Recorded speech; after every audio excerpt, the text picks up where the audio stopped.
These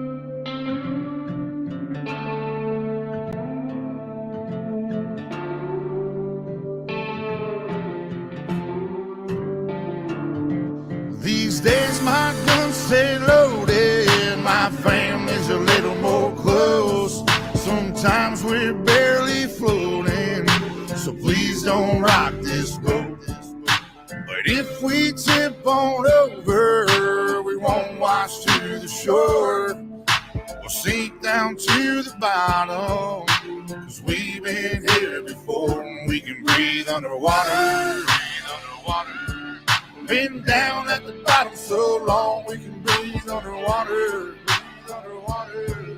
So tell them to bring it on.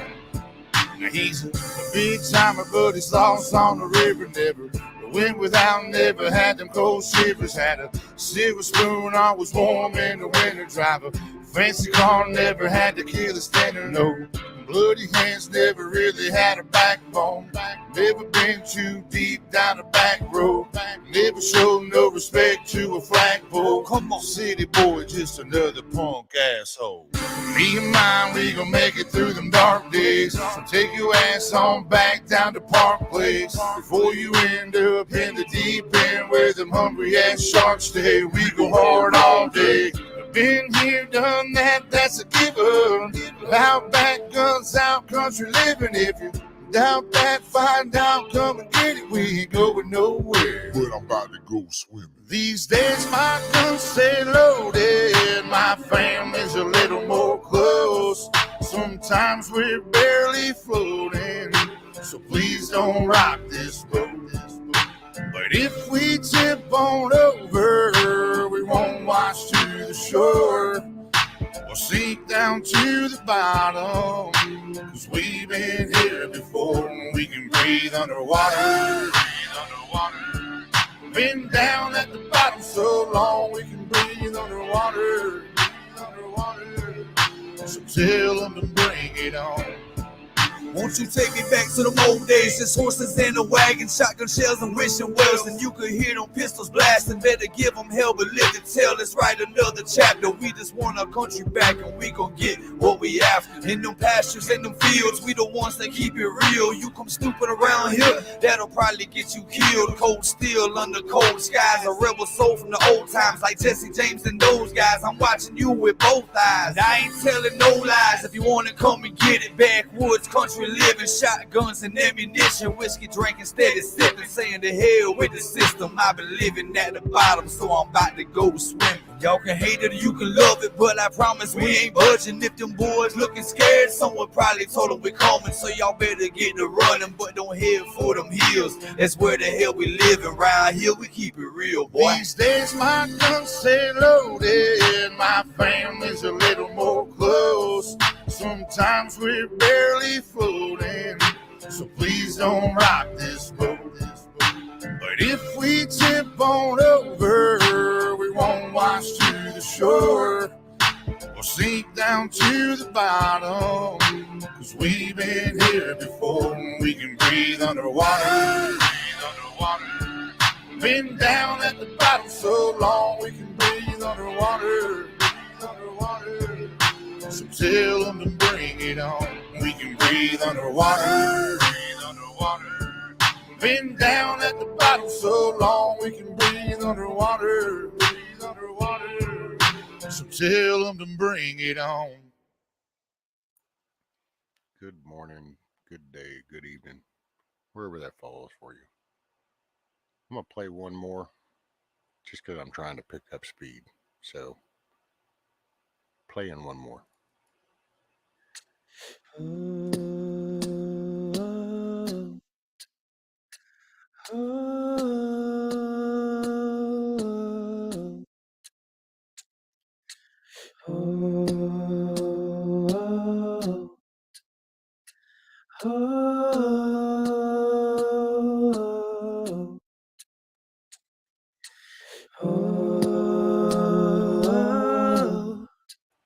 And good morning, everybody.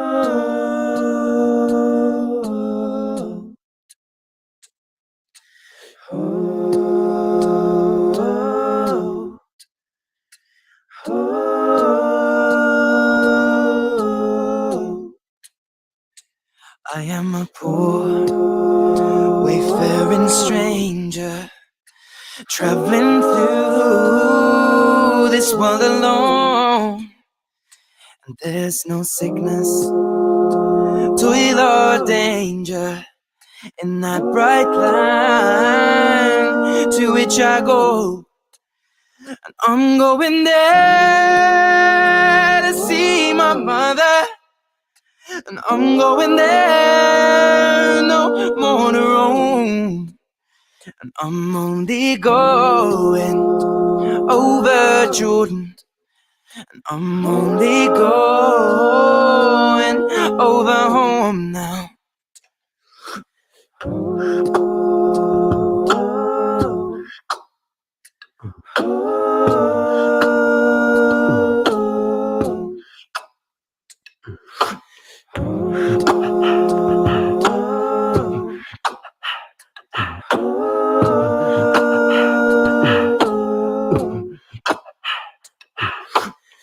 Hey, hey, hey, yeah. Hey, hey, hey, yeah. Hey, hey, hey, yeah. Hey, hey, hey, yeah. Hey, hey, hey, yeah. Hey, hey, hey, yeah. Hey, hey, hey, yeah. Hey, hey, hey, yeah. Hey, hey, hey, yeah. Hey, hey, hey, yeah.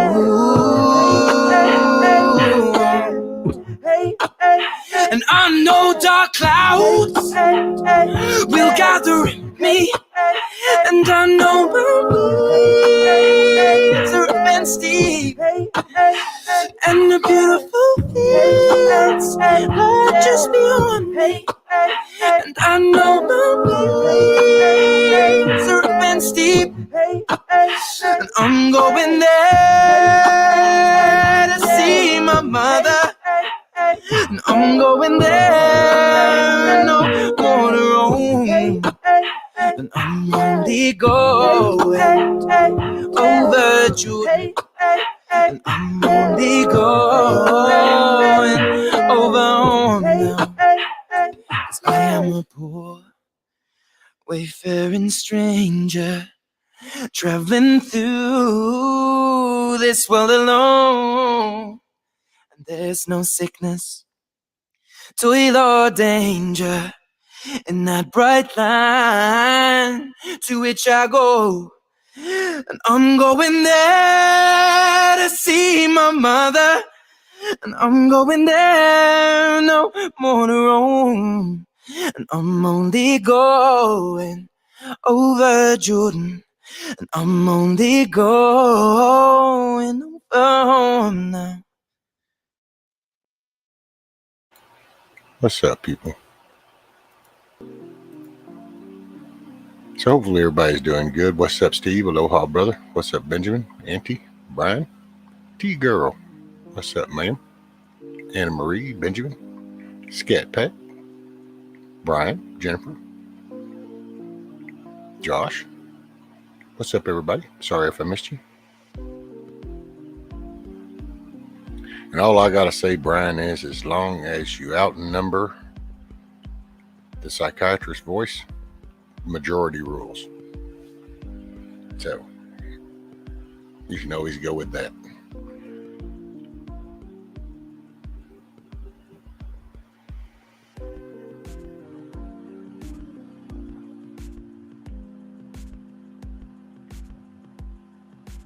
Having a rager party while we're in.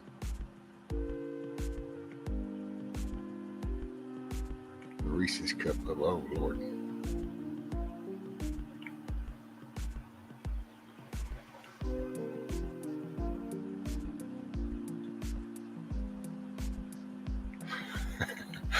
I just read that last one, Brian. That's good.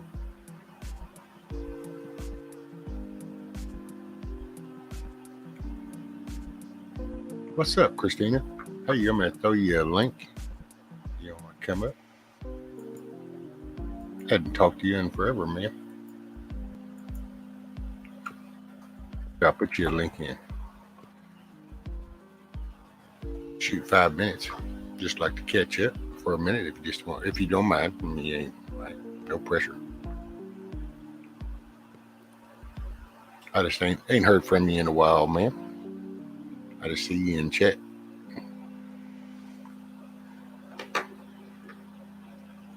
Got you? Sorry, it's kind of dark.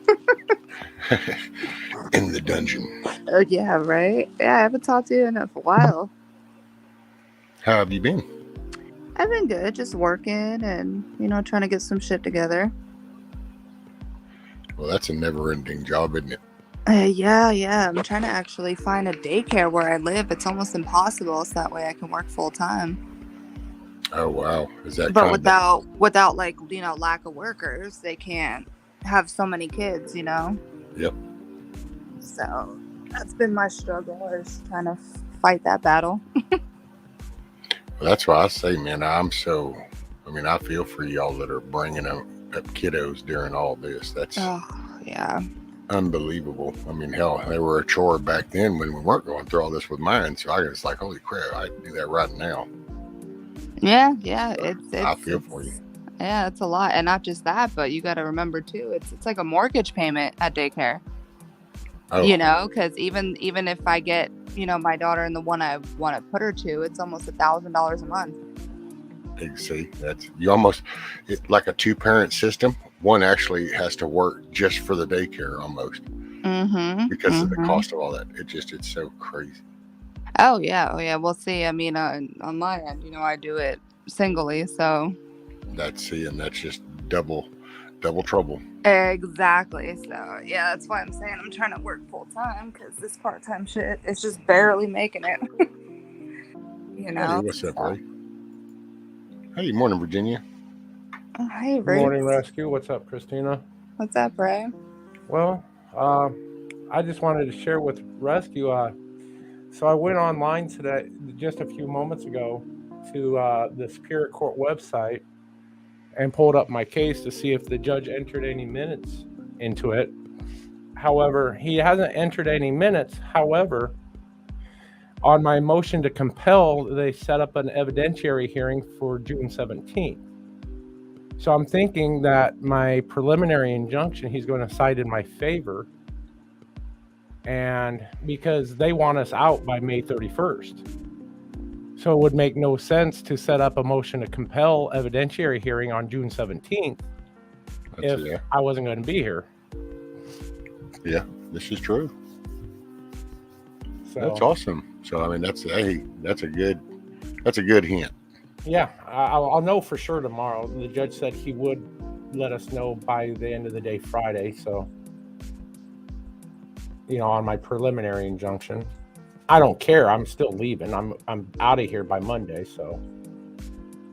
Well, now, so if you leave Monday, though, does that affect your future case then? No. For the evidentiary? No, I should still be able to go after them for the punitive damages for the retaliatory actions.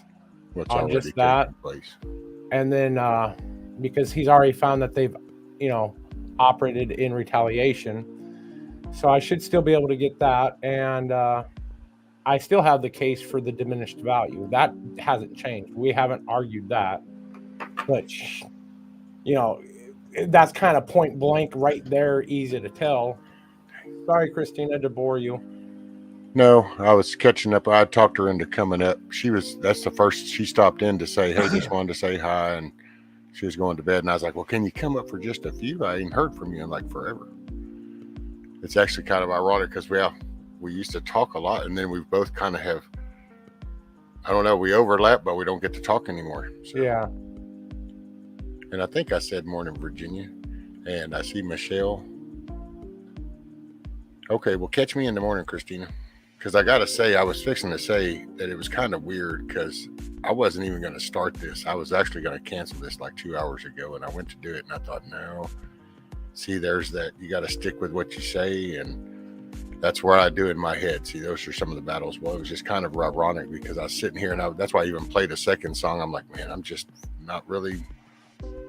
I got nothing for this. And then I'll be dang, you show up and all of a sudden it's like there. And then Ray follows it up with some good news. So see, there's always little things you just gotta spot them and run with them. Yeah. But thank you, man, for coming up.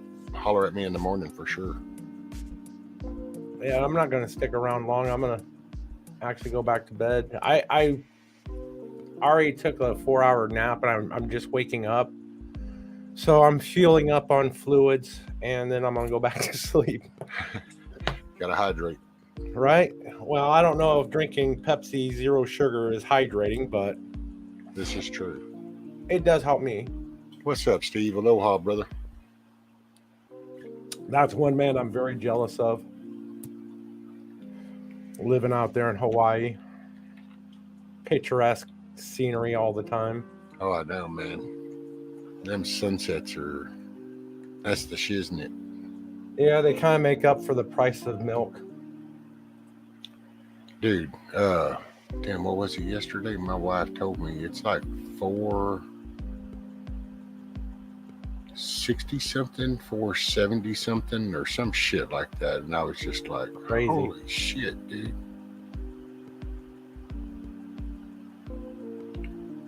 Jack, my vitamin. There was a strong chance that I would have actually been living in Hawaii. My sister, who works for Ford Motor Credit, Ford Boco. She out in Omaha, she started moving up in the ranks and everything, and she applied for the position that she had when she moved out here, and it was one of two choices. She actually had a choice. She could go to Hawaii or here in Arizona, and she was very much considering Hawaii. And she's the one that helped everybody, in the family move out here, and it would have been the same, had we moved to Hawaii. She would have been the one that helped everybody. Oh yeah. I could so live there now. There's so many places right now. I've been sitting here even thinking, it's like, I don't know. I've thought about just selling everything. I just give me a little van. I just need a place I can put a hot plate, put my dog bowl, rinse out a dish and something, and set up my computer. I've kind of sat here and I go, because it's so frustrating. I see all the shit that I've had over years to mess with and work on, and I can't jack with it, and I'm just, it's like it pisses me off when I look at my yard.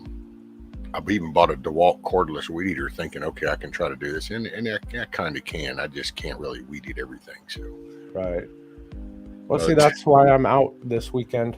I'm going to be couch surfing at a friend's until I can get the trailer that I want. Unfortunately, the RV I wanted, of course, got sold. It got sold the other night while I was doing my live, which kind of upset me, but oh well, it is what it is. Damn, you need to find out who bought that, Ray. Was it somebody in the live? Somebody in the live saw that and said, oh, I'm going to do that right now. Right?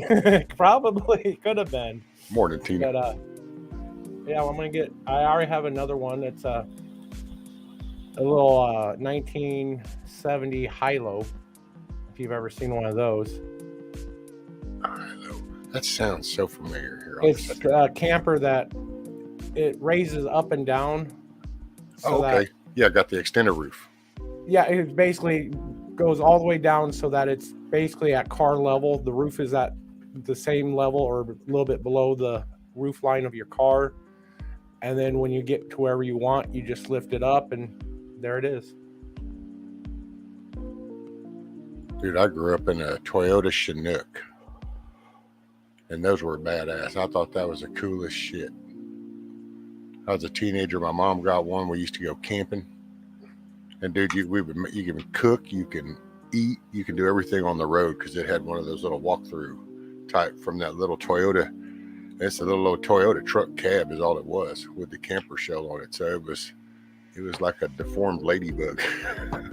Well, Starlink has got it now set up that you can pay them an extra $25 a month and actually be mobile with their satellite internet. So I'm just waiting for them to get everything situated for Alaska. So when I get to Alaska, I've got access to be able to do my work, Well, that's what Grumpy and them have now. Grumpy and them have Starlink now because Yoda was telling me, Grumpy's wife.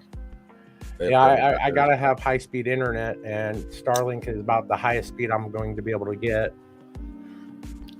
Well, out of all that crap, because I'm just a hardwired kind of guy, so that's just me. But that stuff, Starlink's going to be more. That whole HughesNet and all that shit, Blue Yonder and all that. I was like, man, y'all a bunch of damn mooches. They were like milch. Their shit was crap. Oh, they're greedy little. I mean, well, it's yeah, they're because greedy. see, you're not really it's not your satellite.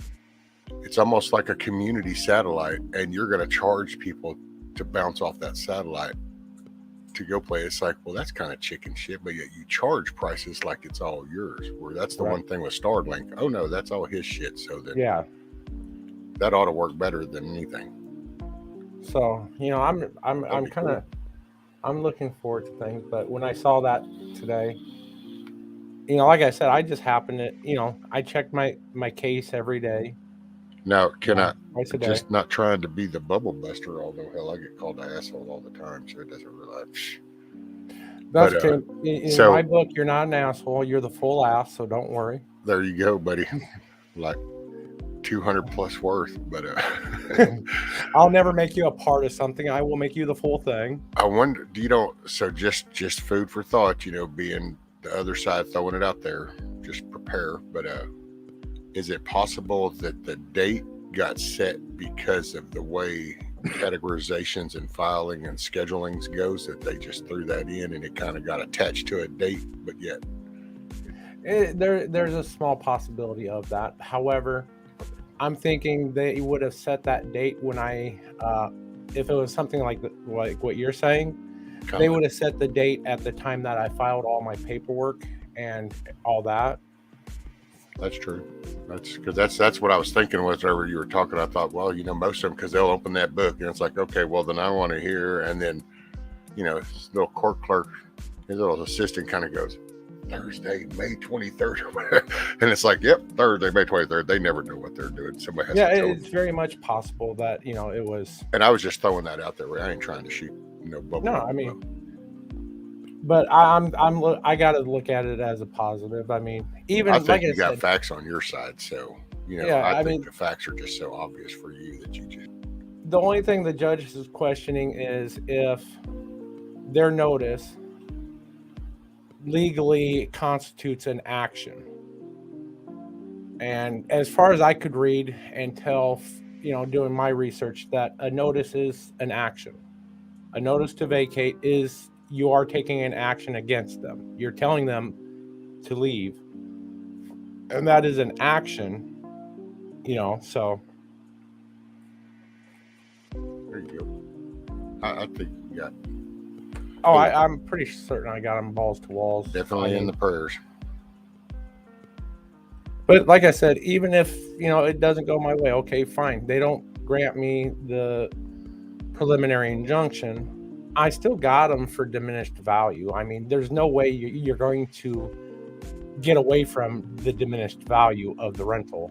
Well, yeah, you're in the court system now. Homeboy's going to have to pony up something just because, well, there's just factual stuff that it's not a matter of opinion. It's like, okay, was that there? Nope, that wasn't there. There you go. It's like, right?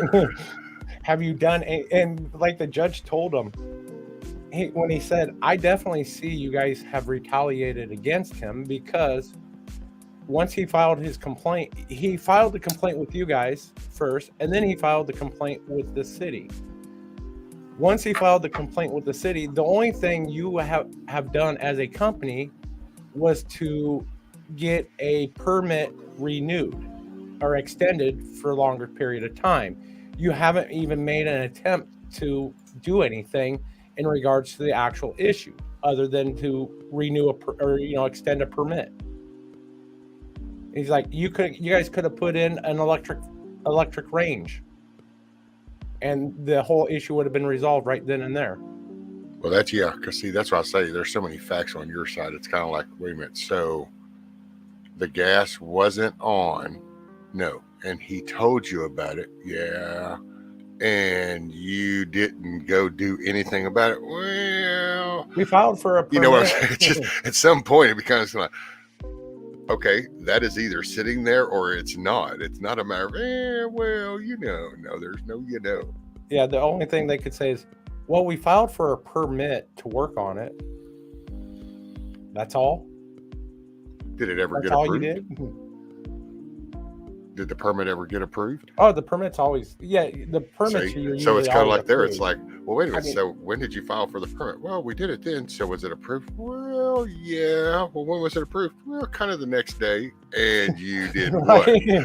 Well, It's like, no, there's no well, It doesn't work that way. Yeah. Hey, what's up, Monty? They're being shady, but I don't blame them. I mean, I see both sides. I mean, they were put in a bad position from the old owner, and that's why every time I made them the offer. Ray, sorry, brother. And it's you. But see, this is what's wrong. No, they need to be held accountable. There's no, I see the other side. If you decided to buy a business that caters to people, then you should, you should be a smart investor and invest in what the property you're fixing to buy. Kind of going, oh, it looks like I got all these problems right here. Yeah, we'll take it. If you didn't do that, well, that's your first notch. Diligence. But when I tried to be very fair when I offered them a settlement, and I said, look, I'm only going to charge for the $250 of diminished value for the time that you guys were managing the property, the 1 year. I'm not going to include the 6 months from the previous owner. I'm going to be nice. I'm going to concede that. The offer is just to get this resolved right away. I'll give a little. You got to give a little, And they don't want that. They keep shitting in my face in regards to it. I'm like, okay, fine. Let's go ahead and proceed. I give you a chance to settle this at a much lower amount than what it's going to be, dragging this through the courts, and you want to go ahead and drag it through the courts thinking that you're going to win. Okay. See, I just soon hit him hard. Morning, Lisa. But it's just, accountability. We need accountability back. See? Yeah. And I think that's, I like this judge. I think the way he was speaking, and I wished I could have recorded it. I really do. I'm going to have to, maybe next week sometime I'll get a copy of the actual video, because it's, court records, and I'm entitled to getting the court records. I just don't have the money to spend for the court records yet. Hey, so morning. Maybe here in about a week or two. I'm glad everything went good yesterday, and got the email. Don't worry about a thing. It's no worries. I was actually, I'm sorry that it happened, but I was glad that we were at least we could sit there and be there with you. And it's kind of nerve-wracking there for a moment. What I missed yesterday? Oh, last night. Dude, the hit gal, she was sitting here talking, and we were doing, and all of a sudden there's some dude beating on her door. And beating on her door, then is going towards her, I think it was her daughter's house or something. And so when she called the law got there. Homeboy even had a little pew in his pocket. So, I mean, oh, wow. Yeah. I'm glad that everyone's okay. That's it. Man, it was kind of like we were doing it, and all of a sudden I saw in chat, and I was like, hold on, stop talking for a moment. Let's see, what is it? Because she was like having to call 911, and it was like, wait a minute, why is she? Well, then she said there's a dude beating on the door, and it was like, oh, wow. And dude, she was in Kentucky, and I'm in Southeast Texas, and hell, I hover around, can't move that fast, but dude, it just kicks in that whole instinct. It's like, wait a minute, what?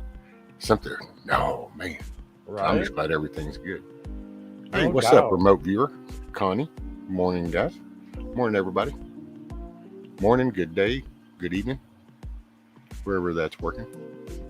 It's officially morning. It's 12:30.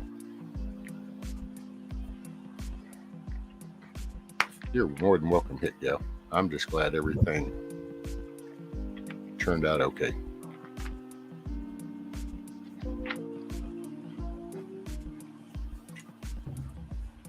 So you're out of your place Monday? Yeah, I'm gonna. A friend of mine's gonna put me up until I can get enough money set aside for that trailer. Okay. Is that Milo? That's where you were going. Okay. Yeah. Hey, Four Corners. He needs another friend in his life right now, so that he can get over some of the hurdles that he's going through. So, and I need a friend in my life because of the obvious. Yeah, we're social creatures. Morning, Nana. And with things that are coming, we need unity. We need to unite. And so somebody extending a hand to help somebody that's in need, that's what it's all about. Right. So Milo rocks. So yeah, I mean, and it's very good for me because it relieves one stress, so I don't have to stress about this at the same time as dealing with the court, because you all know, dealing with courts is stressful as it is. I mean, let's be honest about it. Oh yeah, and you got to stay on your toes. Anytime you enter into that realm, you got to stay on your toes. Dot your I's, cross your T's. Exactly. Is the apostrophe in the right place? Just. Matter of fact, tomorrow I gotta print out my amended complaints, and because now, after all this BS, see, Rescue, I wasn't going to go after him monetarily. I really wasn't. I would have continued to pay my rent for the next 6 months after that I filed the complaint. But now that they're pulling all this crap, I'm like, you know what? I'm fully vested now. I mean, y'all made me fully vested in this. I was only halfway vested when I filed the complaint, and I was only 3/4 of the way vested when I filed the complaint with the court. But now you want to play these games with me. Now you just made me fully vested, so I might as well get paid for this.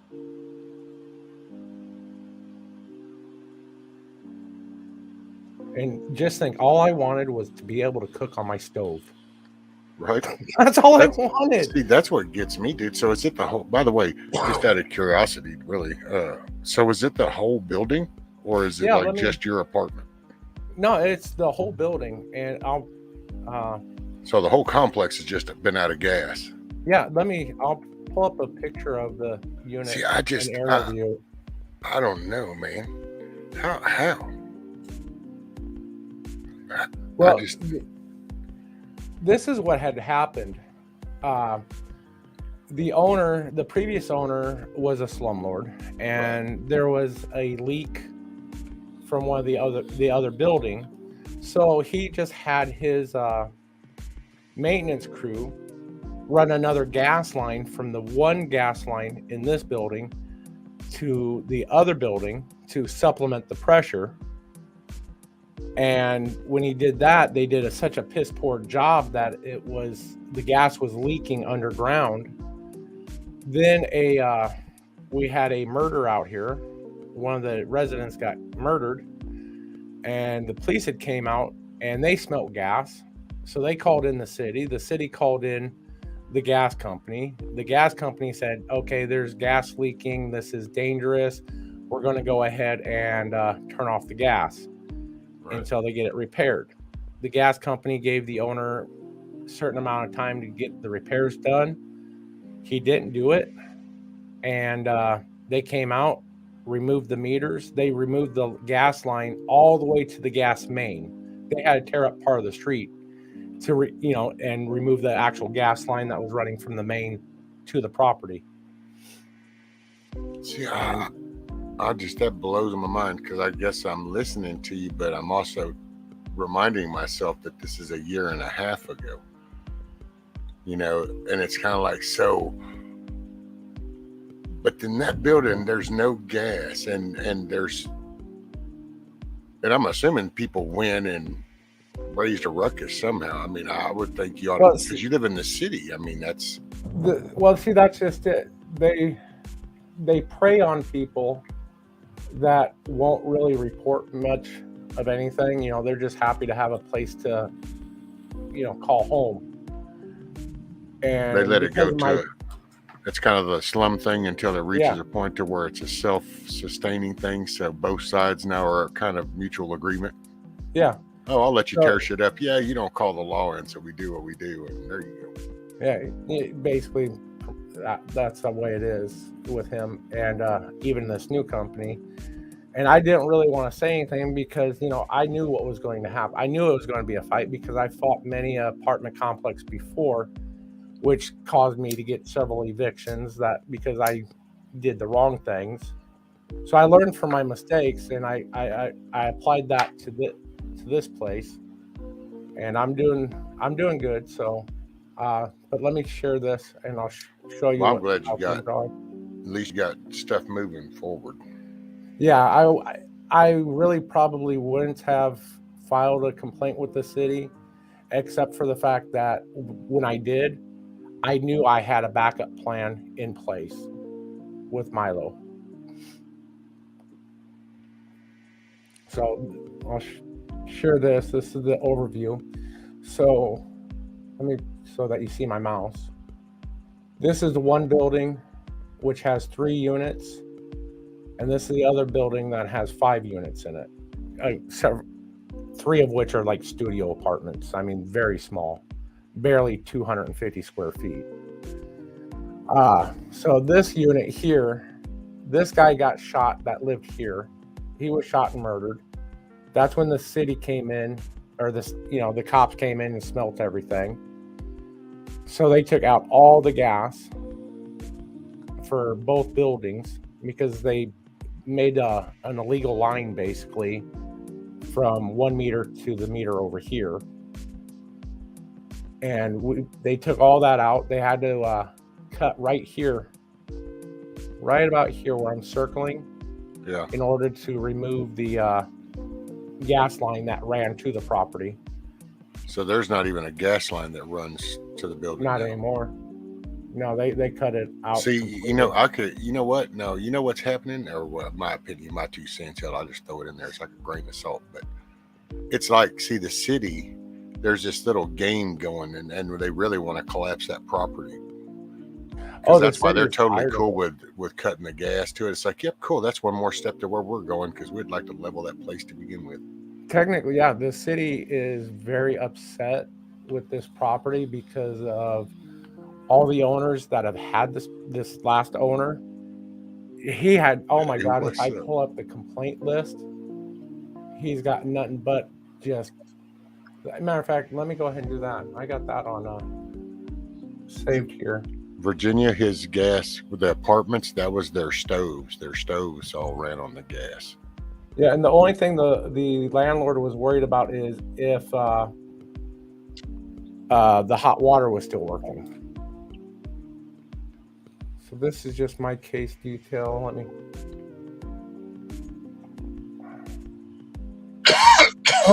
What's up, Polar Bear? How are you, brother? What's going on? Another day. Can't say another dollar, but you know how that goes. What's up, Zach? How are you, brother? Code enforcement got you? So these.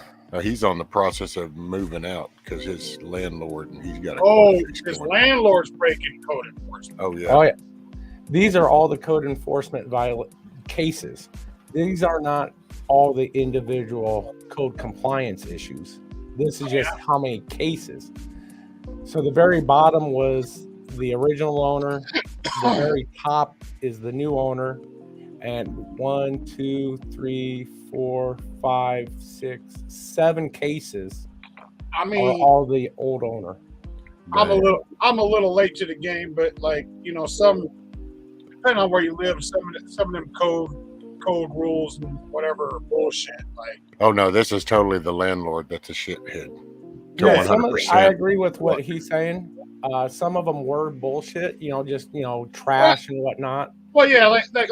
Like let's say you bought a new bed and you wanted to put I your old mattress in the backyard until you got time to take care of it. I get what you're saying, This here is even worse, though. This is worse. This is the dude who your stoves all run off gas, and they came and screwed up the gas line. And then when the gas company's like, hey, you can't do that. You screwed that up. You need to fix that. They just come, no, that's okay. So their gas company's like, hey, look, if you don't fix that shit that leaks underground, we're cutting it off. Well, next thing you know, dude, you got people in apartments that have no stoves anymore. That's a different story when you're talking about. See, that's like talking about a landlord. There's Yeah, just a right and wrong. landlord.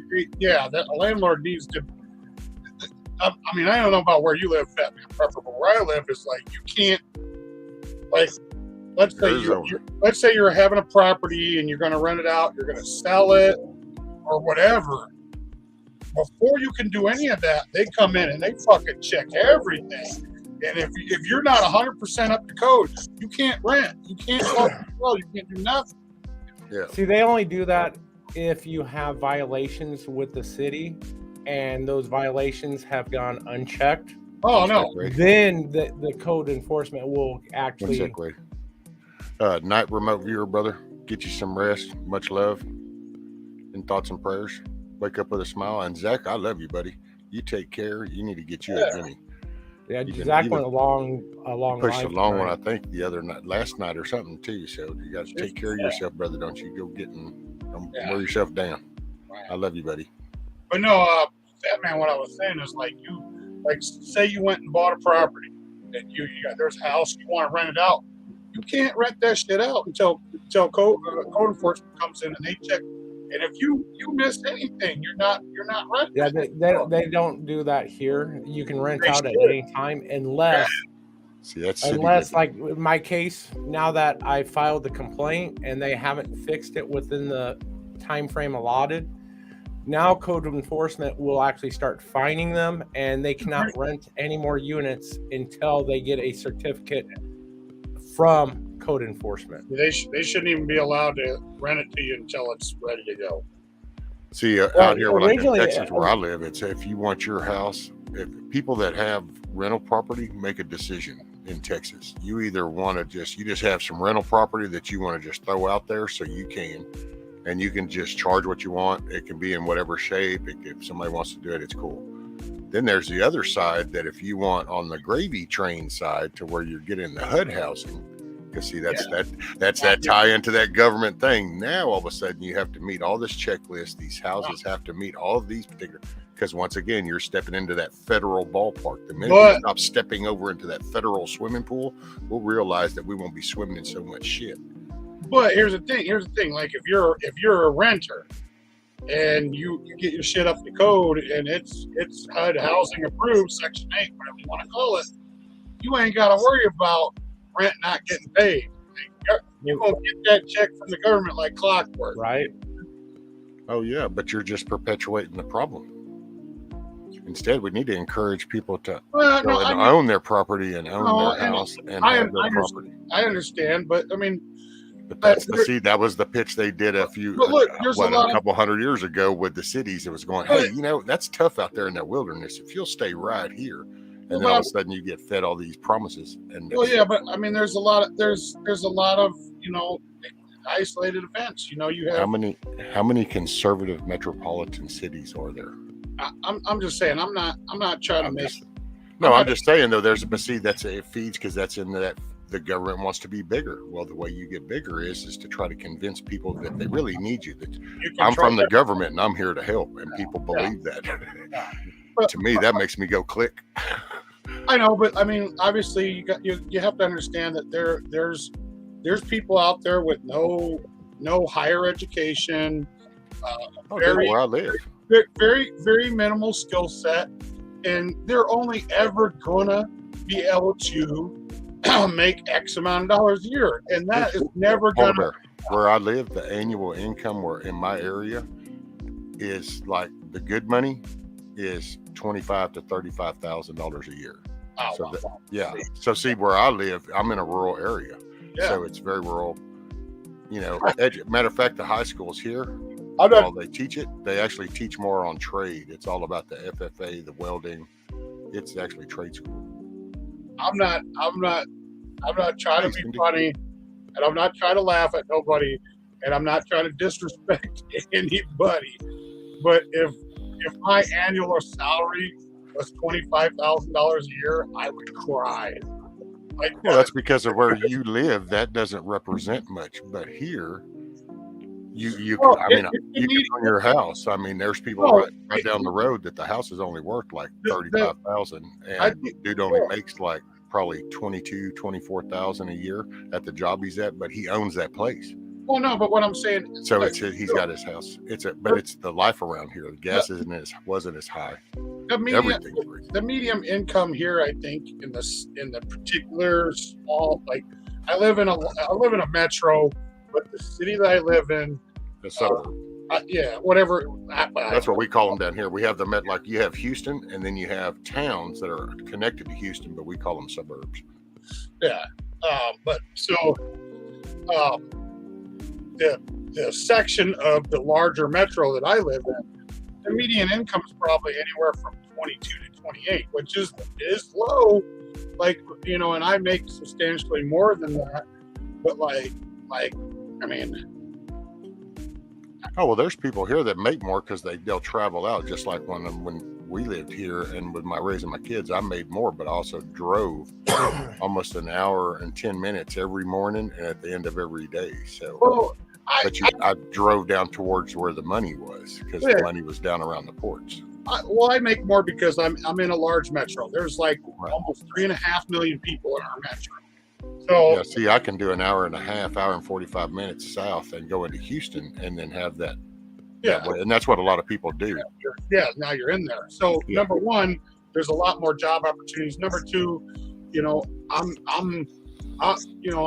I'm halfway through my life, so I've accumulated a certain set of skills, knowledge, life experience to where it puts me in the position to earn, at least this amount. You know what I mean? If not more. You know what I mean? Yeah. So in the state of Arizona, I'm considered to be low middle class with my income. However, with the way rentals are out here, on average, the average 2-bedroom apartment in Arizona is $2,200 a month. Yikes! And you can't survive on low middle class. That's $25,000 a year. Hold on. You said $2,200 a month.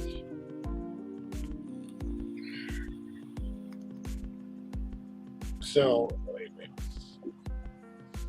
see, this is one thing I like to do actually when we talk, which is try to wake everybody up to however different areas are so different. What's the minimum wage in Arizona?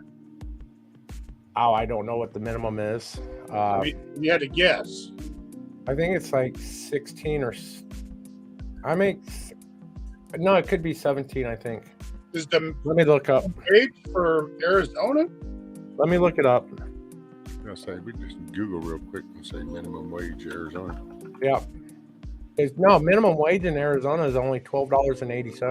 $12.80. All right, so $12.80 times 40 hours a week times 4 weeks.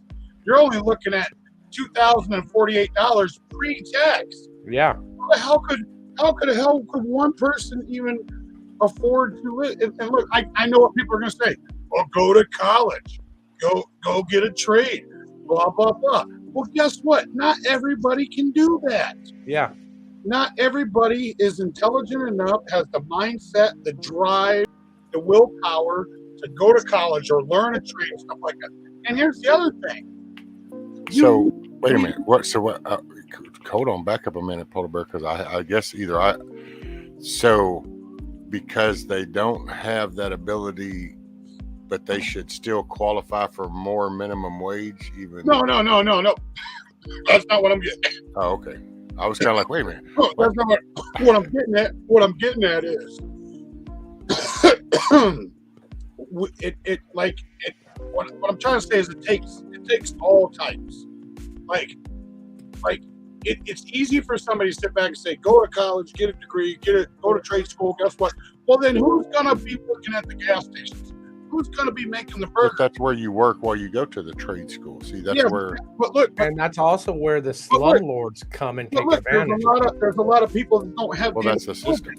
There's a lot of people that don't have the intelligence to go to trade school. Since you're sitting down, Polar Bear, because I'm going to tell you what Texas's minimum wage is. So I'm glad you're sitting down. That way you won't fall.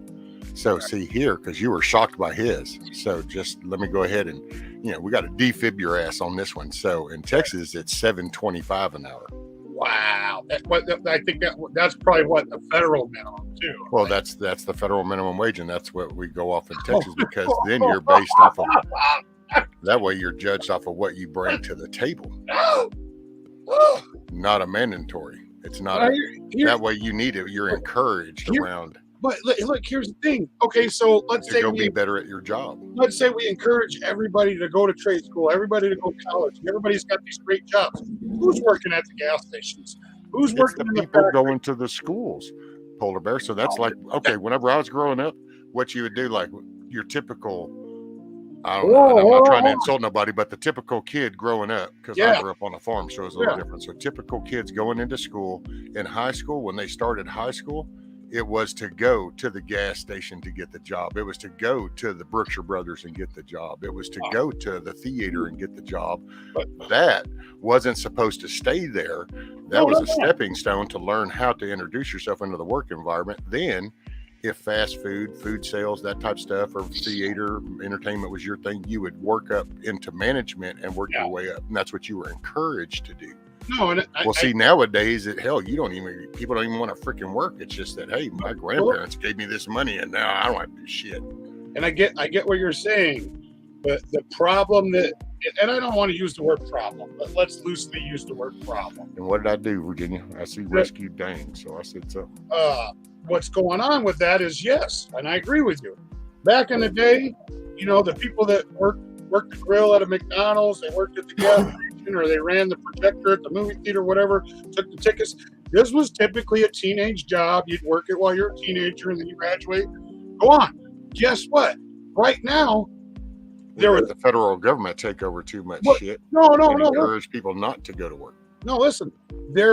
For those teenagers, there was way more outlets for them to make money than to do those things. They can do Uber, they can DoorDash food, they can make money on TikTok. Yeah, there's actually more options now. Yeah, they've taken over school systems and education systems, so nobody encourages that. Trade schools don't step up. Matter of fact, what was that, like 10 or 15 years ago, was a good little wave of scams on trade schools. Oh yeah, where they come through. So you had that. So see, we've let systems come and get installed and in place, and now we're starting to see this massive amount of abuse and the corruption and all the stuff. But instead of going into panic mode, we need to start isolating this shit. We need to start getting control, put it back into the states, and what the federal government out of everybody's back pocket. What you're seeing too is guys in my generation, who our children are the Gen Z, the Zoomers. Our parents laid this foundation and this mindset into us about this work ethic and this sense of family, to the point where my generation is doing damn good enough that our children don't even, like, when me and you were kids and you turned 16, you had to go get a job.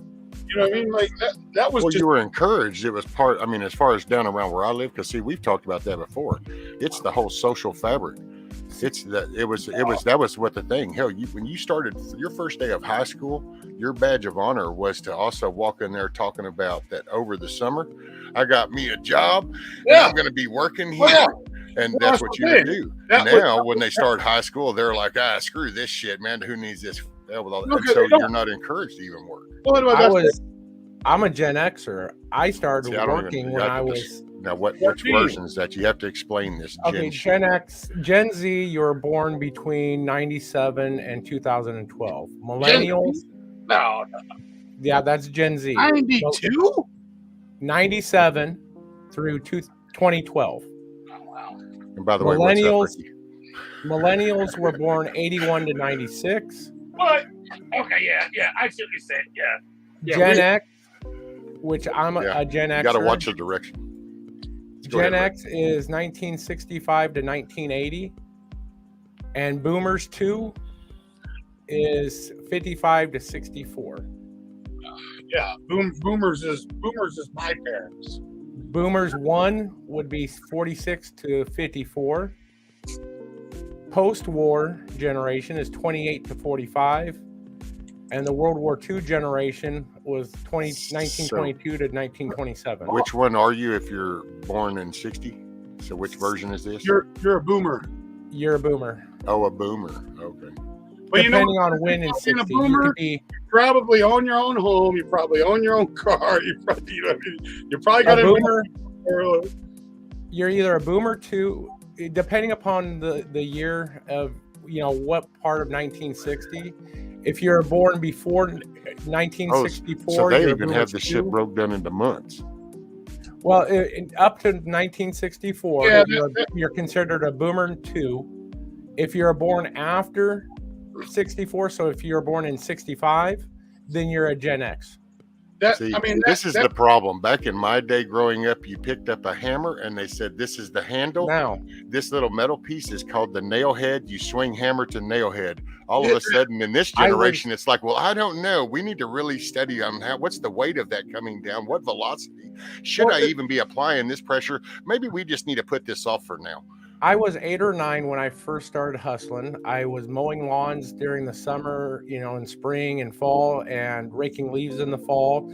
I was shoveling driveways in the winter. Yeah. I got my first actual job that they started taking taxes out of when I was 13. And I've been working ever since. I've been working basically since I was 8 years old. And the problem is, Ray, in my opinion, is people around you and your friends should have been going, hell yeah, Ray, what's up? So what'd you make? Did you get, $100 this week? What'd you make? Oh, cool. Instead, now you have your friends that go, dude, you're wasting your time with that shit. You shouldn't be doing that. So then that's how we got here. But look, and I people aren't going to want to hear this, but I place the blame on us as Gen Xers, because we saw our families, our parents were boomers. We saw them getting up and going to work every day and struggling and not making shit. And we said, you know what? We're gonna get up. We're gonna go to work every day. We're gonna put the hours, but we're gonna do it smarter. And we're gonna make more money. We're gonna advance. We're gonna move up. We're not gonna stay content. We're gonna move up and make more money. And that's what we did. But now we're doing so well that our children, like I said, they have no need or want to go work at 16 because us Gen Xers are providing everything. You know what I mean? But see, it's not really providing everything, and that's where this illusion takes place, because the government comes in and they say they're doing this, and they pass this. No, I'm saying all the money that they play with is the working thing. So that generational thing, bro, we're still paying for it. Hey, and bro, I think a lot of us meant well, and I've said this before. A lot of people did their best. I own up to my shit all the time on here. But raising mine, I love my kids love me, but there are so many screw ups along the way that I can look back. But then that's why we have that phrase, hindsight's 20/20. Yeah, but no. I do I'm sorry, I gotta agree kind of with Rescue. I mean, boomers and Gen Xers, we did wanted them to have things that we couldn't have, and they went overboard for it. We overcompensated our children for the things that we weren't able to have. So now the generation after us, the millennials and Gen Zs and whatever this new generation is, they're so spoiled because they don't think that they have to work for things, that it should just be given to them. Dude, listen to the talk with the new Green Deal stuff and just the whole drive behind that. It's like they talk about the fossil fuels and it's like, what do you think the housing that holds that wind turbine is made from? What do you think that car body was made from? And it's like, what is the beer? I mean, how do we process? But the disconnect. And then I've got to say, I've said it. I raised my head. I feel like I stepped into a whole nother world. That's what I'm saying, Fat Man. Like when I was 16 and I wanted a Tommy Hilfiger jacket, well, I better go get a job and buy one. Right. My kids, they want a Tommy Hilfiger jacket. I'll be like, oh, okay, do some dishes. I'll get you one. For my very first car, I busted my freaking ass all summer, and this was it was my grandfather's car that was kind of given to me, but I had to pay the estate.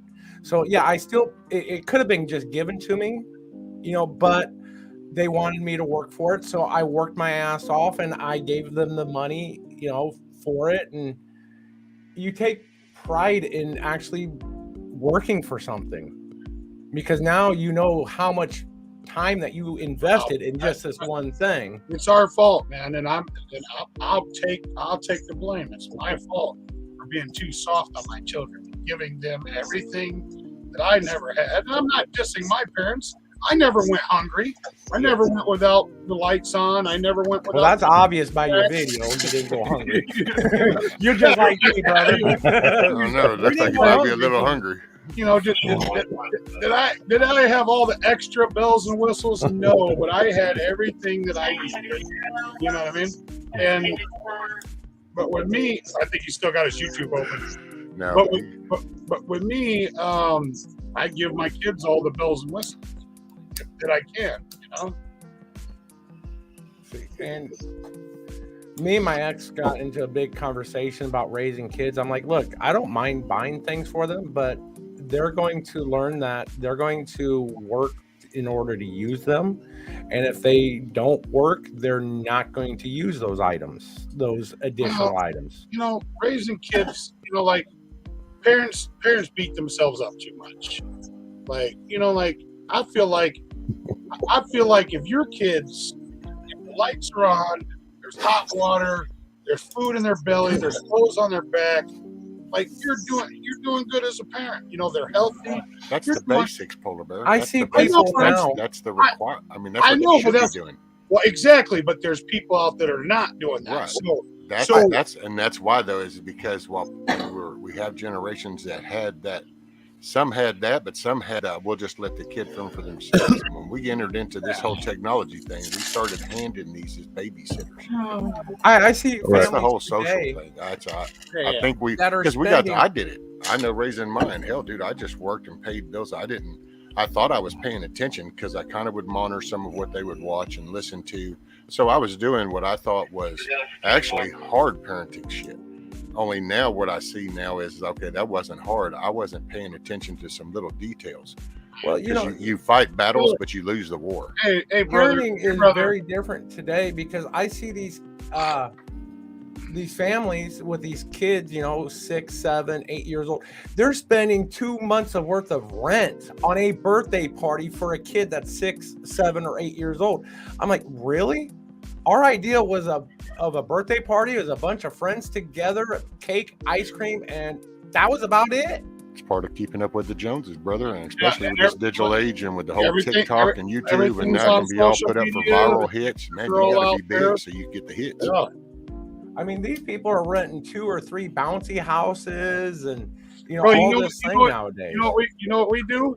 We give out little goodie bags to everybody, all the kids that come. It's got candy in there, a small toy. They're simple things that you could go over to Nobby. Well, what we call Nobby's in Omaha. But Oriental, you guys probably know it as Oriental Trading Company. We called it Nobby's. And you could buy things, cheap little trinkets and doodads for kids, in bulk for pennies on the item. I just know it went from growing up, it was cool to brag about having the job and doing the work. And then as you grew up, it was good that you could brag about the quality of the job. It didn't matter what you did. If you were a sacker at a grocery store, you'd have kids that would brag about being a fast sacker. Man, I got it going down. Rescue. There was Michelle. Me and my old lady had a conversation similar to that not too long ago. Sharon. And hey, we were talking about the younger generation and how there's even people 30 years old still living at home. Yeah. I'm like, you know what? My generation, us guys, we were chomping at the bit. We couldn't wait to turn 18. As soon as we did, we were out the fucking door. It didn't matter if we had our own place. We had a room with some friend or something. You get a place and everybody's got their own room. They all pile up their money to pay the rent. One way or another, you got the fuck out of your parents' house, got your car, you were independent. You know what I mean? Like, we wanted independence so bad. And your friends encourage that. That was a different environment. Now the environment's literally flipped the other way around. They don't want independence. And that's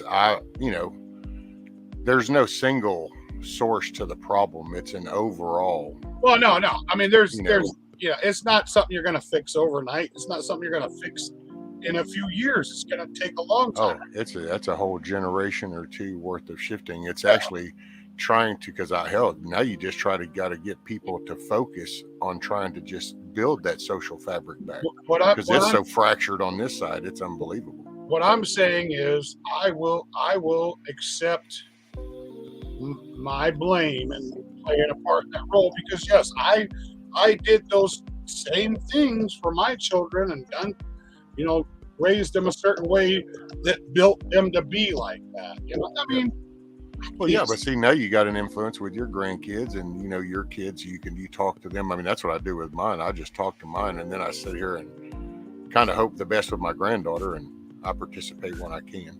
I mean, I can't say all of them, because really, honestly, my oldest is in college right now.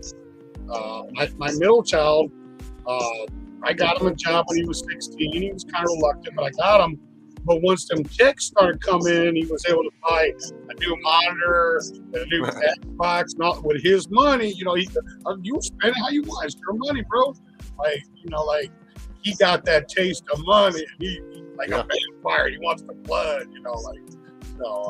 Well, you start to they start acknowledging this is how you acquire stuff. This is how you get stuff. It's not just handed. Yeah. I'm so proud of my son. That's unbelievable. I've noticed the things that he bought with his money. Guess what? They ain't broken. But damn near everything I've ever bought is broken.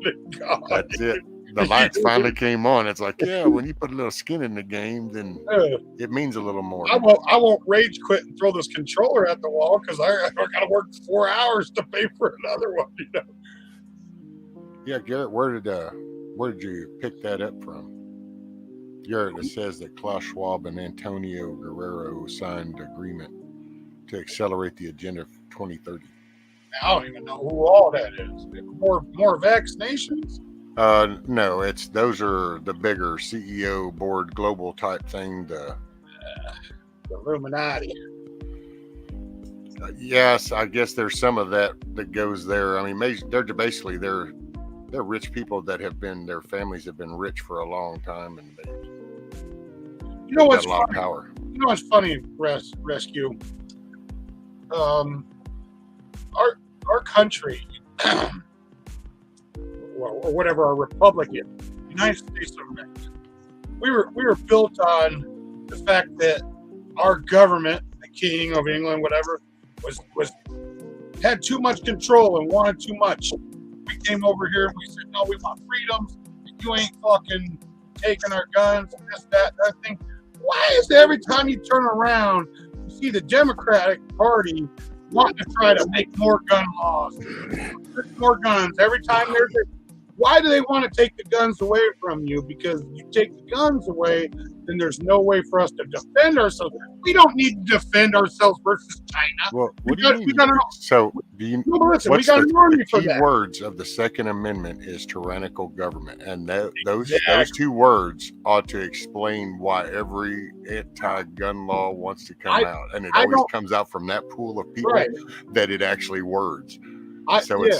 It's literally like the criminal is bitching that it's against the law to sell drugs, and it's like I 100% agree. Like I don't need an M16 or an AR-15 or 10 hand grenades to defend myself against China. I've got a military for that. We got stealth bombers, all that shit. I don't need that. I need that M16 and that AR-15 and the 10 hand grenades to protect me from a rogue, tyrannical government. I said it once and I'll say it again. I'm so 2A that I believe that if you can prevent it from accidentally going boom boom, you should be able to own your own thermonuclear device. Just saying. If you can prevent it from going boom boom. Man, I don't know about all that. That's a little stretch. but you can. I'll give you a tank. You want to have a tank? I just want everybody. I'm cool with the second. I'm cool with the first. I just wish people wouldn't stop at the second. It's like, there's a bunch of others. There's some others that establish everything in play, but there's a lot of others that have it's like a muscle. We haven't flexed those rights enough, and they've atrophied. And we may never get those rights back. They're on paper. They're on paper, but that don't mean that you can, you're going to get jammed up if you go try to exercise those rights. Yeah, you know what? If I may jump in there just a little Yeah. bit, What's this up, is Ricky? Ricky. What's up? Love you guys. Hi, Michelle. Much love, girlfriend. Good morning, Hey. Stan. Okay, so Isaiah 54:17 says, "My people are destroyed for lack of knowledge." Okay, so that lack of knowledge, in my opinion, would be who are they and who are we? We always talk about them and they that are attacking us and we and them, you know, but we never pin it down to who are they? Who are these sons of bitches that are constantly attacking us and taking our rights? So I'm going to get off that. I wanted to bring up my kids, my children. You guys were talking about your kids and children and how you were raised. My kids hated me. They dreaded the time that I came home. If I came home and I walked into my living room and I sit down in my chair and I turned on my TV and they're playing and I love them and we're all playing and everything's cool, okay, so playtime is over, time to pick up your toys and go to bed, take your toys to your room. You can trash your room if you want to, I don't care. But my living room was, a place where they learned something very important. And there was one day where I came home. I was a logger at the time, out cutting down trees and, flying squirrels and everything else. For all you libtards out there that, tree huggers, sons of bitches, let me tell you something. Without them trees, we wouldn't have anything. But anyway, I was a logger at the time. My wife was a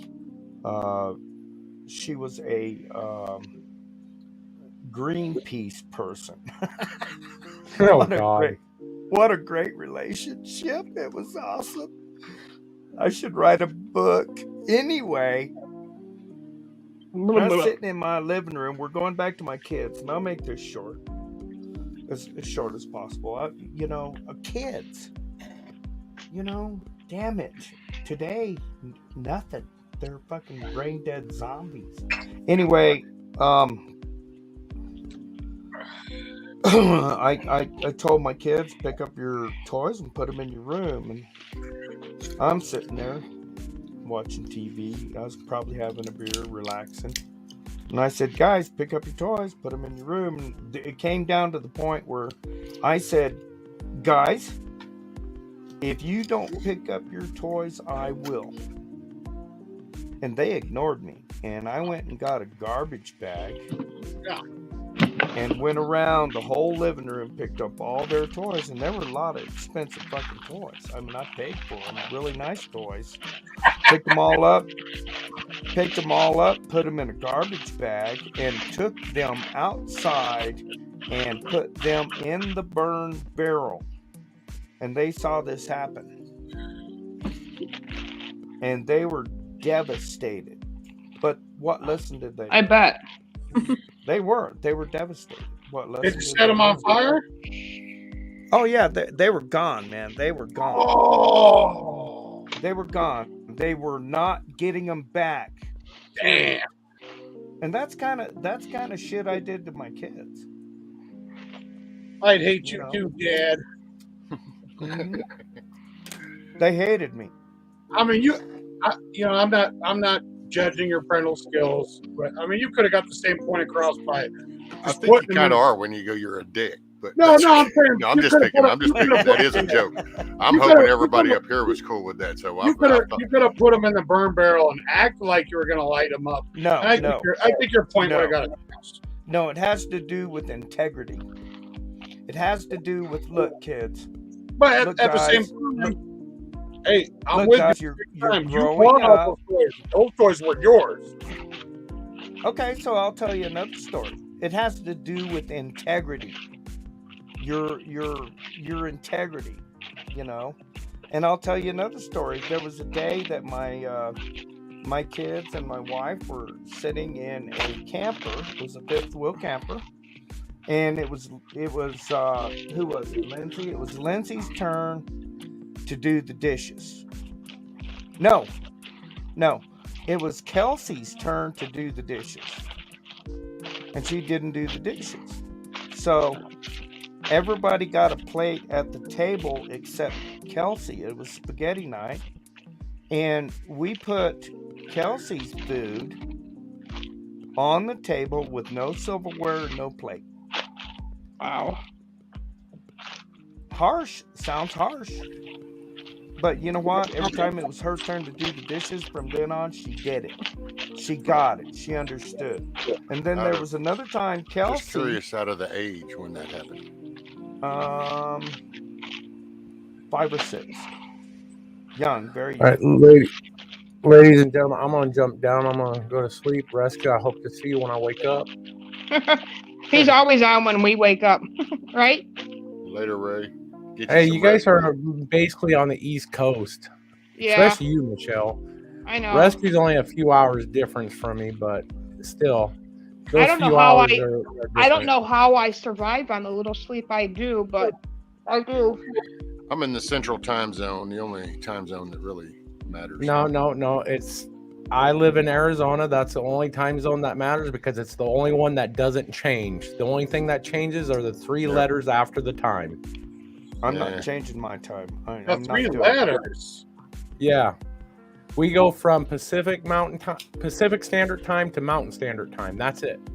Our time, our actual clock does not change. Mine doesn't either. The computer does it for me. Right. It don't even matter. Plus, hey man, once a year you get an extra hour to party. So come on. Yeah, but you got to work most of the year to earn it. Yes. So where at in Arizona are you, brother? I'm in Colorado. In Phoenix. Okay. I've been there, did that. Worked downtown Phoenix for a couple of 3 years, man. Yeah, I'm South Central. I can look right at downtown Phoenix. Right on. All right, love you, brother. All right, guys. Night. Love you. Rescue. Good night. Make sure you make somebody laugh. Bring a smile. I'll see you on Saturday, correct? Absolutely. If you don't see me tomorrow. All right. I mean, I'm always later today. Tomorrow is Saturday. No, I'm viewing. I bought a party ticket, which is only $22.95 to view 2,000 Mules. I'll be playing that on Saturday. Yes. On my Saturday. channel. Saturday, what time? I want to watch. No, I'm not going to do it live. I'll get kicked off of YouTube if I did it live, but I'll be playing at 8 o'clock Eastern Time Saturday on my channel, 2,000 Mules. Okay. Thank you. Thank you. Why would you get kicked off of YouTube for looking at 2,000 Mules? Oh, they don't want nobody to see live. It's a documentary. Right. If she does it live, it'll be a copyright strike. Oh, I thought you were saying you paid $25 to go to like an auction to look at 2,000 Mules. No, this is a movie documentary. I was thinking of something completely different. Put it this and way. It's being targeted because it has some factual stuff, so they're not wanting it. It's just like if you try to Google it, you'll come up with some weird stuff. You won't come up with the movie first. Yeah, Amazon won't even sell it. That's the actual name of it. 2,000 Mules. So the number 2,000, 2000, and then Mules. What's it about? It's about the election. That's about the biggest word I'm going to go with. Oh, yeah. You got to be careful. You can't even. Yeah, this is so factual stuff. This is geo data. I've talked about it before. This is geo traffic data with. I saw that. Some sort of video. It's all ties it in. That's why it took as long as it did for them to compile it. I saw that Crowder guy. Like, apparently every voter's address is public information.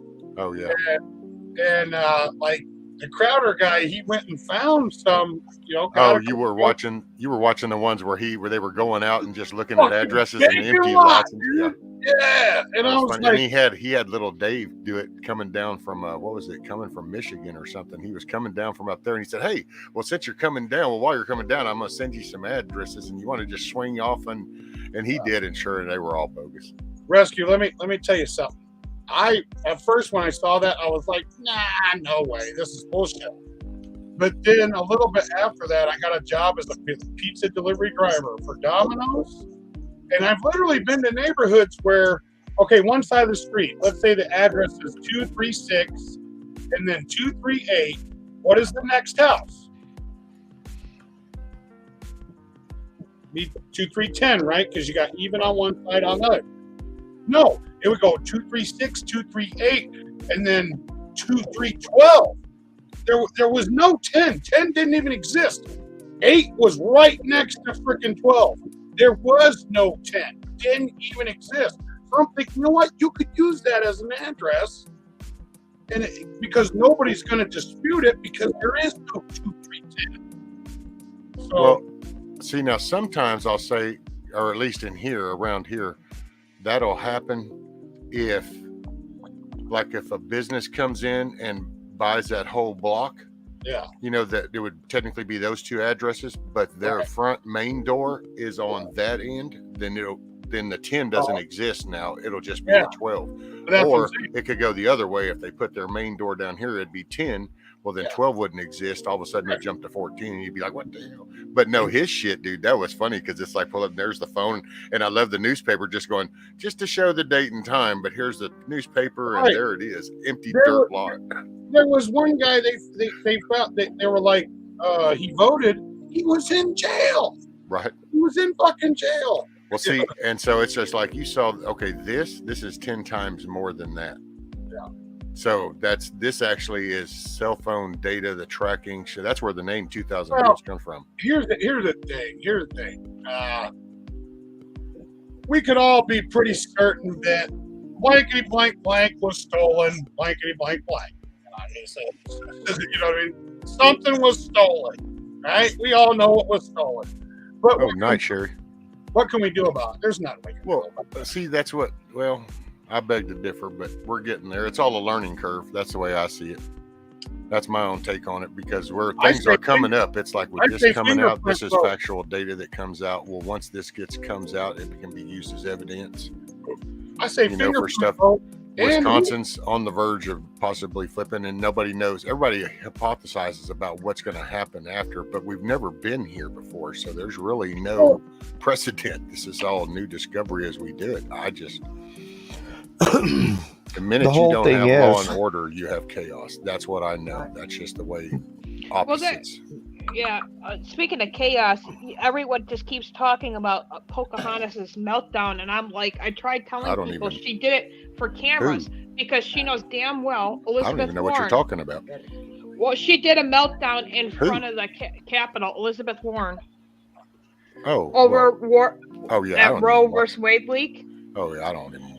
That was. Well, I was on Twitter and I said she did it for the cameras because she knows darn well that if it does get overturned, it will be a state-by-state issue.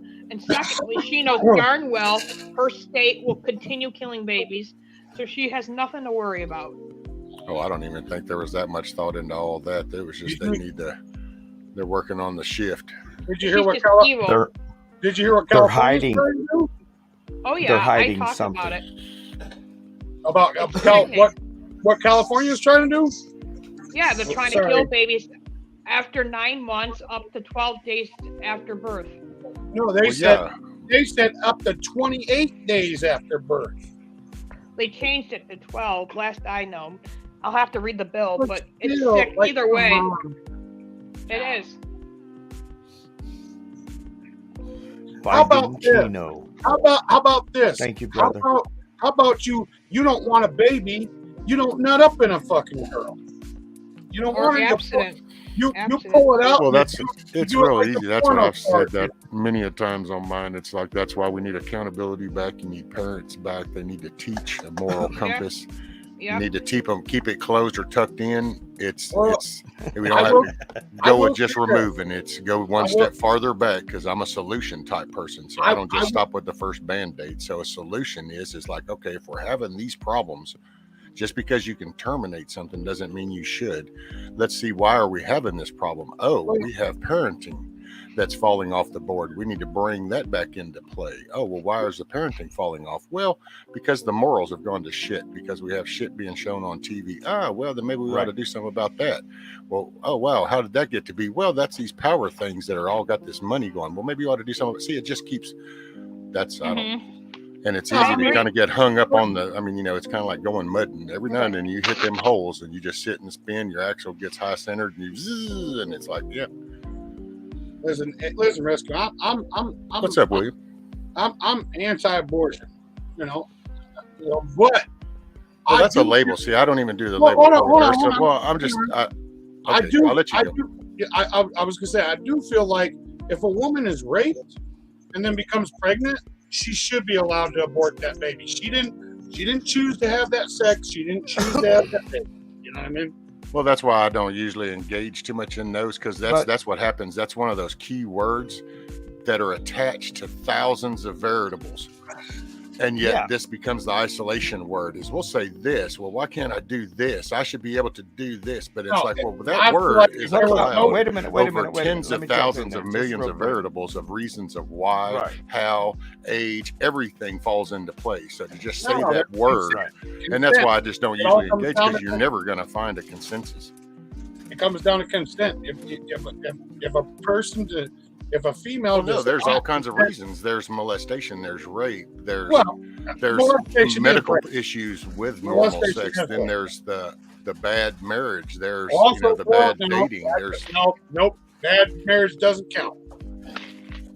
But I also feel this way, that if a woman gets pregnant and the doctor says, hey, you got to choose between the baby or you, one of you is going to die, you got to choose, I think the woman should have the right to choose her own life, because I feel like I'd want the right to choose my own life. You know, I wouldn't. And if you ask 99 out of 100, see, that's okay. That's one. That's what a percentage value you want to put to that word gets attached to that particular instance, that medical case. That okay. There's, oh my God, here's this moment.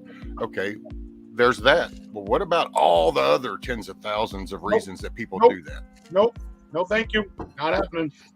But it does. And that's why it's a never-ending discussion, because you'll never get a consensus, because the minute you try to go, maybe this would be a personal decision, it ought to be put down to the states. That way the state can speak, and then it becomes personal. Just completely ban it. Then it's completely ban it. No exceptions. Just completely ban it. Okay. Well, when you start banning shit, then where does that stop? I mean, why did he? How do you say you have the freedom of choice, but you're not allowed to do that? That's that same sit down, shut up. You have the right to talk. You chose to have unprotected sex, and you chose to bust up in that girl. Now you got to be with a single little thing of how we got to that one word. No, there's always one way to get there. There's all of a sudden now there's a lady's life that she has to decide. I gotta drop out, but I'll be in the chat. Okay, Michelle. All right. Love you, Michelle. That's why these conversations are redundant, because there's just tens of thousands of variables attached to a word that describes a process. You had sex. You knowingly busted up in that girl. But the guy doesn't get pregnant. So how does that work, Polar Bear?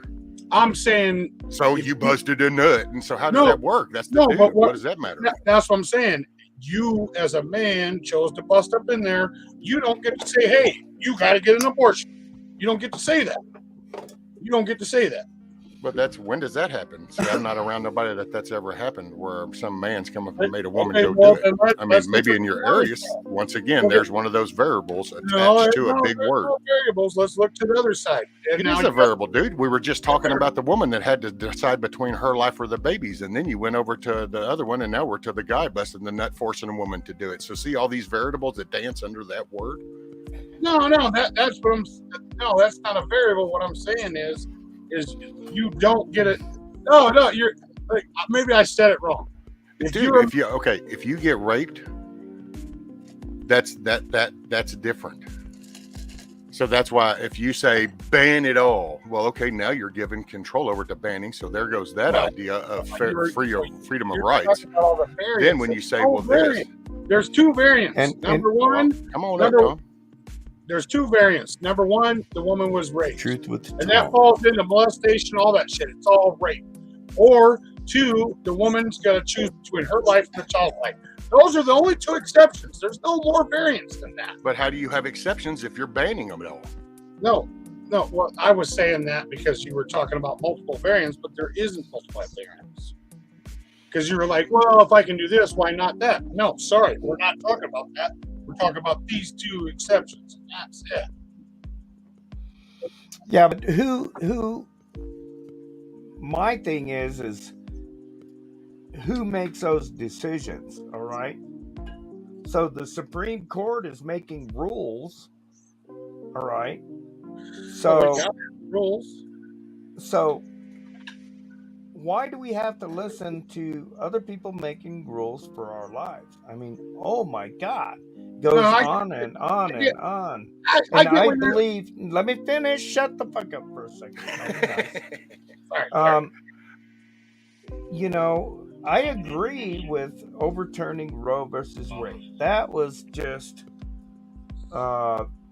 totally incompetence.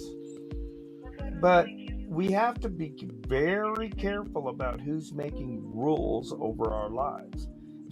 Because those people out there, they and those people are constantly making rules to suppress us.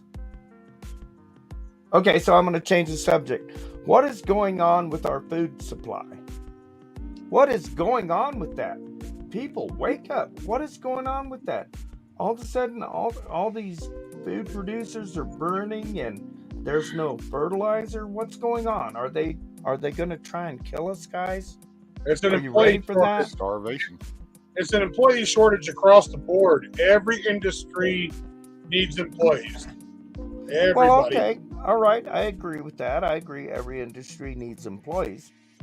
But what I'm asking is what's going on with the there's been 12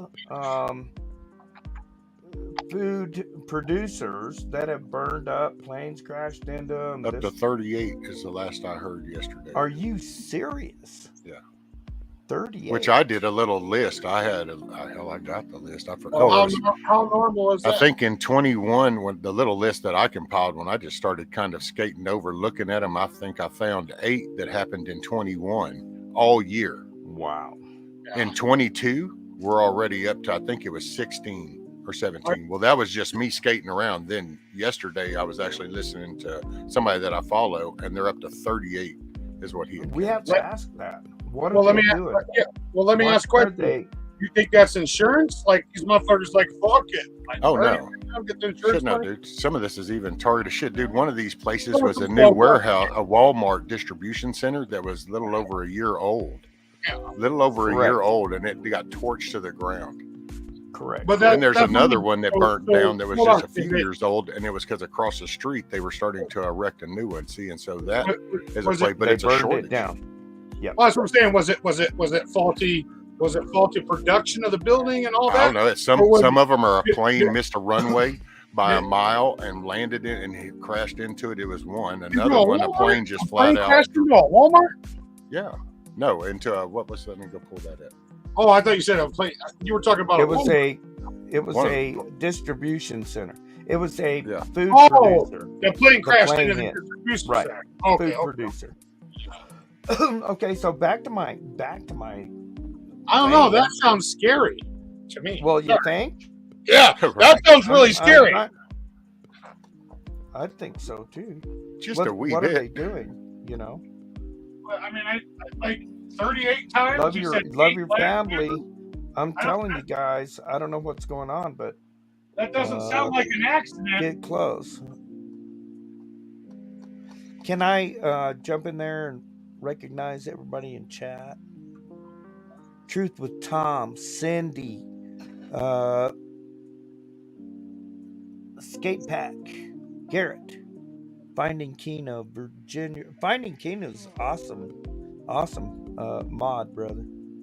Dropping the links. William, Chrissy, Cindy, Auntie,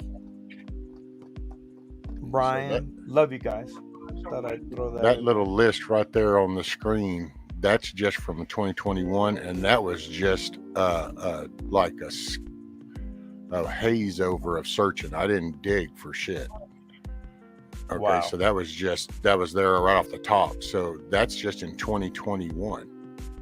Okay, and that's 8 right there. So now here's the ironic part is when you do this is 2022 starting here. Oh, wow. It doesn't even fit all on Holy one. crap. And we're not even halfway through the year. See, there's the other kicker. So the other was all year long. If you look, this goes to December, starting in January, kind of highlighted through. I'm sure there might be a few more off and on here and there, but that's just, topic. Then this is 2022 starting in January. Look at March, dude. It's March 16th, March 23rd, March 24th, March 28th, March 31st. Bam, bam, bam. Plainfield, Indiana, Arkansas, Maine, Iowa, Arizona, Texas. It just and it's all fires, right? Yeah, most of all these are fires. Okay, so regardless of what happened, that's scary, bro. Some of these, I pointed this one out on my show the other night, was on the 19th. This one kind of got my attention because it's the headquarters of Azure Standard, the nation's premier independent distributor of organic and healthy food. And it was destroyed by fire. It also does their carbo products for a short term. It affects that. It does their oils, honey, and vinegar. Wow. I'm sorry, I don't do a lot of canning myself, but don't you use vinegar? Vinegar is top 10, guys. Yeah. When you're canning. Honey, I mean, you're sick, you need honey. Kind of, it just. Yeah. Okay, so what about the fertilizer? Okay, so I can't think of what it's called, but there is no fertilizer, for the crops in the fields. What are they doing, guys? What are they doing? What are we up against? I mean, I don't know. That many times you said 8 in the whole year of 2021 and now 38 so far this year. That doesn't sound like accidents. No, it's not an accident. No, it's just like the thousands of anchored ships offshore and stuff. They're not it's not by coincidence. I show that all the time too. Yep. I mean, that's marinetraffic.com. You can watch that shit. That doesn't sound like an accident to me at all. No, but what you do is it's entering into one. I mean, this is my own. Here's my 2 cents. Is it kind of is an old corny thing, but this is America, and we are the pillar of freedom and God-given rights. It's really that simple to me. That shit did not exist until we were created and established that. Now you can go down whatever rabbit hole after that you want to but those became a light switch for the world. And then we commenced to transforming the world from the way it had been for the last few thousand years. And so all of a sudden we had a target on our back from day one. And it's just what they would like now is to just go to, it's kind of like owning several businesses and you consolidate under one headquarters. And that's kind of now they were trying to consolidate under one headquarters. And then just here we all just become little ants. Because if they can get rid of us, then they can get rid of that whole God-given right phrase and that freedom thing. That could just go away. Well, that'll start affecting other countries. That's why other countries, when you listen to people like Guardian Prepton from South Africa, Ricardo from Australia, they go, hey, man, just to reinforce, we are looking at America. You guys need to stand up because what happens here affects everybody because it affected them for a positive change when we got created. Yeah. So it's the ripple effect is what I used to say months ago.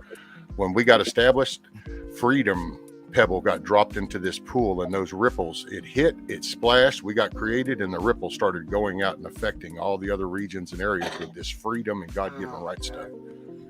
And then now it's bounced off and it's coming back in. And if we collapse, then it's just gone. That's why, and I shoot for November because that's our next president, midterm thing. And somebody mentioned in Texas, we actually have one next week in a couple of days here in Texas for some property stuff, but it's the local. We've had a few local elections, but the big one's coming up. Yeah. And I see it as that becomes the moment because that's when the gloves are all off. it gets decided which way we're going. If people throw in the towel and go, I ain't voting, well, then there you go. They'll do what they do, and then they'll have full control from then on, and it'll be what it is. We're spiraling. I talk to people out there on the streets, and they say, well, my vote doesn't count. I'm not voting. But yet they're bitching and whining about the government. And I'm like, what? What are you saying? Your vote doesn't count? What about the last election with Trump, where we overwhelmed the fraud and he got elected, and they went, what? Well, see, and that's, it's not hard to see when you think about it. Everybody was kind of hitting their lick, doing their thing. 16 come around. Well, you heard all this building America, and all of a sudden the red, white, and blue became a thing, and it kind of raised everybody, got everybody's attention, and they said, oh, wow, well, they weren't prepared. So everybody showed up. Bam. Okay, there you go. Right. Well, then they commenced to creating this whole negative tsunami and into a tirade from that moment. So from then on, all the media, everything slowly started building up on that area. People maintained the America for a little while, and we showed up in 2020. Well, they screwed it. All of a sudden, everybody now that showed up wants to just go, see, it didn't matter. Look, it didn't matter. It's like, no, now we need to do what we did before, just like in 16 when it was a shock and all. Now it's time to show back up in November going, no, we were on to you. And you slipped that one, but we know what's up, and that's it. And just, overwhelm their lies and deceit. Period. You got to remove a lot of emotion out of a lot of stuff. Oh, yeah. Emotion doesn't work. I've said this many times. Emotion doesn't work. No matter what you're doing. If you're on a crash scene, you drive up, there's people yelling and screaming, not doing a damn thing but being emotional. But if you rely on your training, when you show up on a crash scene, your training kicks in and you're no longer emotional. That also goes for our elections and our country and all these things that we're up against. If we're emotional, we're not going to get anything done. But if we are tactical and focused on a target, then we're going to reach a target. We'll get there. It's all about we the people, guys. Come on.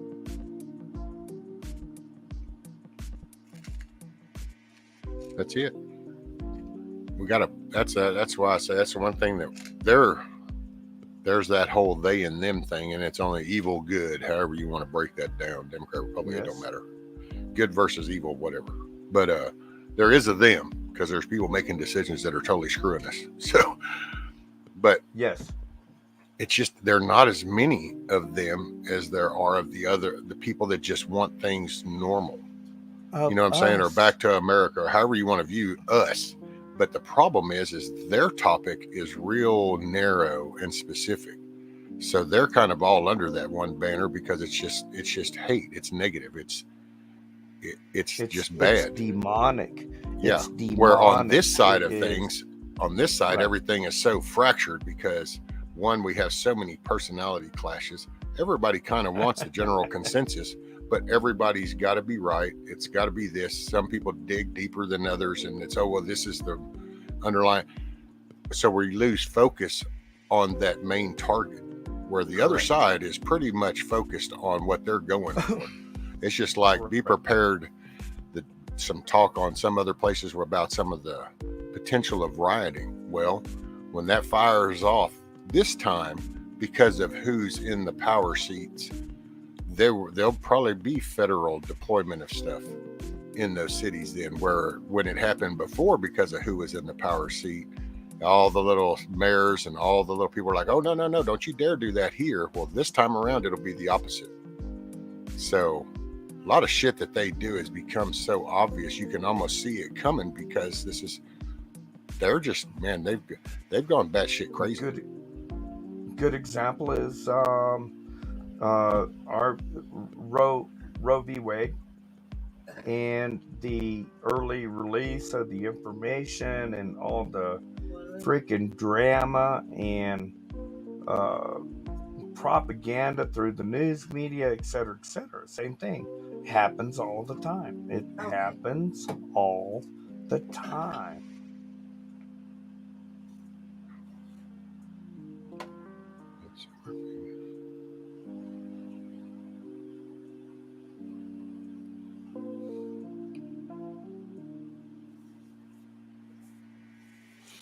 The the things that the people that are not woke up, I don't know how, any way other to put it, you know, the propaganda machine is controlling the narrative for the majority of the population. Oh yeah, dude, this is shit you used to. I grew up listening to of Hanoi Hilton and all that going on over there, and the loudspeakers you would, the messages that they would try to drum in, and you think about other wars where we've done the propaganda, and then you think of we're in this digital age, and look at the shit. Right. They just create a CGI movie and going, no, this is it, and it's like all of a sudden you just have, man, thousands of people are going, this is it, and it's like, oh my goodness. Right. CGI. I grew up with CGI. A good example of CGI would be the New York, the Twin Towers. Bam. I mean, hey, William, good luck with that, brother. You're in thoughts and prayers. Hope everything comes out of that. But you're going in for an EKG.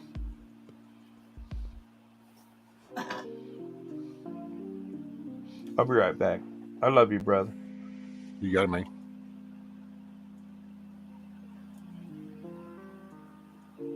And yearly checkup. Oh, okay.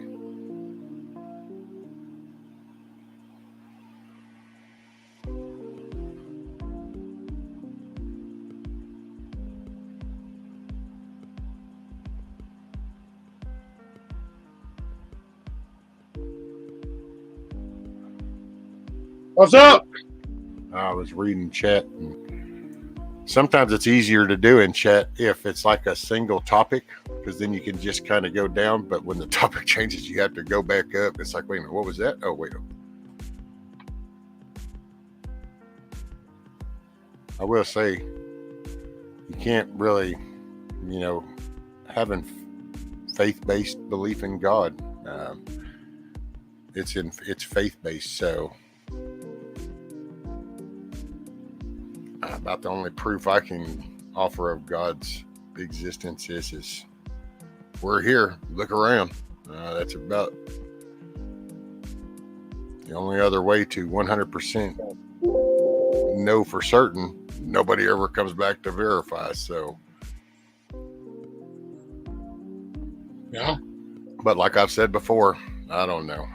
If you have faith in God and you try to do good in your life and you try to do the best you can at stuff, then how do you go wrong if there was nothing there at the end? Then what'd you waste? You didn't waste nothing. You still had an awesome, positive life, and you shared a lot of love and care and concern, empathy. So it was all good. And then all of a sudden, but if you kind of get to the end and you figure out that, dang, it was true, but I didn't, it's a little late in the game now, ain't it? Well, there you go. So I don't know. Given my previous experience, I just go with me. I figure to each their own. That's not my to judge people that want to know about my relationship and faith in God. I share it. If you don't, that's between that's all on you. Tell them. Maybe. And I don't. Maybe I misunderstand, but I guess, Auntie, are you talking about this statement about God will always have the last say? He will have his day, and we will have a new heaven and new earth. His promises stand true. Because, I mean, you know, it's faith-based, and if that's a person's faith and that's what they believe, then it's not a right or wrong across people. What's up, Hurricane? I just seen that name come in. And what is that? Cindy said something about Scat Pack. Congratulations on your new grandson. What? Got a new little one? Hell yeah. Uh-oh, we lost Polar Bear. Well, that's okay. I didn't leave this time, so it ain't on me.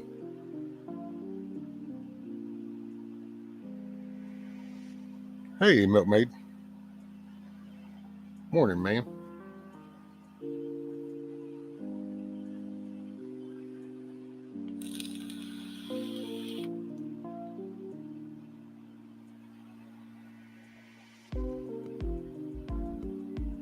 Just leaving work.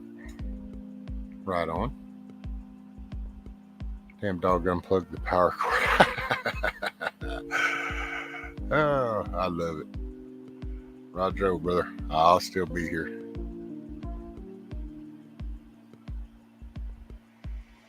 And I'll take a moment. Welcome everybody in chat. Thanks for showing up, hanging out, chilling. I appreciate y'all hanging out. Appreciate you sharing your time with me. So good morning, good day, good evening, wherever that works.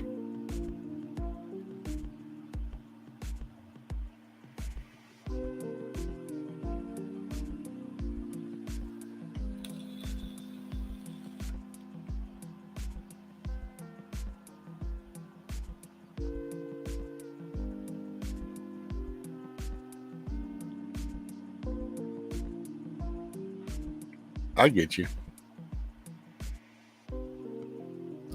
I get it.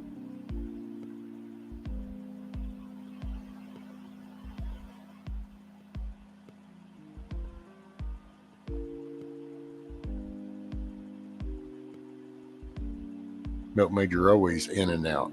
Even when you don't want to be in and out, you're still in and out. So, oh, there's some coffee and donuts. Thank you, Benjamin.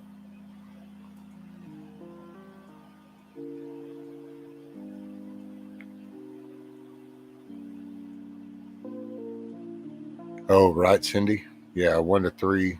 4 and 5 too, just depending on the environment. But man, they're just, you can watch in their eyes and their faces. They're just soaking it up. The sounds and sights, and it's definitely very cool. I know that's one thing I love about my granddaughter. It's just so cool.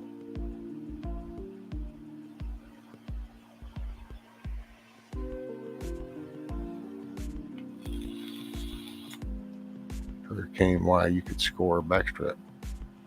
Wait, what'd she say? Well, we got options of backstrap on the table.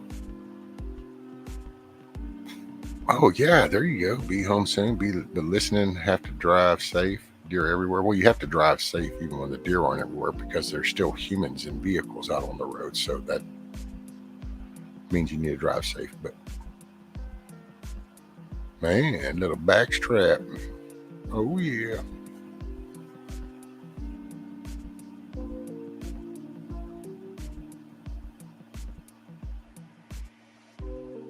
Right, Cindy? Benjamin's always got the coffee and donuts ready.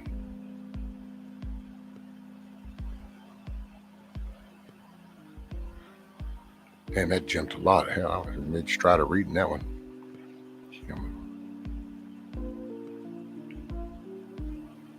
Oh, and don't we have Friday the 13th coming up again like next week or some shit? Sure enough, next Friday is Friday the 13th, Hurricane. What?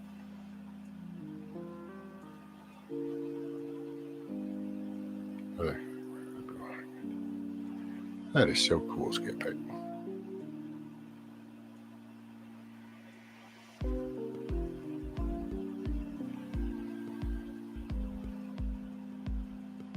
That's only if your vehicle can't drive away fast enough, Hurricane.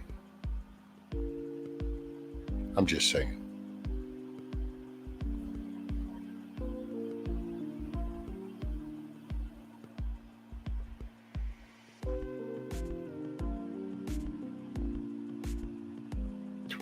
birthday.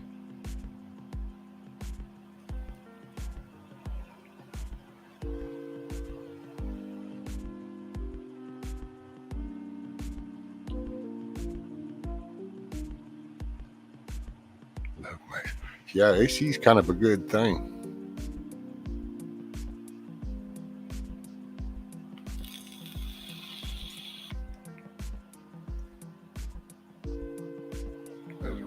They are, man. The little ones are just so awesome. You watch just the innocence and the absorption of what they're hearing and seeing, and it's just awesome.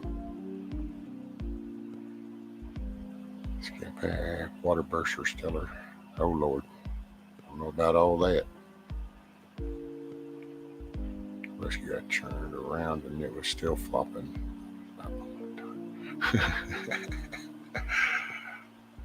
Well, hey, that just meant it was still fresh. You go, girl. Shit.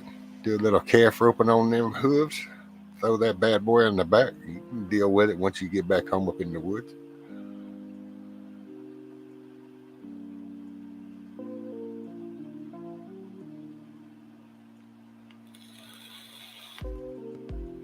But I feel for you too, because that's when I forgot which one it was. She took out my white truck. I used to have a GMC, and my wife took it out with a deer. And now that deer, yeah, there was nothing really salvageable from that deer other than just grinding it up for scrap food.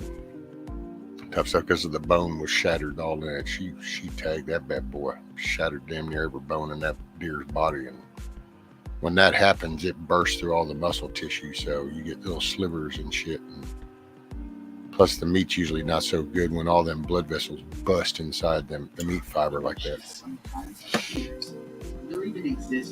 Yeah, that's never good.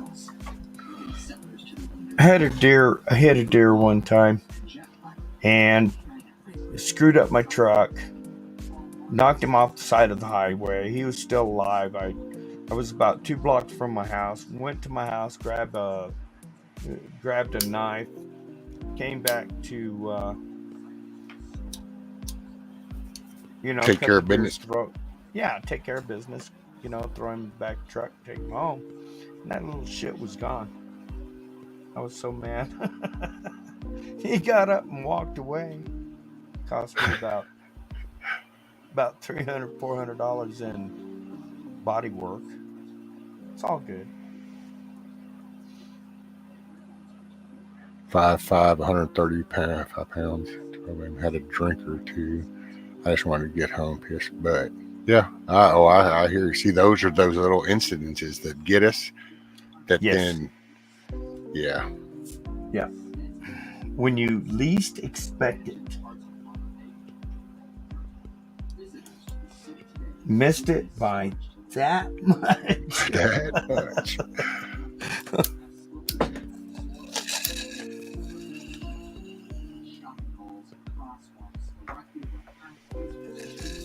I'm never drinking water again.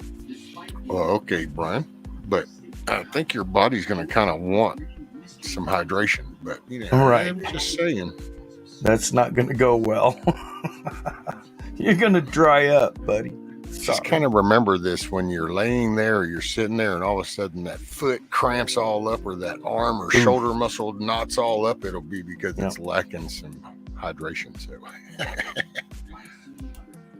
what Scatpack says, yes, and having your family around you, no drugs, no people telling you to push, all that hospital stuff gone. It was so awesome. I'll never forget it. Now I know for a fact I could help someone if need be.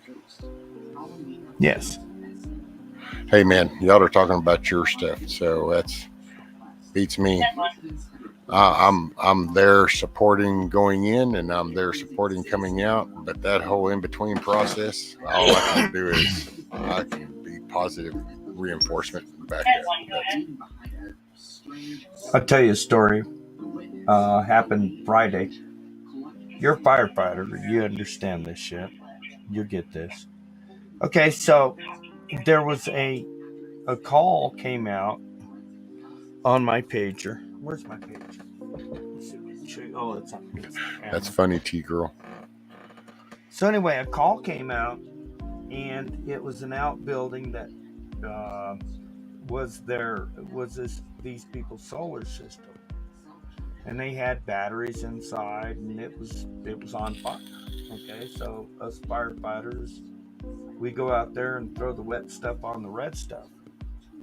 Well, I showed up on scene. You're gonna appreciate this. I showed up on scene, jumped out of my truck, and pulled a hose off my truck, and ran in to do a knockdown. But I didn't put on my PPE. And there were lithium batteries exploding. Okay, so while I was there, the smoke was white and black. White because the homeowner was throwing buckets of water on the fire. Black because, we had an issue. When the batteries went off, they were, the smoke turned to a bluish green. That's a vapor. Yeah, lithium batteries. So I got a big old whiff of that, and I got rode up and wound up in the hospital for a couple hours, and everybody at the department calls me a dumbass. And they're right. They are pretty much. Because, and I agree with them. I screwed up. So that's my story. Yes, I have a pager. It's not a pager, it's on my phone. It's called Active 911. I get a page on Active 911 on my phone. It gives me the address, the reason for the call. It gives me gate codes. It gives me the nearest fire hydrant. It's awesome stuff. I'd show it to you, but that's phone that is right over there that's taking video. Yeah, they can hear your TV in the background. And he said there's background noise on you. Yeah, I'll mute. Sorry about that. No worries. The wife is in the living room watching TV. Uh-huh. By the way, T-Girl, I noticed you put up that those whistles and stuff, and I don't know. I'm not sure that they work, or maybe it's just in certain areas. Maybe if it's like a more flat. I know around here, driving up in these pine trees and stuff, they don't seem to help for nothing, because didn't have them on my truck. My wife hit the deer. There went the truck. Had them on her car. She hit the deer. There went the car. Another car. No things. Hit the deer. There went the car. Another car with the things. She hits the deer. It's still there. So it's like it doesn't seem to matter around here. It's just fair game. Little shits come running out everywhere.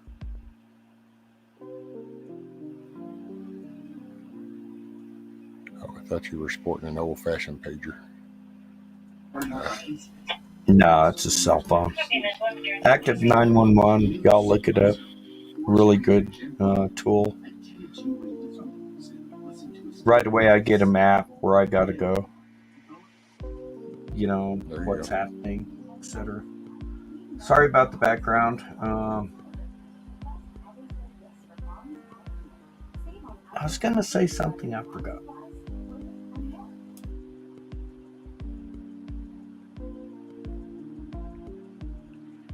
Polar bear might have fell asleep waiting for his cord to charge back up. It kind of was, Brian. I felt like I was buying party whistles. No, there's no point.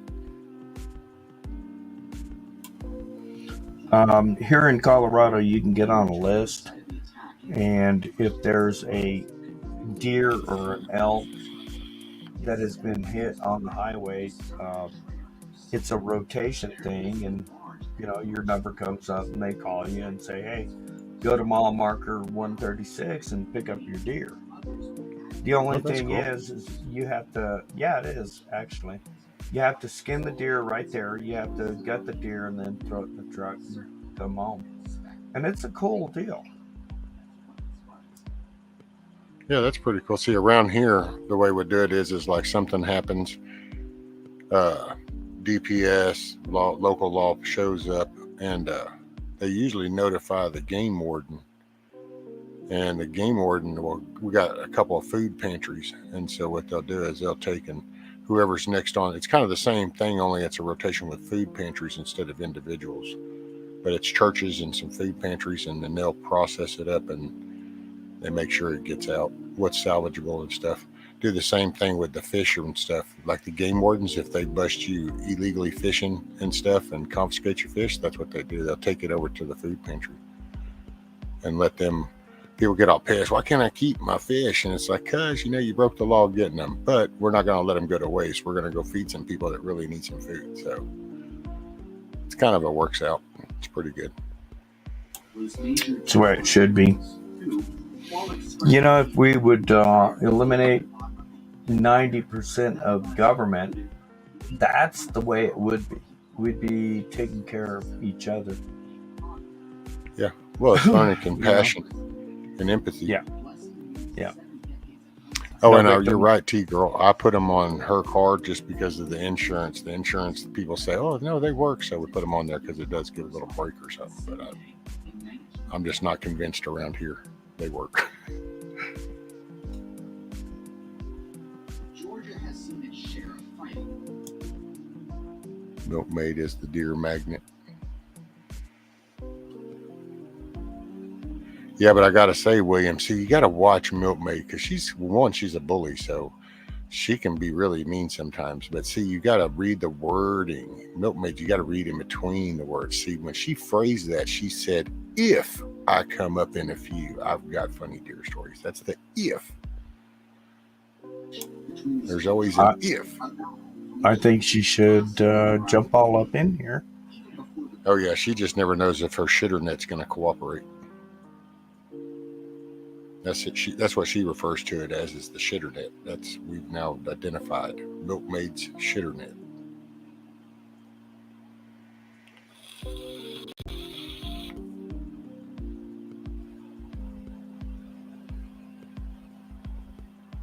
I find it so interesting. I was watching a YouTube channel who cuts people's grass for free, and another one that does pressure washing for real government.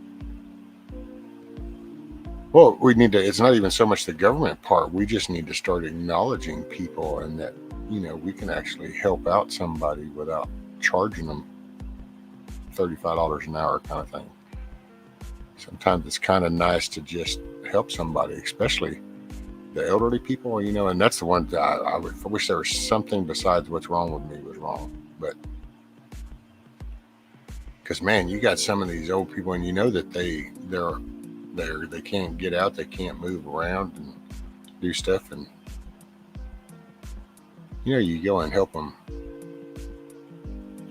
I don't know, get me all upset thinking about that, because that just shows, man, you start thinking of that just shows where humanity's going. Look around and think, wow, that person could be helping that person could help that person could actually treat that person with respect. And you just realize, it's a pretty shitty deal.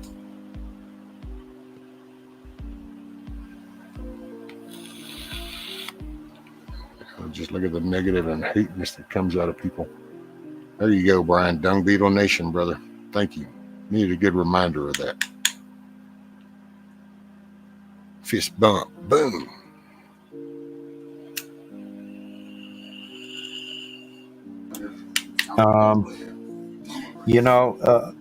What I see is everybody is selfish. Back when I was growing up, when I was a kid, my uncle taught me not to be selfish, to actually be, he'd pull up in front of the grocery store and he'd ask me, what do you see? What's the problem? And there would be elderly people walking out of the grocery store with their bags and this and that and the other. And if I didn't get out of the truck and go help, he'd kick my ass. That's the way I was growing up. And oh my God, nowadays, what the hell is going on? It's out of control. It is way out of control. Well, we blame now.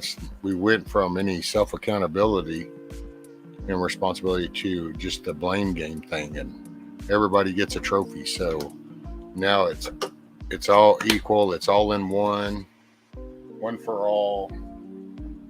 We're it's there's no accountability, and something goes wrong, it just becomes the whole little cartoon that used to go around with all the hands pointing in all the different directions, and it's like, it starts right here in the living room.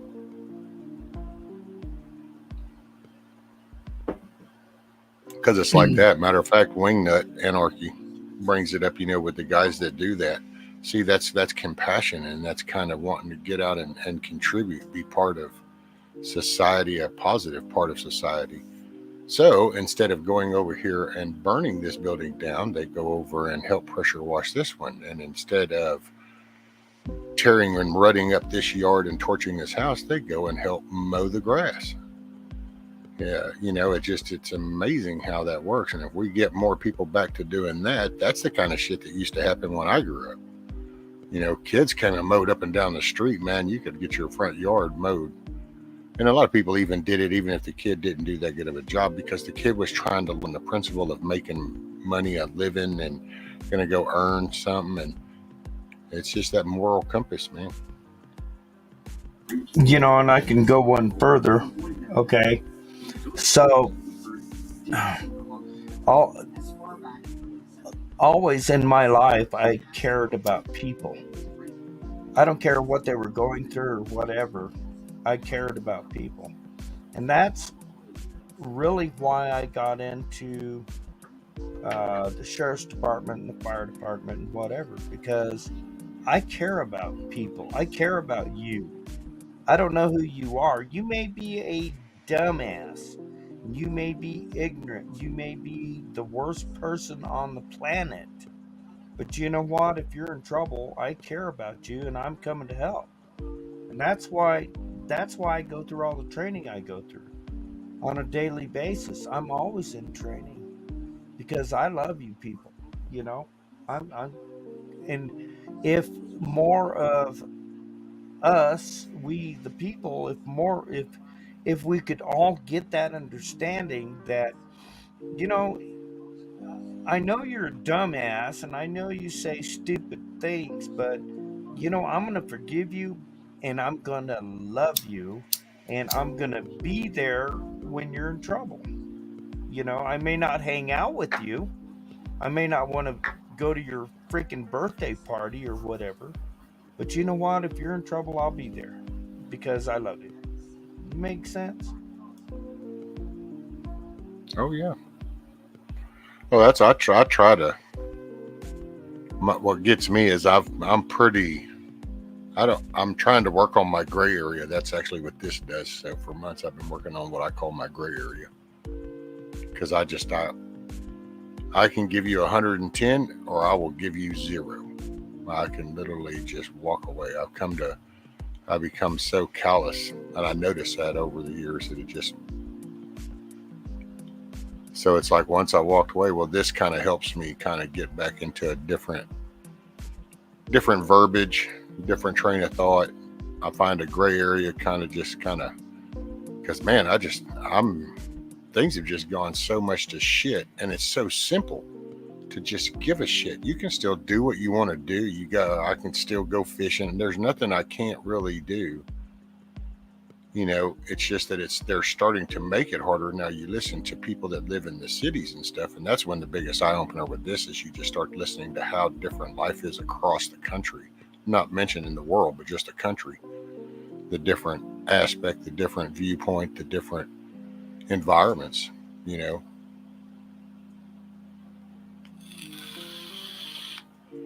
Pretty much anarchy. That's what yeah. Hey, give me just 2 minutes real quick.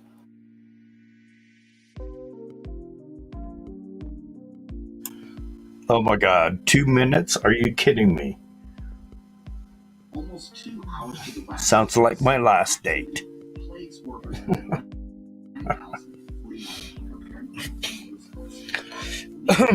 The world's gone to shit, but The reason, in my opinion, this is just my opinion. The reason the world's gone to shit is, Satan has completely lost it. It's that time where he is releasing all his minions, all his demons out there on the planet. That is my opinion. People are being manipulated by the demons. Ephesians, let's see, let me think. Ephesians chapter 6, the weapons of my warfare are not carnal, but mighty through God to pulling down strongholds and casting down vain imaginations. And then it goes forward to the weapons of our warfare are not carnal, but mighty through God to pulling down and it gives us the armor. Ephesians, guys, and then you go in the last days and holy crap, we're in a battle. But if sing us a song, Virginia, are you kidding? What kind of song you want to hear? Anyway, if we realize that the enemy is trying to divide us and keep us separate from each other, remember, wherever two or more are gathered together in Jesus' name, there I will be, in whatever, all that stuff. The enemy wants us divided. He doesn't. What song do you want to hear?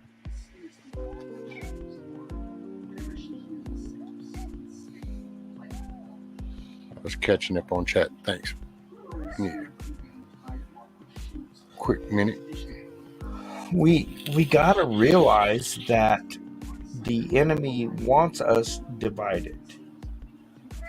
The enemy does not want us walking in forgiveness and love and compassion, especially forgiveness. Holy crap, Do a deer. Another thing real quick is the joy. The joy of the Lord is my strength. Think about that for a second. The joy of the Lord is my strength. So if he's taken our peace and he's got us divided and he's got us thinking about drama and all the bullshit, he's going to take our joy. Only if you give it to him. Right. I ain't giving it up, brother. I'm happy. I am not giving that up.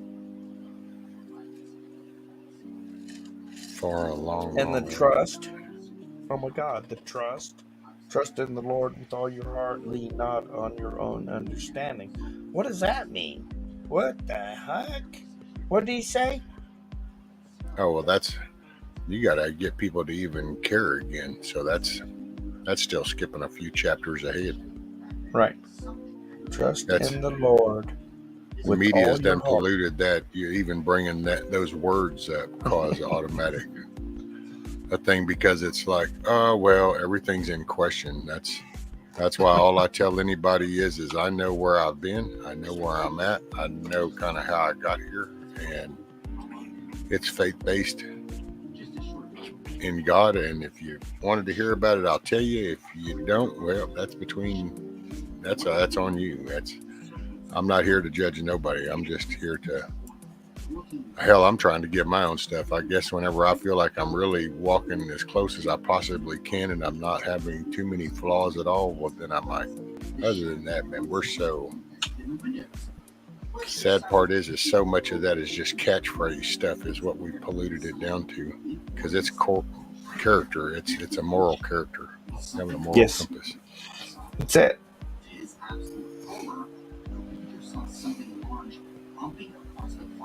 Another one is fear. We're always motivated constantly on an everyday basis. We're motivated by fear. The news media, they bring fear. Even the people we follow, some of them bring fear. you know.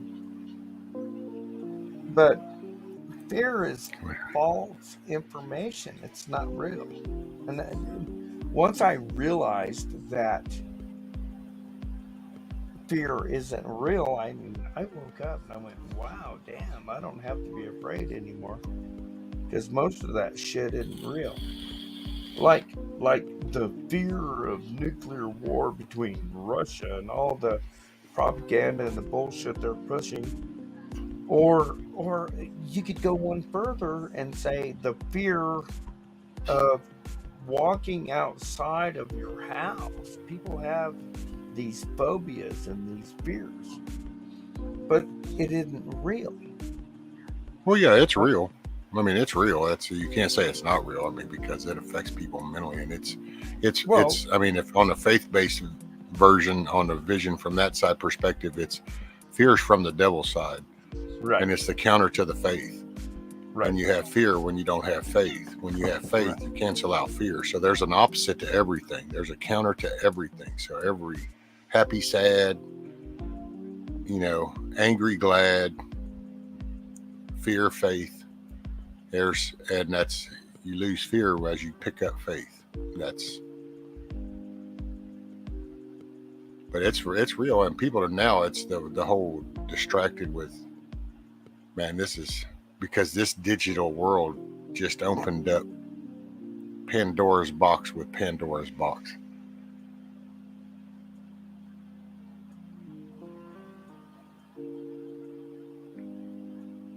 Because now it's just there's whole generation deep, almost 2 generations deep in a tsunami of information with stuff just getting put up, people creating sites. And I remember when that was kind of a new thing, you'd find the little bogus website and it was like, yeah, that's coming. Well, this is just a very high-tech version, but you realize how far, man, some shit's gone way off the road. And it's like, wow. And you just kind of, I don't know, mimic older days and think of some of the stuff and going, can you imagine now, this is part of the 10 wagons that are working their way through the mountains or flatlands over this way. What do you think the general consensus thought was? Do you think, it's just, I wonder if all those wagons were so divided on the common goal. I don't know.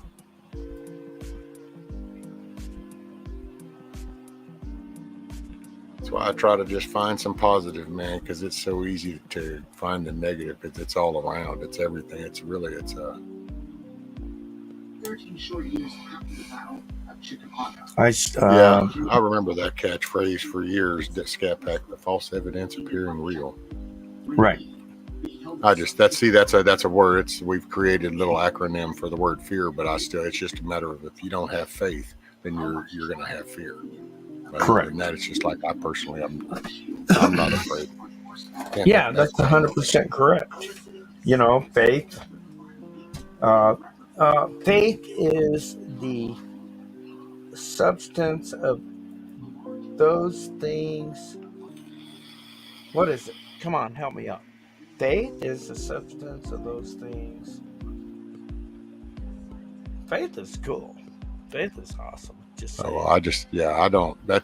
I've gotten so simplified now. Faith is that I believe in a higher power. I believe that's God.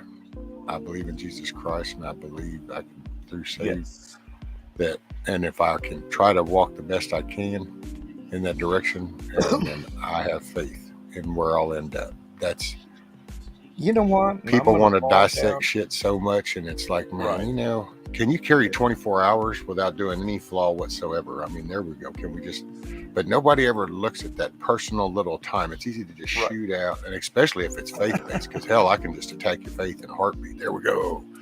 And it's like, because this is an age of question everything, because everything's real and everything's not real. It just depends on who says it. History Channel decides that it has whole stories concocted behind what they discovered. I laughed yesterday and said, me and my wife used to joke about that years ago. Some of these little dump places around here down these farm market roads, and it's like, man, can you imagine in 100 years This place is totally different. They discover that trash pile, and then they concoct this whole fabricated society that lived there and how their way of life was. And it's like, no, actually, people in this 40-mile radius just used to dump appliances and shit there, and tires and axles and any, that's why.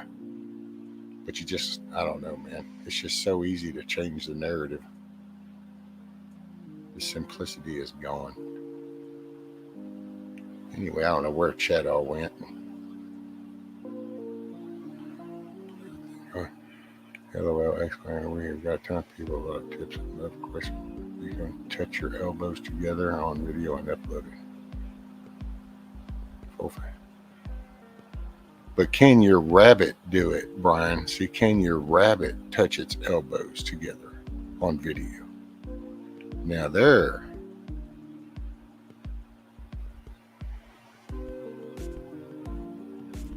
Has my faith changed at all during my life? Oh, shoot, yeah.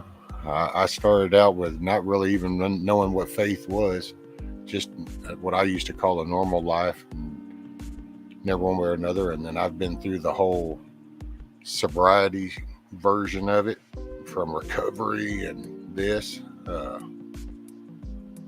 I've been through the confined, when you lock people up or put people in very bad situations. I laugh, and everybody finds God then, because that's amazing, the word that everybody hollers out real quick. But I've been that way. And then I approached it, what I thought was okay, this is the right way I'm supposed to do it. And that's when I started my little church continuous, the studying, man, writing this down, listening to these quotes of these scripture, man. Oh yeah, okay, yes, I got to get my little John 3:16, Matthew 3:16 thing. I got to get all these little catchphrases down, and then I died the second time. And after I died the second time, kind of had a different perspective on things, and was kind of like, okay, I think I'm kind of getting it. Kind of started having some different conversations with God, as I put it. And I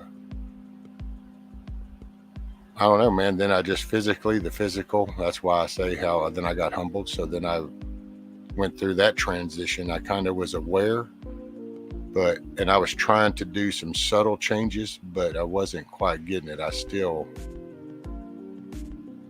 headstrong, because I'm just a hard-headed person. So, and then I got physically humbled.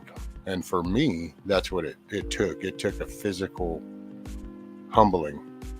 And that's when that happened. Then I kind of, I don't know, dude, hell, every hour I didn't want to wake up. That's all I can say. I'd lay there because I couldn't hardly move. And I would open my eyes and be like, I don't want to be here. I don't want to be here. I'm tired. I don't want to be here. And then I'd literally just lay there and whine and bitch and say shit like that until I'd nod back off, and then I'd wake up saying the same shit. And then I don't really know the magic moment, brother. I wish I could tell you going, this is what happened, but there was no movie moment for me. It was kind of just like a warmth kind of came over me. I think there was a couple of people had reached out to me at the right time with kind of just the right message. It kind of was like, if I will put in a little into this game, then okay, it's not time for me to go yet, obviously. So that means I need to get vested in this. So then I started kind of trying to get up and move around. And then y'all have heard me tell the whole story with Indy and Ron, and then over to this, and then doing this since December, I guess the last of December, first part of January. And then here I am. So there I just walked you basically through my whole transitioning period and how I identify. Those dang trigger words there. And I noticed chat just totally paused, so hopefully that didn't just kill everything. But I was answering Anarchy's question, so if anybody came in and listened to that, I wasn't trying to hammer nothing on nobody. I was just answering a question.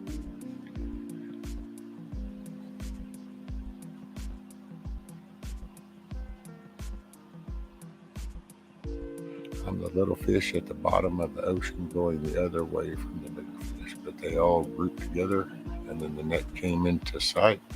So I'll just keep swimming. There you go. Hey, what's up, Summer? I just saw you were in chat. Sorry if I missed you. Man, I'm sorry if I've missed anybody. So, and I'm glad you're back home, Hurricane, safe and sound. Welcome everybody in chat. Thanks for coming, hanging out. Appreciate you. Good morning, good day, good evening, wherever that's working. Right time, right message, right person. That's it. You know, and I got to say that's part of that, what I've kind of picked up the past, I don't know, I guess a year or so. You know,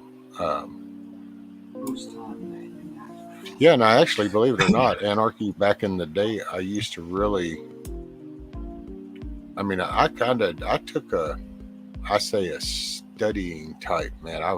I thought, man, I need to learn. Like there was, I actually look back now and I figure I approached it kind of like you're going to learn something. Like, let me teach you electronics. Here's a couple of books on electronics, you know? And so, okay, let me hit these books. And when I get done with these books, I'm going to know electronics, but it's not really, it doesn't work that way. You know, so I think that's why that didn't really stick. I will say this, you know, probably the biggest thing for me and the whole acknowledgement way back in the recovery days, you know, whenever I first was kind of coming to terms with just really, believing in God. It's not that I didn't. See, back when I was growing up, it wasn't, I mean, yeah, I guess there were people that were like, oh, you got to go to church and grab by the ear and take him to church. But it wasn't like you didn't hear conversation at school or on the playground or at the park or anything like that. It wasn't like, oh man, them Christians or the church people. So it wasn't like an anti-religion thing back then, really. So you just kind of, man, people just were people.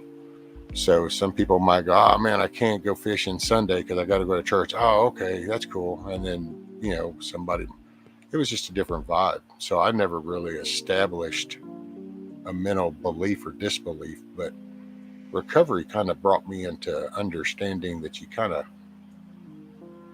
at the end of the day, there's a creator of something because we're here and this is pretty unique. Everything kind of, when you look at just things work together without all this man-made pollution, you start to kind of, there's a higher power of some sort. And that's kind of where it started for me, was that trigger moment getting clean, was realizing that looking around, you know, the birth of a child, how that all takes place, you know, how the plants providing food, and you just kind of understand the intertwine. You kind of go, yeah, something bigger was involved.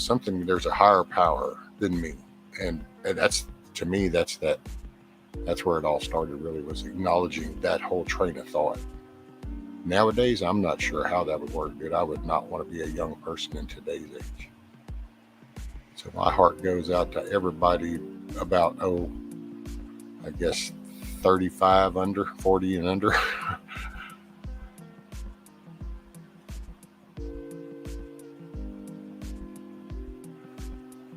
And sorry if I carried on too much on that. Let's see. You are helping me through nights. You were doing just fine. And yeah, God help them in this day and age.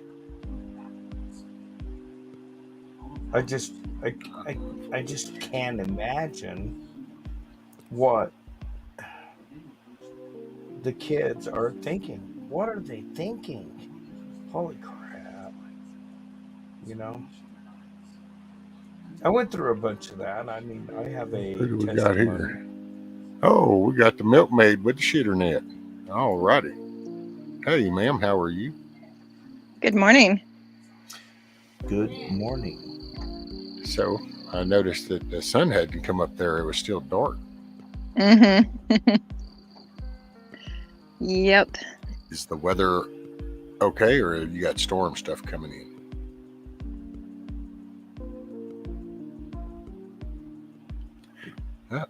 Shitternet 1, Milkmaid 0.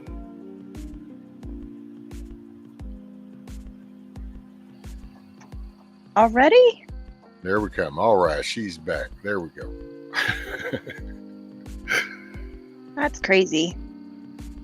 I tell you what, here, let me just for we're going to see how this really goes. Let me turn my camera off.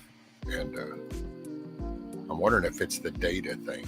You know, it's because I think you're on cable. I think we've talked about that. And I think we've determined you're on a cable system. So it could just be numerous things. But because right now you shouldn't have high traffic. So it shouldn't be that part. It's noise or something. It could be. Yeah. It was so strange that one week I had great internet. And then it just went down again.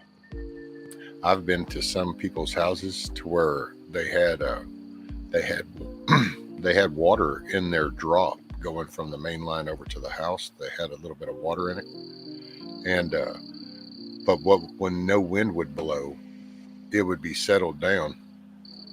Oh, okay, got Wingnet. Wait, is your radio we on? lost Ricky. Mine? Do your hand in front, Wingnet, for me. Yep, there you go. I got you, brother. Brian. I wasn't sure. It's not on at the moment. Okay, that's what caught me, dude. I started to hit that and I go, wait a minute, that screen's not lit up. Hold on. Yeah. It's usually on, but I got to do some repairs on the batteries and stuff. And that's one thing I'm trying to figure out how to do is like recondition old car batteries and bring them back to life. It's tricky business, but I got a bunch of them I need to kind of bring back to life. Oh. That's what I'm trying to do. Like I run all my radio equipment off of that stuff, off the batteries. So Now, and hey, Wingnet, long time no panel with you. yeah. Well, yeah. Oh man, that's another thing too, Melody. I was talking to, I was wanting to say something to Virginia also on the Canon thing because I got me a pressure cooker that I found like I don't know. This was years ago in an old job that I did, but it was stuffed back in a bunch of stuff. I ended up cleaning it up, but I haven't tested it yet, see if it gets into pressure yet. So I'm still trying to get to that point. But I'm also thinking on another direction also is probably building a still so I can actually like distill water or whatever else. Things. Well, the thing is like even if I was to do alcohol, for instance, if I was to do one run, I can get ethanol, so I can actually probably start making my own gas, or at least ethanol part of it out of one run, and then the drinkable kind, and then there's also the better medical end of it for like antiseptic, or you know what I mean? Right. Like yeah. You can get all three of those types out of one run. You know what I mean? So I'm sitting there thinking, it's like, well, that's three different things, because like even like moonshiners, man, they threw off that first, that what they call the head, which is the ethanol. You know, so I mean, you know, they just throw that away, and hell, you could use that for lighting fires. I make these little alcohol stoves, little alcohol stoves and stuff that I make. I use denatured alcohol for that. I could use the ethanol to run those stoves. Now I think about it. So I was sitting there, I was trying to figure out all these different things that I can just do with one still. You know what I mean? Oh yeah. It's craziness. Yeah. And then on top of that, like what is it? Making essential oils and all kinds of other stuff, man. So I was like, yeah, that's a really like multitasking type of piece of equipment. And hey, by the way, Wingnut, Virginia said, do you know the make and model? The make and model? No, well, see, okay, no, I don't right offhand, but it's a small one, and it's an older kind, so it's only got like a one of the little bobber weights on it, but it's one of those old kind of weights, so it's got a 5, 10, 15 thing on it. So it's one of the old type, and it's just a single, no gauges, and it only holds pints. It's like 4 pints in it. So whatever that is, I'm not sure. So I put 4 or 5 pint jars in it, and that fits well. That's it. If it has a weighted gauge and your seals are good, does it also have a pressure release valve? Well, an emergency one. yeah, but like I said, it's old, so I don't know if any of this stuff is actually still good. I haven't see. That's how do you test it? You just put water in it and see if it holds pressure. Yeah. Yeah. That's pretty much how you do it. Do you have to put anything in it, like maybe put jars in it just to make like it is? I don't know. No. I wouldn't think so, because it's the whole canner. The whole pressuring is happening in the container itself. Right. I just wanted to make sure all the seals and all that stuff hold and all that stuff, and if it holds pressure, then I can actually get that thing going. Well, I know that's what Virginia chastised me on, and be sure and told me whenever I was talking about my mom's is be sure and check those gaskets real well and don't hesitate to get new ones. Well, that's the thing. It's like that's the reason why I got to test the whole thing and see if it holds pressure first. If it doesn't, I'll just that's probably what it is. It's going to be the seal. That's what I'm guessing because it's old. And it took a lot of cleaning to get it to where it's at now. You know, because I think it was in like an abandoned house that I was cleaning out for some people or whatever. I don't know.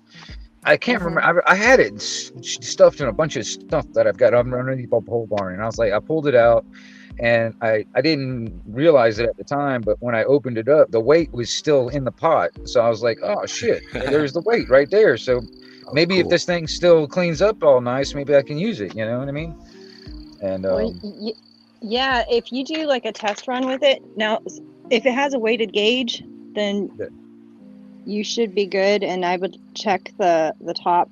The older ones, like I have a really old canner, and the emergency pressure release valve is actually like a little thing of lead that will melt and release the steam. So it's a one-time deal, but I mean, if you watch, you know, you're not going to have any problems with that. But if it has a weighted gauge like that, and you run a test with just water, I don't think you need to put any jars or anything, but run that and see if its steam comes out. That'll tell you if your seal is good. Yeah. Right. Well, that's what I was saying. The lids. This is what I'm thinking. This is my rationale. What I'm thinking right offhand is just putting like, I don't know, like 2 or 3 inches or whatever in the bottom of the thing or whatever, and then just getting it up to boil where you can don't have the little weight on it. Just let it get up to boil where I start seeing steam coming out the thing. Put the weight on it. Let it see if it starts building up the pressure and if any leaks are there. And if it doesn't and it does what it's supposed to do, then I'm good. But otherwise, that's what I'm sitting there thinking. That's what I'm thinking in my mind on how I should do it. But I didn't know if there's like, if somebody was like, there's like, so maybe we should put something in it, just to like make it like act like it's like you're doing something or whatever. I don't know. But you could do some. Oh, sorry. And Virginia has a good point. It might have some markings on it. I'll have to look. You could even. It looks so bare. There's what labels I guess was on it is gone now. So if there's anything stamped, I'll look. I didn't see anything when I was cleaning it, but I'll have to look harder next time. Well, maybe even just get you a picture of like the top and then seeing the shape of the top and the hinges. The hinges has kind of been real key. Like with my mom's, it was the way that lid goes on is a real good identifier. Yeah, well, it's like I said, it's a stovetop kind, and it's the lid. It pops on and screws on there, kind of locks on, and it's got 2 handles, one on each side. And then it's got the center, right in the center of the top of the lid. That's where the weighted deal is. And like I said, it's the old kind. So it looks like this like lollipop type shape, but it's got a 5, 10, and 15 numbers on it. So it's like whatever number is like, depending on like your elevation. Right. You know what I'm saying? So, because some of them, they have like different weights. This one's just got it all in one weight. That's how mine is. It does the top of it look like lug nuts? Like you flip them up and then you screw them down to lock the lid on? No. How many? No. Just the 2 handles just the 2 handles. It basically this sounds like Sister Marie's. Watching Sister Marie, because I've watched her when she does her. I think it's hers that she puts it on and then churns the lid and it locks in. Yeah, it's got like these like little keyway things on the pot and on the lid. So when you put the lid down, it goes down, and then you twist it just a little bit, and it locks on. You know what I mean? The whole lid itself. You know what I mean? It was Sister Marie. Somebody in y'all's Canimals got it like that. It's an older one. I know it is, man. It's like it's probably 30 or 40 years old. So, but it might be a Miro. I don't know. But do you have it? If I can't get it to work as a pressure canner, I'll just turn it into a moonshine still. I mean, that's what I'm thinking in my mind. If I can't find rubber seals for it, and I can't get it in whatever, and things just don't seem to work, I'm going to turn it into a still, because I can work with that. I don't. Right. It's not going to be under pressure. You know what I mean? So I won't have to worry about that. I'm going to have to look on how you make a still, because I've really considered buying one for the reasons that you. There are some cheap, Chinese stainless steel ones that you can get, and they'll do the trick. Like for instance, if you wanted to make alcohol, like I was talking, for either drinking or medical purposes or fuel, it'll do this trick for distilling or just distilling water. It'll do the trick, but they're cheap, and they're cheaply made. I mean, the stainless steel is like really thin. Sometimes the welds could be kind of questionable. That's the only thing. Yeah. But you can spend like maybe $150 on, or maybe even lower, depending on the deals on some of those stills. But you're taking a kind of a, you might get something that works fine, and you might not have to do anything, or you might just have to modify it just a little bit, and it'll be even better. You know what I mean? Yeah, because when I was looking at them, I can't remember the name of it, but it was an American company, and I want to say something having to do with copper or something. Anyhow, it was kind of considered like a higher end one, and those things are pricey. Like, if they're made out of copper, they are. Yeah. Copper's expensive right now, so. But then I want to say there was issues sometimes if people didn't clean the oxidation off the copper, it would poison people. Yeah, but there is another thing too, that when it comes down to drinking alcohol, when you're distilling, it's good to have copper in line in the vapor trail, because the copper and the alcohol, there's a chemical thing there that actually it pulls like these toxins out of the alcohol, the copper will. So it's good to have it. So yeah, but I mean, so if you were to have like a still, I mean, I would have at least some copper in it, just somewhere in line. Even if it doesn't have to be the whole damn thing, it could be like just one line, like going from either like the pot to the worm, if that's all you're going to do, or from that to the thumper and then the worm. Depends on how you're going to do this still altogether. I want to kind of make high octane. I don't drink alcohol, so it's not going to be like something I'm going to be drinking. I'm going to be making it for different purposes, like trade items or just, whatever. You know what I'm saying?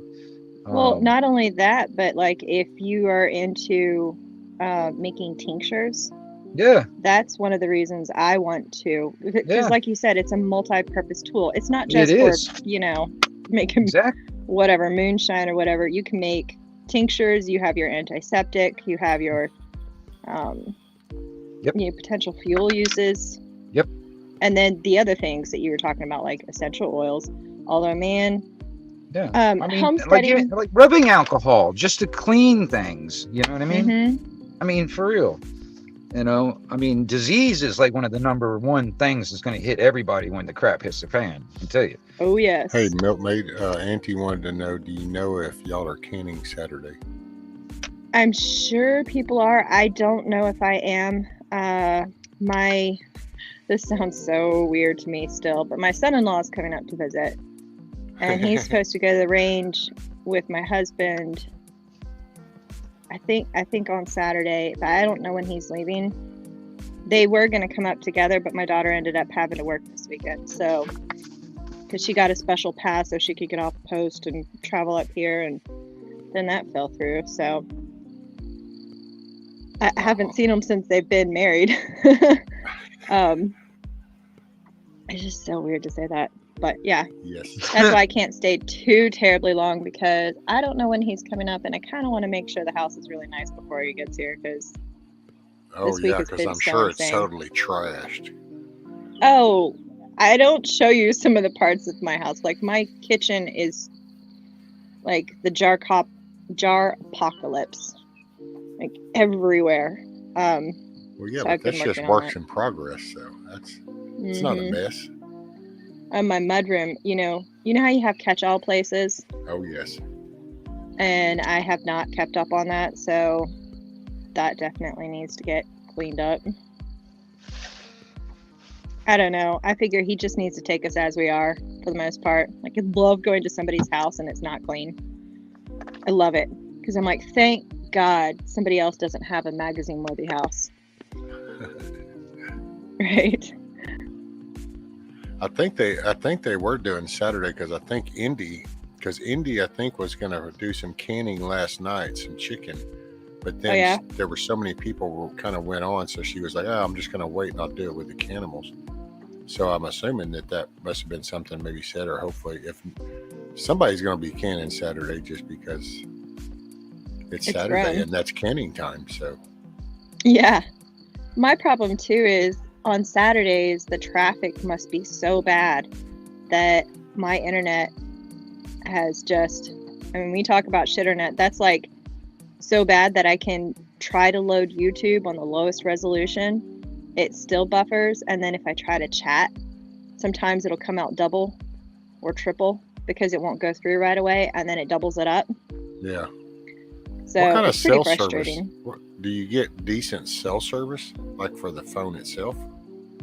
Yeah, that's the crazy thing. But I'll look at it and be in the same place, and it'll go from 4 bars down to 1, which I know it means it's hopping towers. Sometimes it helps if I turn off the I don't know, radar or whatever, so that it doesn't connect to any tower. Wait 60 seconds and turn it back on. Location. Because it'll pop to another tower, but at least that's my understanding.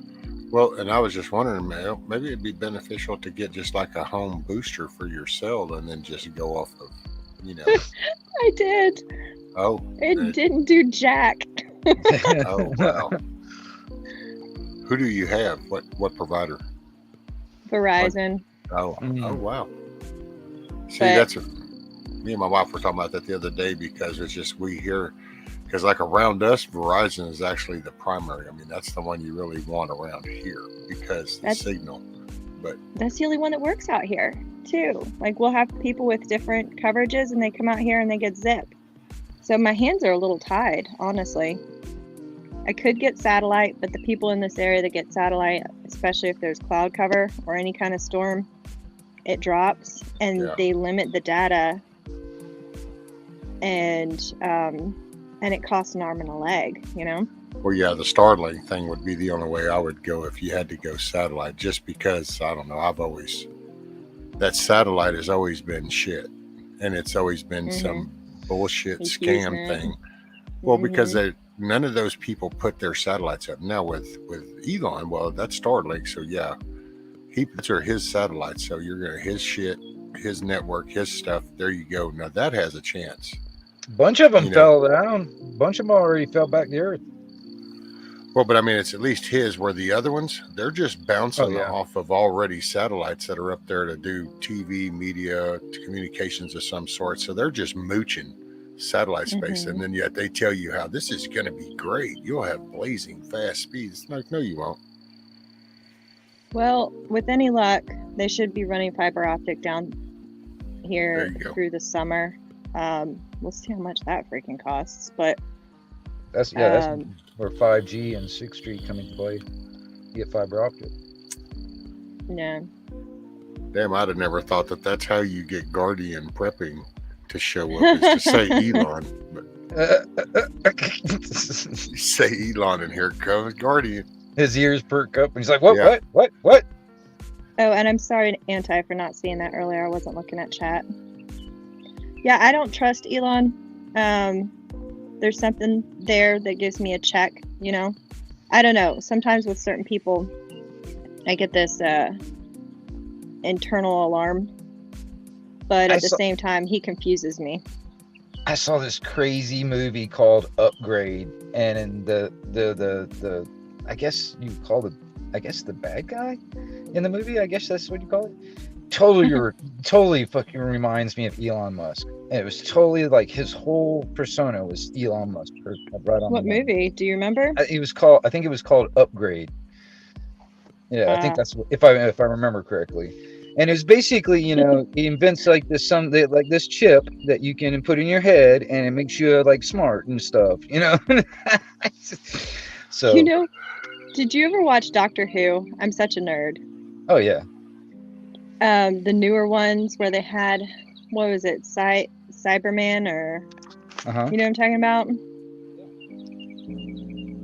There was an episode where everybody had like what looked like Bluetooth devices that they had connected, and it was supposed to be this technological upgrade, and everybody could stop for a second and upgrade on all the news and all the current events and information. They'd all pause walking down a street, you know, in this city, and they'd pause for their little upgrade thing. But it was like this plot to end up turning them into basically cyborgs. Yeah, well, yeah, they're kind of like the Borg in a way. Mm-hmm.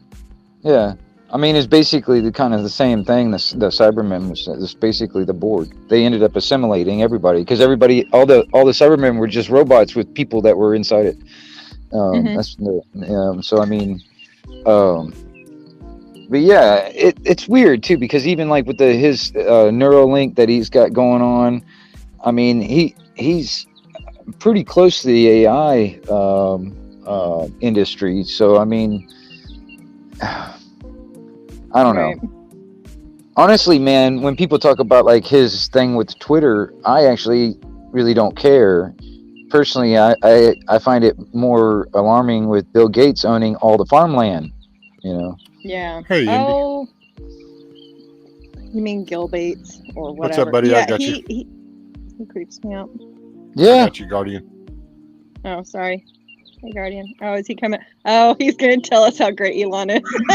Hey, Guardian. I will say, I just want to say this real quick. Hold on, Guardian. I just want to say this because then I'm just going to easing back down to my little seat. But I'll just say this about Elon. To me, he's just my personal 2 cents. It's a guy that's got money. He's got interest. The whole trust, mistrust, I don't know. Let's see what he does with his money.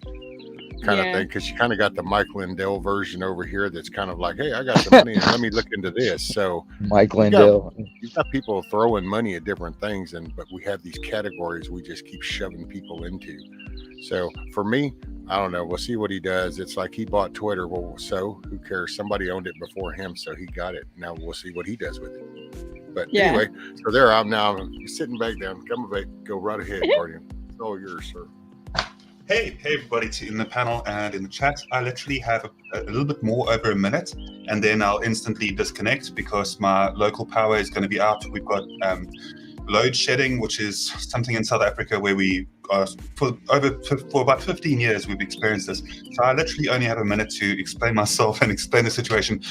There's a new video from Elon. There's a new interview that I strongly urge anybody that's an Elon critique. Look, if you critique something, you should always look into it a bit more, and to the point where like you completely have a very confirmed understanding of why you dislike him. But there's a new talk where Elon Musk does it at the Gigafactory that took place in April, and I really recommend that anybody watch it if they haven't already.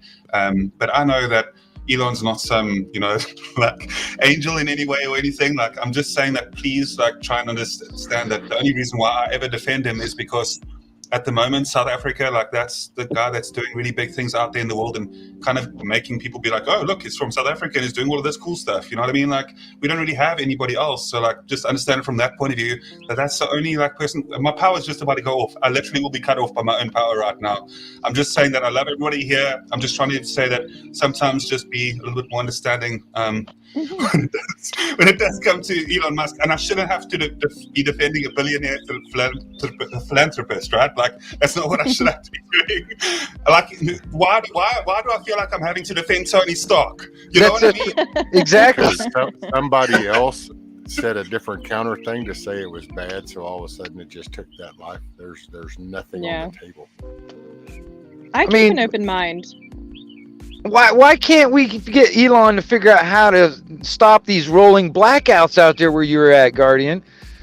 He tried to, but because of the certain, oh my gosh, that's a whole deep dive conversation. I'm going to now. I just want to say I love you guys, and I hope that everything's doing well. And I just always think it's quite amusing, the Elon topic. I definitely, as you're saying, like, there's no reason why I should be defending him, but it matters to me. And I just wish there were more Elons in the world, because it's 2022 and we should be past all of this, and we should be like living in a brighter and better world for everybody. And like, if there were more Elon Musks doing Elon Musk type shit, this world would be a better and happier place. And like, we'd be having less suffering. We wouldn't be talking about Johnny Depp and Amber Heard and like all this stupid stuff going on. You know what I mean? There's better and bigger stuff out there that's more important. And like, that's what I'm trying to say, is that like we're so distracted, and sometimes the things that matter are returning space rockets from the freaking like space, okay?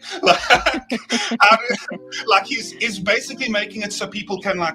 There's so much innovation that he's doing, and I just want more people to follow suit. No That's all I'm saying. That's all I'm saying. No, I appreciate you pointing out that interview. I'll definitely check it out. Did we lose him? Yeah, that's the Elon at the Gigafactory, and it came out last month. But as I say, my power's just about to dip, and I'd rather turn off my PC before it gets shut off by the grid. More safer that way. But yeah, thank you, everybody. And just had to come and defend my boy Elon. Take care, Guardian. There he went. Go out swinging. So he came in, wham, bam, thank you, ma'am. Right. So Auntie says, so she rescue. I just have nothing for anyone who tries to tell someone what to do with their money. Of course, once bad things happen, then you have an issue with sides, as is when something good is done.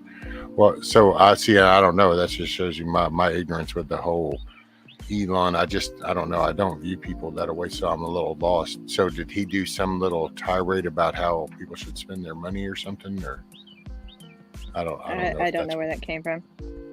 So I'll just throw that out there. And then Hurricane Starlinks just had a ship off tonight. Yeah, I'm all for advancement and learning stuff, but at the same time, the more we learn, the more we realize we don't know. I'm finding that it's applicable across the board. And so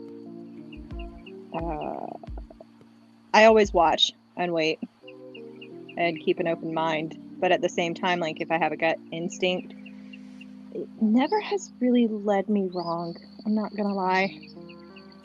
The intuition thing. Oh, yeah. So, I can get that.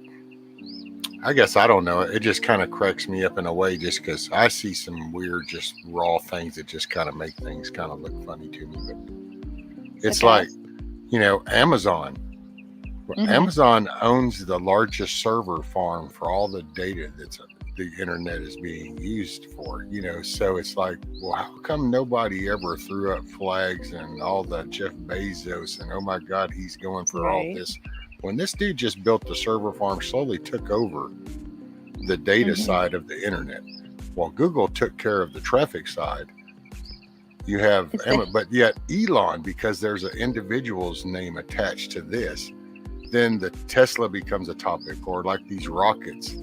I mean, hell, dude, if he's willing to spend some of his money to go figure out how to fire a rocket up and return it, okay. But it's like, oh wait, he did that. Well, then it's like there's reasons why, and then that builds up speed, and it's kind of like little snowballs that roll down hills building up. And it's kind of, is it just because of name? Because look at the crazy shit that the car dealers come up with these cars nowadays. Where's all the, nobody talks about, oh, I wonder what their take is. I wonder what, but a name, Mike Lindell, became some joke. Why? Because of the way he talked. But I've said it from day one. People that criticize that man, yeah, well, you know, that's just on you. Because what I see is I can reflect back over decades of how many people I've heard in a living room sitting on a couch going, man, if I had that money, oh, I'd do this, I'd do that. Well, that dude sat there going, hey, you know what? I got the money. I was going to build this recovery center over here to help these drug addicts and alcoholics get sober, but country's at stake. So here, I'll throw my money over here. But then because the media portrays him to be something batshit crazy, believe it or not, the very people that are against the media doing that carry that very ball. Oh, yeah. And it's like, really? You got to kind of give the dude kudos. He actually put money up. He didn't just sit and talk. He actually put money in the game and said, here, I'm willing to do this to prove it. I think it would be interesting as hell to see what happens with Twitter. I had an account probably about, 10 years ago when it kind of sort of first was around, and I never really used it because I was busy and on Facebook and stuff like that, and so I shut it down. But I don't know if I need one more social media app to keep up with either, so you know, but I want to see what happens.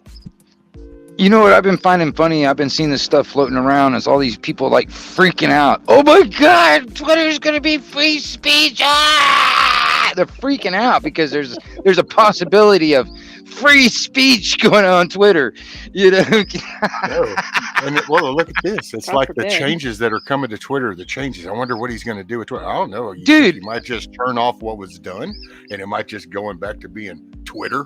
Well, I mean, even just the idea of it being free speech, it hasn't even gotten there, or there's no really parameters. But just the idea is freaking people out, dude. It is funny. Like, I wish these people could hear what they're saying. You know, I think that I think the masses have collectively just dumped their brains out the door. Well, it is irritating me because I've been getting picked over every so often on my channel, just like YouTube's every once in a while. Like even like, what was it? Just 4 days ago, they deleted another video that was fucking 3 years old. You know what I mean? And really? Just like, yeah, dude. And they said it violated something or whatever. I ended up getting a strike for it, but whatever. And there should be like a statute of limitations for videos. I feel like if they just change the community guidelines and however they see fit to do whatever they do, it shouldn't apply to older videos. Well, that's what they did to Native. I think that's what they're doing. They did the same thing to Native. They went back. I think he said it was a year before. It was one that he did back in Out of the Van kind of thing. And he did this whole video. He'd even forgot about it. I think he even said it was like in private or something. And they went ahead and dug it up and was like, yep, this violated. But see, they don't even tell you why, really. A lot of people, they'll just go, this violated, and it violated the following reasons. And then there's the big blank area with nothing. No, they get no evidence. No, they don't tell you exactly what triggered what. You know, they just say there's something. What did they say to me? It was like something that I said violated their thing with Jigger on disinformation or whatever, you know what I mean? That kind of crap.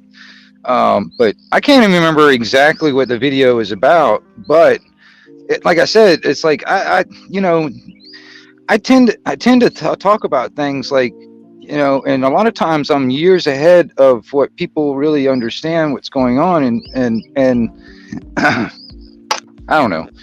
It's crazy how some of that stuff just pops back up, and it's like next thing you know, now, that it gets snagged, and it's like I see that all the time, and I mean even in like channels that I'm subscribed to a lot of different channels, and some of them like benign, like electronics. So I mentioned Rescue earlier about electronics, for instance. I'm actually subscribed to a lot of these guys that are in like, you know, electronics type stuff, you know, experimental repair or whatever. All right. And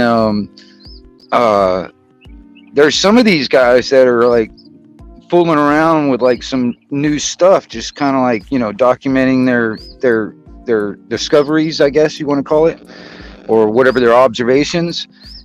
Dude, I would have these videos on my playlist. They're being deleted from their channels and stuff like that. And then I find out because they're deleted off my playlist, I go back and then they're like the whole thing. And it's nothing but like fixing an old VCR or something like that. That's crazy. It's crazy. And why would that be deleted? Sorry, Wing, that Guardian's coming up. But did you want to leave it on? I didn't want to do it. And if you don't want to, okay. He's drinking coffee. Let's see. I guess he went mobile. It threw me off at first because all I saw was GP, and I'm like, wait a minute, GP? Who the hell is GP? And then he showed up, and it's like, oh, man, listen to them birds. But it just irritates me because, I mean, you know, it's like they're picking away. And it's today is like the modern day book burning, in my opinion. You know. Yeah. Uh-oh. Is he fuzzy? Who's fuzzy? Fuzzy Wuzzy was a bear. Fuzzy Wuzzy didn't care. The Fuzzy Wuzzy had no hair. So I was listening in on the phone as well. I don't know if is my audio coming through clearly? Yes, sir. Yes. 5 by 5. Okay, cool. So I was listening through, and I hear what you're saying as well, Wingnut, about the concern that people have, and it's weird that so many people advocate for freedom of speech in every way, right? But as soon as somebody is, you know, testing the waters of free speech itself, then all of a sudden everybody starts freaking out, and it's like that is more empowering to the individual across the world than anything else is. And it's funny that, like, just because I kind of want more innovation throughout the world, I want that to make us live in a more utopian type world. I realized that there's been so many times within fiction that utopian promises become dystopian. So I understand that completely. I get that. But it's like, it just feels like if you had to ask me 10 to 15 years ago what the year 2022 would look like, I would think that we'd be a lot more further advanced and be worrying about, and not be worrying about such stupid things as much as we are anymore, you know. The world should be progressing a lot better. And I think that that's the reason why I've come across as quite an advocate for that. So much so that this is the first time I'm experimenting doing a live stream using like a cell phone because of how important this topic is for me. Because it really does matter to me. And it's not something that I'll bring up out of the blue. Like, you guys know very well that it's not something that I'll talk about when it comes to just, you know, out of the blue conversations. I don't bring up Elon Musk, but when he gets spoken about, all of a sudden, like, I just coincidentally joined as we're chatting about it. Well, and Guardian, let me ask you this, Garden. For instance, if one piece of technology could be invented right now and released to everybody, so everybody has this piece of technology, what would that be in your mind? What would you think would be like the one that would like change everything? Well, there's nothing worse than if somebody's been very hungry before, then they would realize what hunger can kind of do to a person. Sometimes I've seen a lot of hunger throughout my life. Living in South Africa for the last 36 years of my life, hunger has been something that I've witnessed in the most. I don't want to become emotional on a live stream or something. So what technology would eliminate that, let's say? Definitely logistics. Innovation through logistics.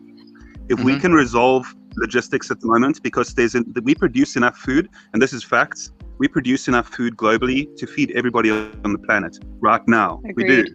But the only problem hindering us is logistics. So as soon as we can get the logistics problems resolved, we'd be able to make sure that there is no suffering and people going hungry throughout the world as well. So logistics would be like transportation. Yes, the transportation of food. My mind has gone a couple of directions since you came up, because Something I've noticed about you, which I admire, is you have a good heart. Like you genuinely care about others, and that's something I admire greatly.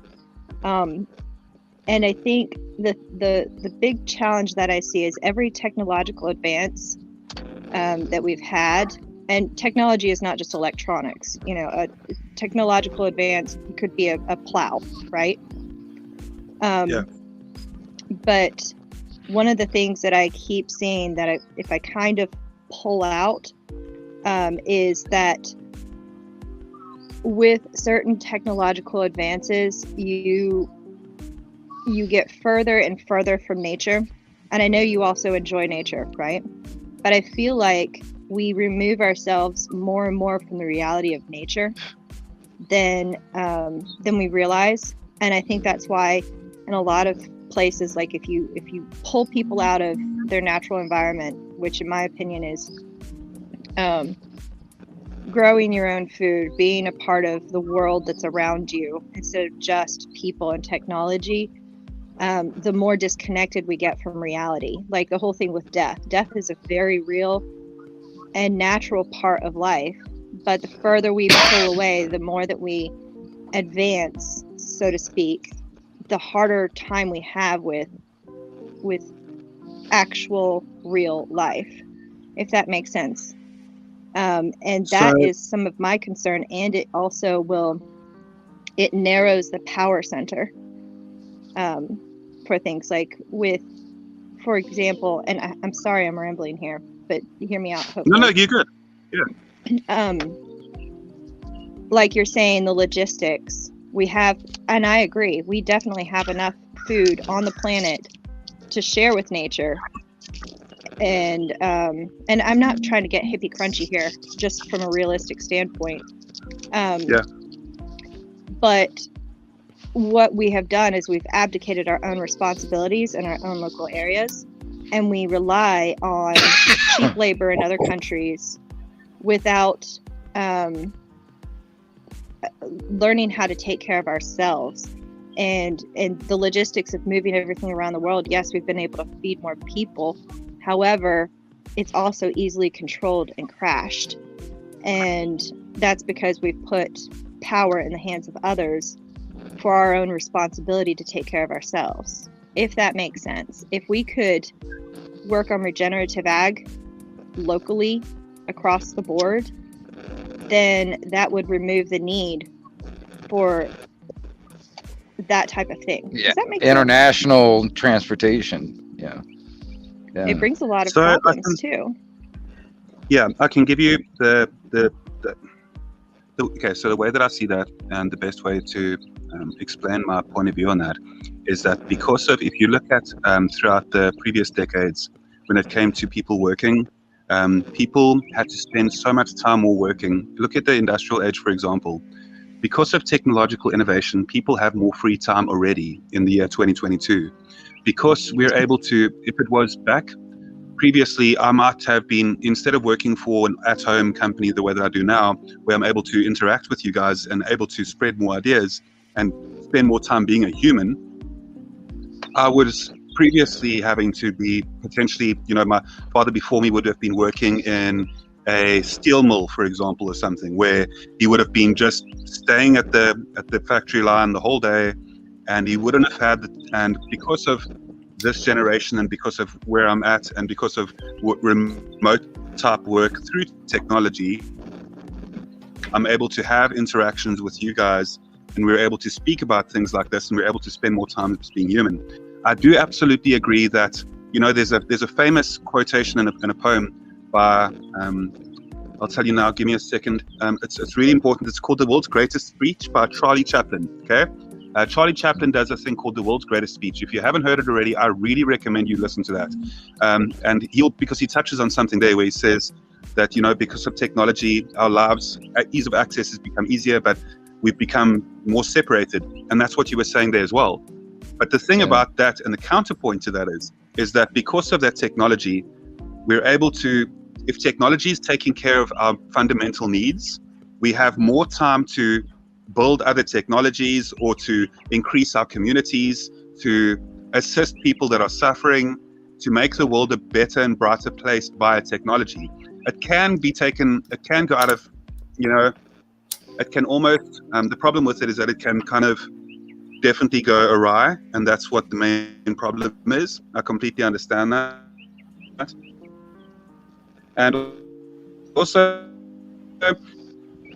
when I hear you saying that I'm a good person, I always feel cringy and awkward when anybody says that, because you try every day to be a better person and to be the best person that I can be, anybody else in any way. And I think that all of these people, the reason why I'm connected to this group essentially is because of the feeling of camaraderie that I feel that there's a lot of people around here in the chat group and on the live stream, on the panels, that have a similar mindset, and that's what attracts me to this community. So it's and the values in me that you think are good, you're only seeing them because you have those same principles and those same values, and those good things that you see from me are things that you value and cherish, meaning that you're a good person that is looking for good in other people. So I just wanted to mention that quickly, and then I just wanted to wrap up here because my battery power on my phone is going down. But I'll leave with saying I know I'm rambling a lot. I'm sorry. No, I mean, Elon, legitimately, save Guardian Prepper Elon, save him. Hey, I do have something for you, Guardian, though. And need a power to read wall. this because he said he didn't think you could read chat. So it says, "Rescue, not sure Guardian Prepping has eyes on chat on phone." And here's your thing for you. It says, "Are you prepared in your mind if it is found 100% vetted way that Elon's a Soros puppet or some other negative world agenda tool?" I guess is that the narrative with Elon that he's... Could you mention that one more time, Rescue? Oh, damn. Yep. Okay, here we go.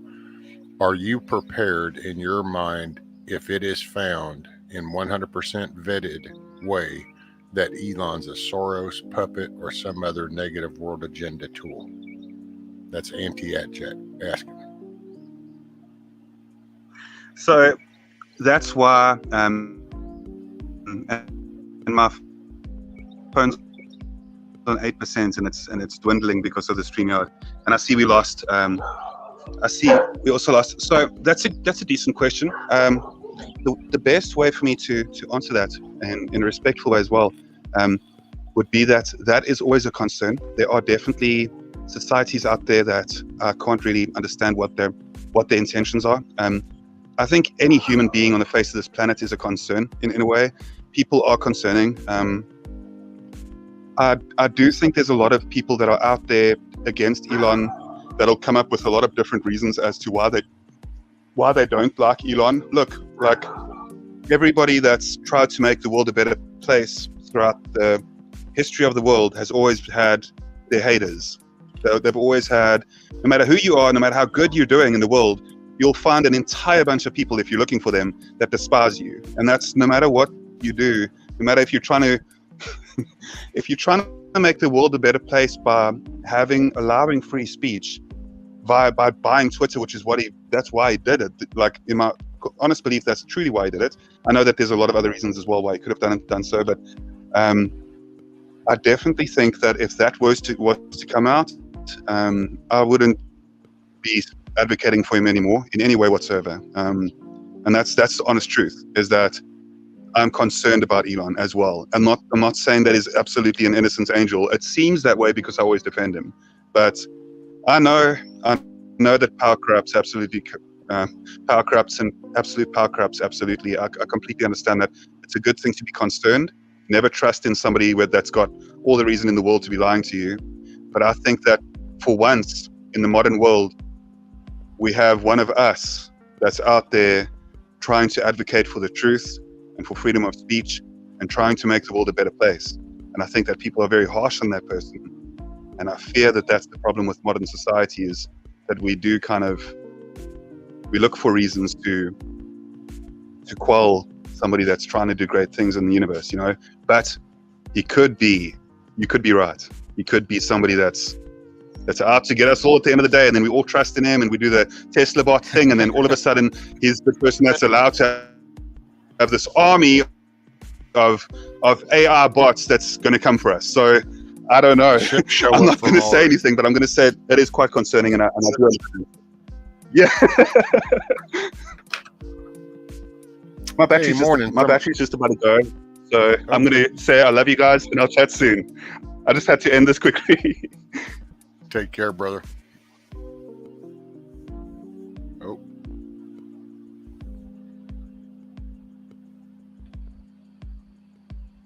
Well, that's pretty cool. Can you hear me? Yes, ma'am. There you are.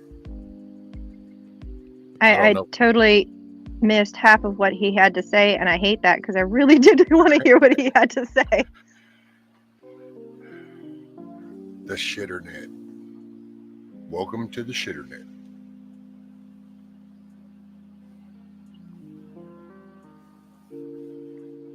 Oh, shoot. Am I not going to be able to panel with you anymore?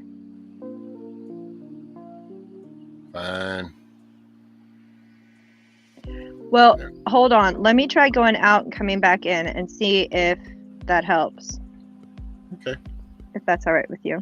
Oh, yeah. If you make it up, you make it up. If you don't, I understand. I got you, brother. I hate that. Sorry. Cool. Hey, there we go. Dude, that's a sweet little bobble. I like that, dude. That dude's rocking. Well, I'm sorry about this. Like, when the conversation gets good, people, the powers that should not be, likes to shut me down for some reason. I don't know. It's. Uh-oh. Did I just lose you too? Hey, what's up, Ray? How goes it?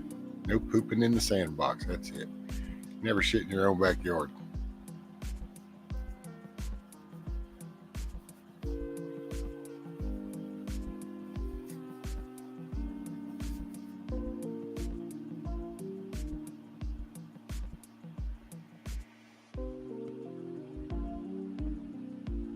Man, let's see. What do we got? We got her. Go. I turned my phone radar off for a little bit there, or whatever it's called, just to see. And it did jump towers. Oh, there went Wingnut again. Huh. He must be having shitternet issues too. Yeah, he's trying. So I guess we'll see. Well, he was saying, it's amazing because you get to talking certain topics, and then, which that's how I always poke fun. It's like damn FBI. It's like, pull up a chair, dude. Get a life. Right. I always offer them coffee. That's it. Quit screwing with my internet, you bastards. Right. Come on, pull up a chair. Probably just a conspiracy theory, but we do that. I'll say I don't say anything I wouldn't say on the world stage if it was put there. I mean, it's just yeah. Things are just, they are what they are. I'm a simple kind of person. See, Grumpy, I hate that you're right, in my opinion. Also, if you don't mind me asking him, Grumpy, I was trying to get in touch with you somehow through email. And I know I asked you once before, and I think you gave me your email. But, doesn't he have it on his about thing? No, I went and looked. Oh. Which I understand because I don't have mine on my about either. Because, I'm sorry, but there's a lot of freaking weirdos out there, so. Nuh-uh, say it ain't so. Oh, yeah.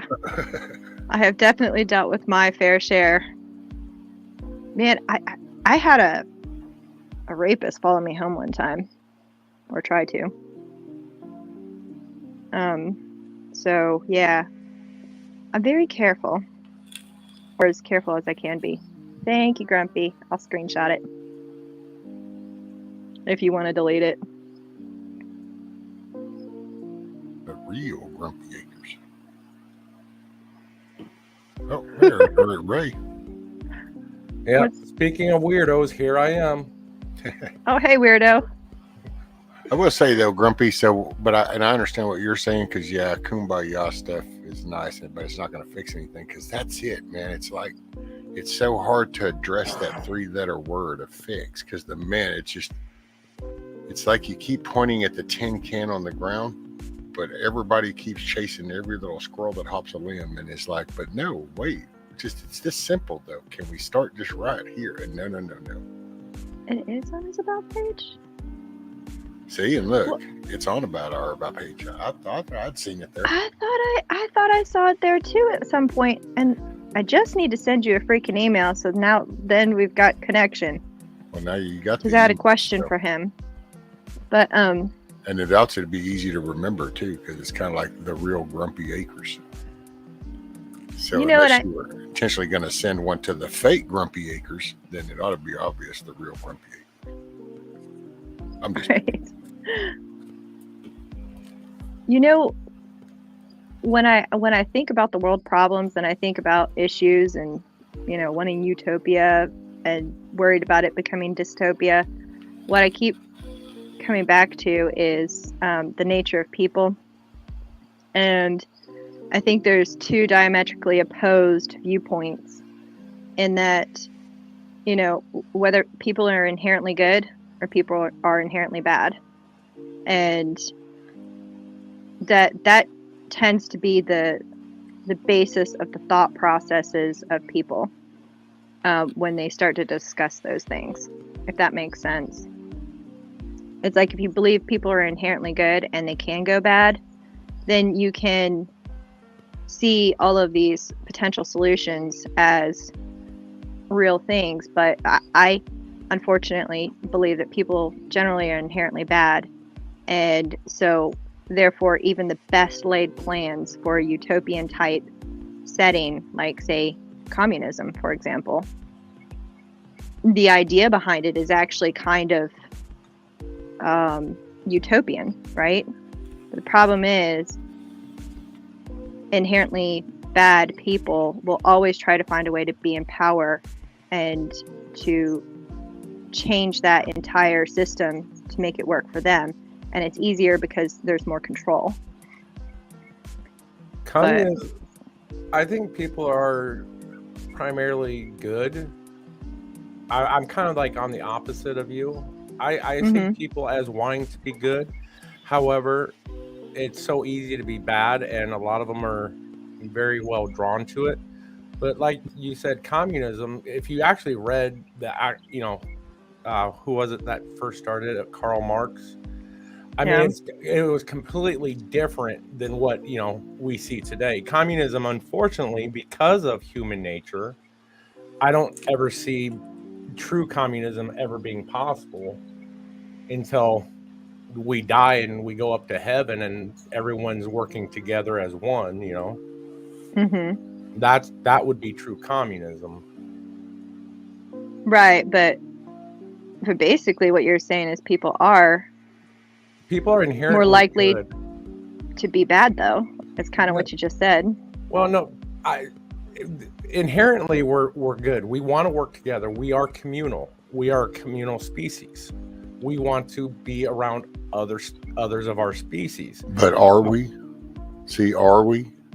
It's easy to say that word, but I gotta say, I sit here and I'm listening to both of you, and I never thought I'd probably say this, but I kind of, at this point, if I have to look at 2022, I never thought that I would probably have to go more with the milkmaid side right now. Well, just because I understand where you're going, and I used to be there because I used to think that, well, no, most people would, if they could, do better. But I got to say, what you see on the norm right now is even people that are good, the minute that corner gets a little narrower, they got no problem with me. And it's kind of like, yeah, so I'm not quite sure about the communion thing. I think if it starts getting close enough, that's what kind of worries me about some of this mag talk is because at some point, who dictates the rules? And so once again, you've established a power structure again. And I'm sorry, are we fixing to repeat? And the reason I say people are inherently good is I got to kind of look at ancient civilizations, Native Americans, tribes in Africa. They are all working together for one common good. But that's all the shit that didn't work. Well, if you look at tribes, a lot of atrocities happened within those tribes as well. I mean, I heard an interesting thing the other day in a forum, which, I mean, I'll be honest, a lot of times I like the idea of forums like in text better, often because I can sit and think about the words that were written instead of having to make the quick decisions in a conversation like in person. True. Yeah. Yeah, basically that war was man's greatest achievement. And I sat back for a second. I was like, that's terrible. And then I thought about it for a second and I'm like, yeah, that's kind of something that has kept things changing and moving and innovation and stuff like that. And I hated that. I really did. Because I would love for it to be kumbaya, but I don't. Even in tribes across the world, they were warring. You look at the tribes in Papua New Guinea. You look at the tribes in America. I mean, there were wars between them all the time. And Grumpy had a point back there. Like, if you're of like Christian faith, right? You believe in the fallen nature of man, that we are inherently sinful.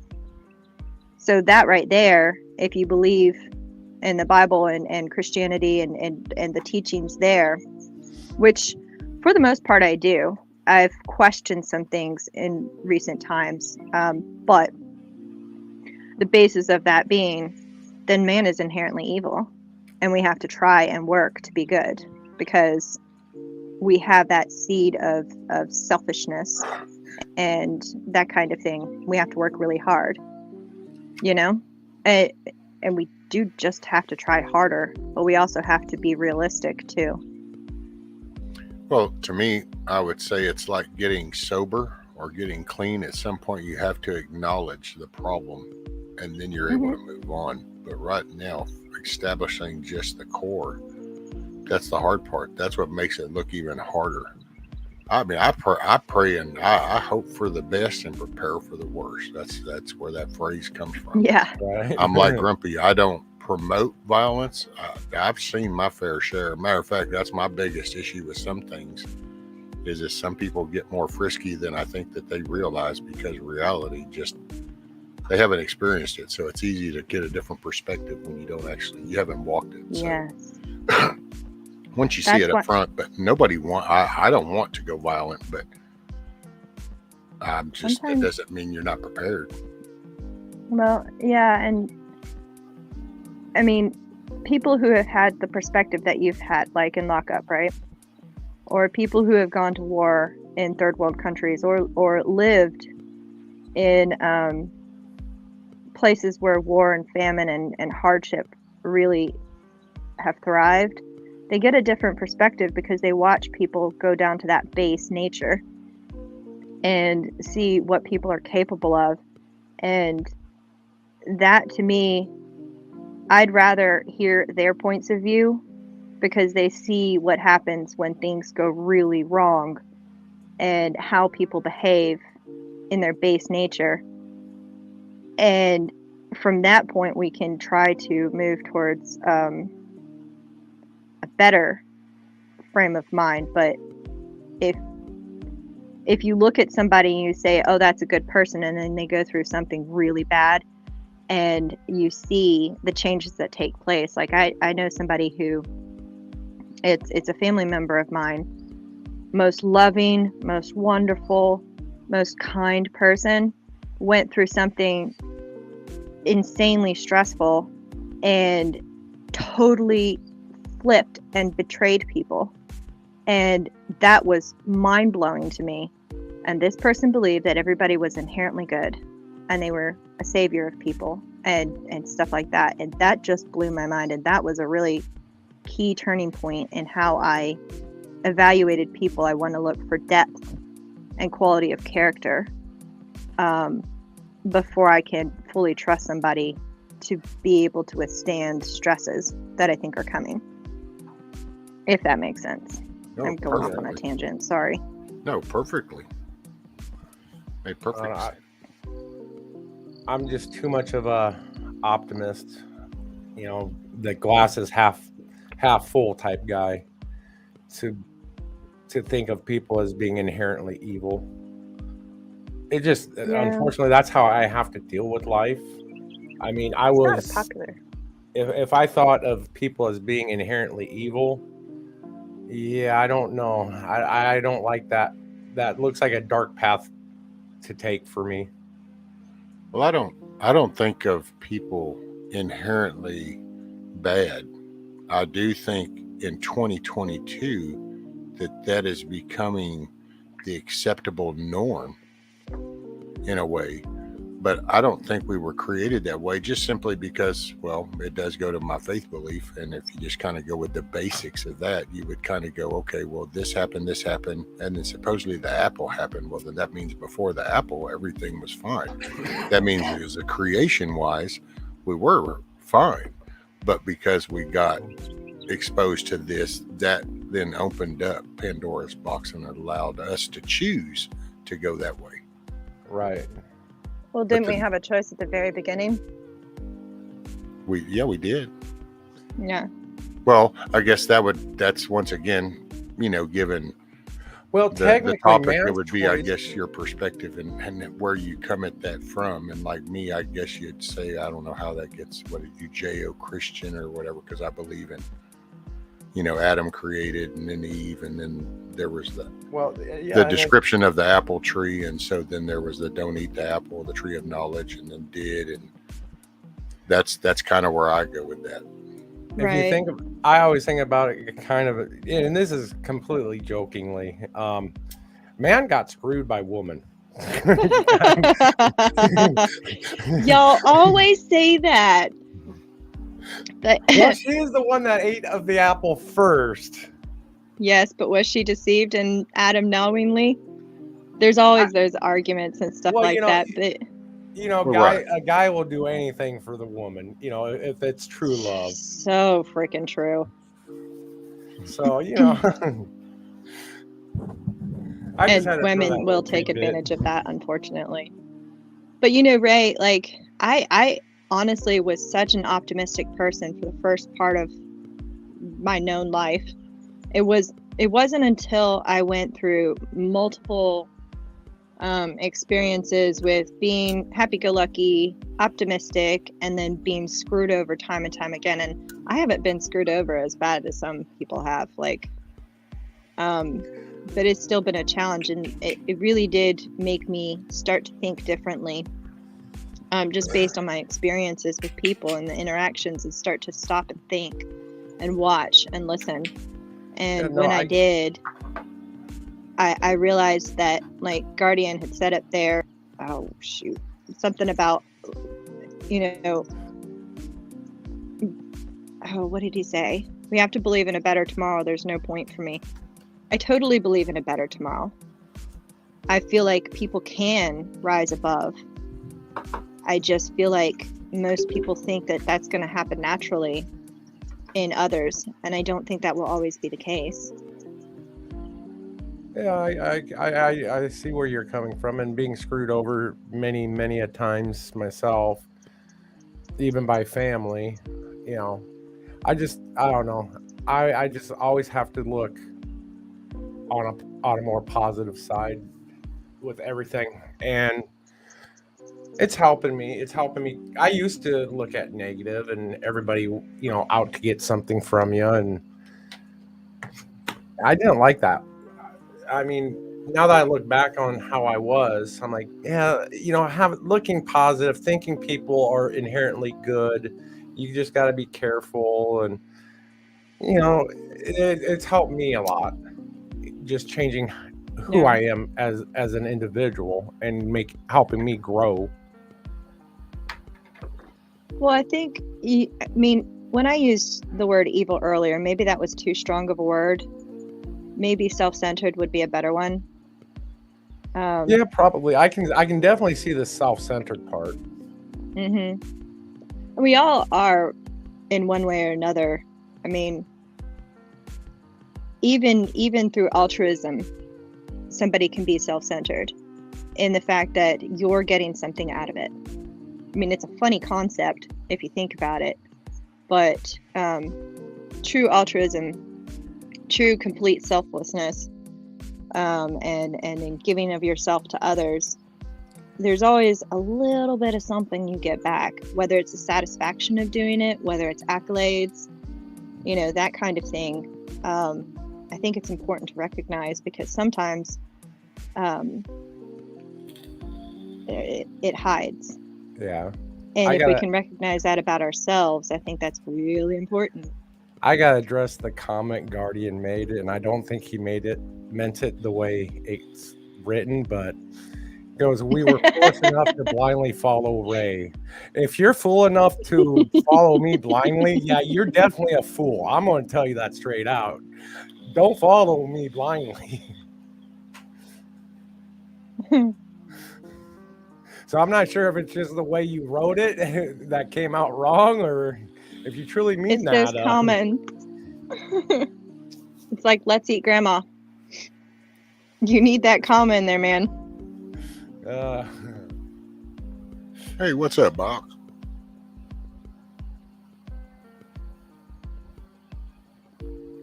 I feel bad because I was going to come up here and tell you some deer stories. Ooh, deer stories. What about venison? Instead, you just told me how humanity's all here and we're all bad, and that's just the way it is. And man, you're such a bully, Moby. I swear. I want to hear about the venison. What's up, 1A? It wasn't venison. It's those stupid deer that always want to try to freaking run out in front of your car. Oh, sure. Blame it on the wildlife, because they're the ones that decided to put the road through their home and said, hey, come on, humans, drive right here. But it's okay. We'll blame them. It's easy. Go ahead. Those inherently selfish people putting their freaking roads. See?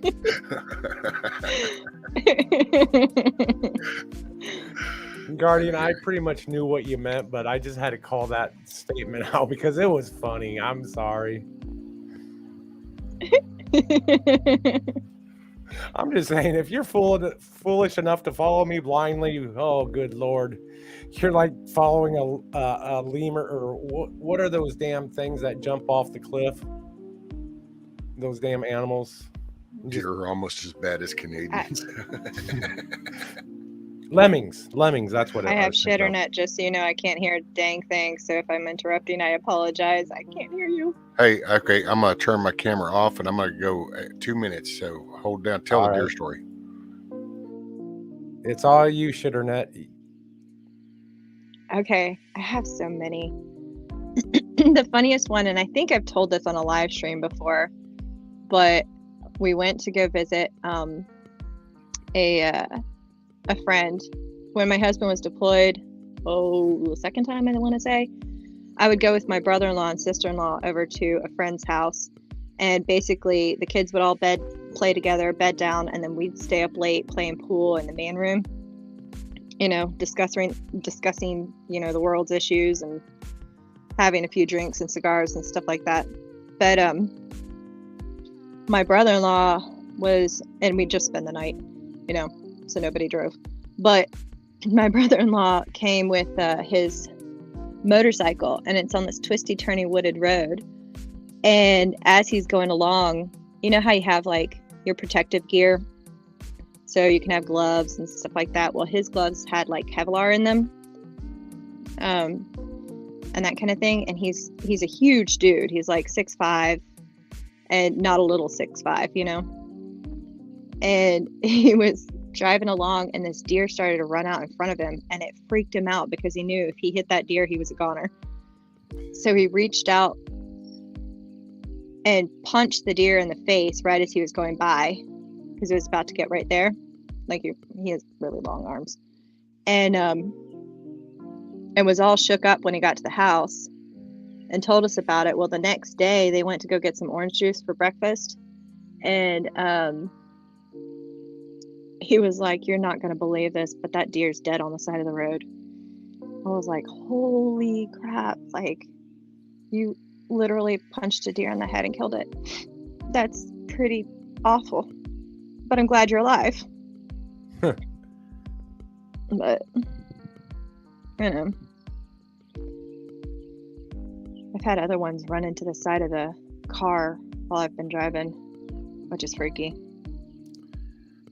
See, I never had a run-in with a deer, thank God. But I know a friend of my sister's was coming out here to Phoenix to visit, and about an hour outside of Flagstaff she ended up hitting a deer head on and just totaled out her car.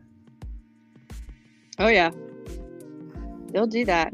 Well, one time my husband was working an accident, and it was in this zone that was like 35 miles an hour, and he thinks she was not going that, but she was like a younger college kid, and what ended up happening was she hit the deer and it slid up on the roof, went through her windshield, but somehow its head got caught backwards or something, and basically its inside spilled out all over everything, and she was covered in blood and shaking and scared, and he said he felt so bad for her because she was just completely shaken up, I guess. I probably not used to that kind of thing, but he took a picture of it, even though it was kind of gruesome. He was like, I have never seen something like this before. Like it was, you kept looking at it going, how on earth did that happen? But they're all over the place here. I'm back. And hey, 1A, I just now scrolled up. I saw that. No, I hadn't. Actually, now that you mention it, Miriam 420 Sita, I haven't seen her lately that I can think of. And what's up, Ron? Yeah, Guardian. If you're out on a motorcycle, wear those gloves. Just in case. Oh, you always got to have your pistols on. The what? Pistols. That's your fingerless gloves. Oh, but yeah? It protects your palm. That way when you hit, protects either way. If you go down, it'll protect your palms. Or if shit takes a different turn, well, then you can cover the top side too, so you don't skin your knuckles. Yeah, my brother got road rash going at a really slow. He was just pulling out into the highway, managed to wipe out. He was uncomfortable. Yes. Road rash. There's man. He was a dummy and not wearing anything protective.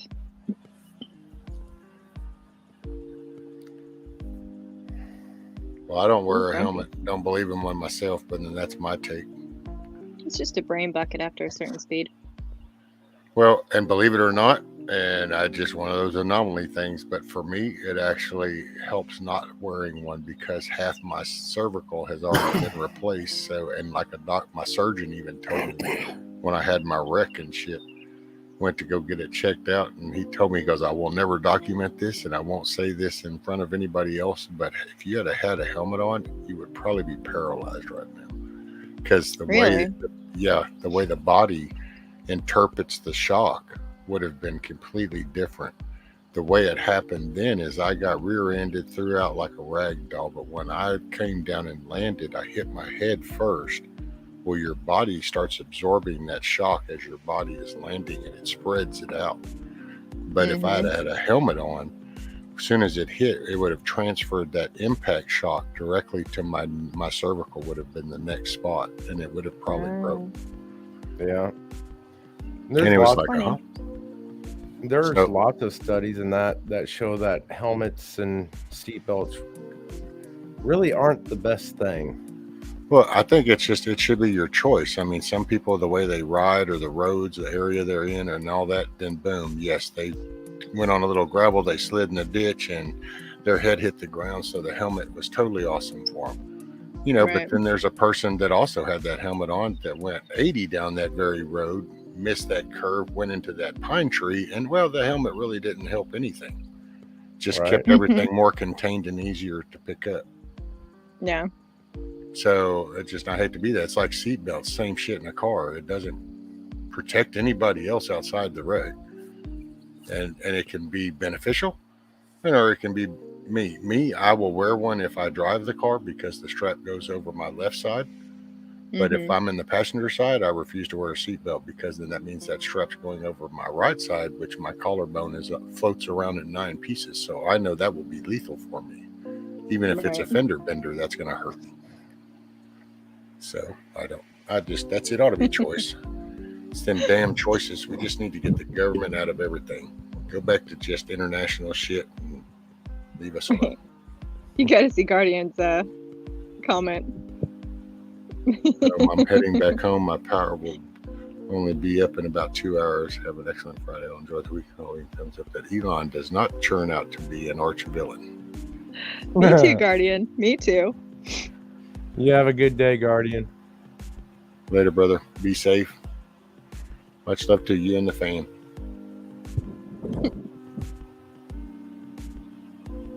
Oh, and isn't this is Mother Day weekend, or what is Sunday? It is. It's Mother's Day. Which every day ought to be Mother's Day, and every day ought to be Father's Day. Every day ought to be, I guess, Child's Day, or whatever you want. I don't know. We ought to just give a shit every day. How about we just love each other every day? That kind of thing. That would be nice. Yeah. Would be helpful. I don't want chocolates or Grumpy won't flowers participate because Grumpy said he ain't doing none of that kumbaya shit no more. So I guess Grumpy won't be showing up. Well, I practice tough love as well, so there's that. If there's any consolation, you can lean on your AR-15 when you sing Kumbaya. And anybody not singing it gets shot. Yeah, I mean, we can make sure that we can make you happy at the same time. Matter of fact, Hey, that kind of sounds like communism. When they came out with that song, Lean On Me, I think they were talking about an AR-15. They just didn't know it yet. Oh no, you're going to get the ACT crowd all upset. But they can't find any ammo, so you're safe.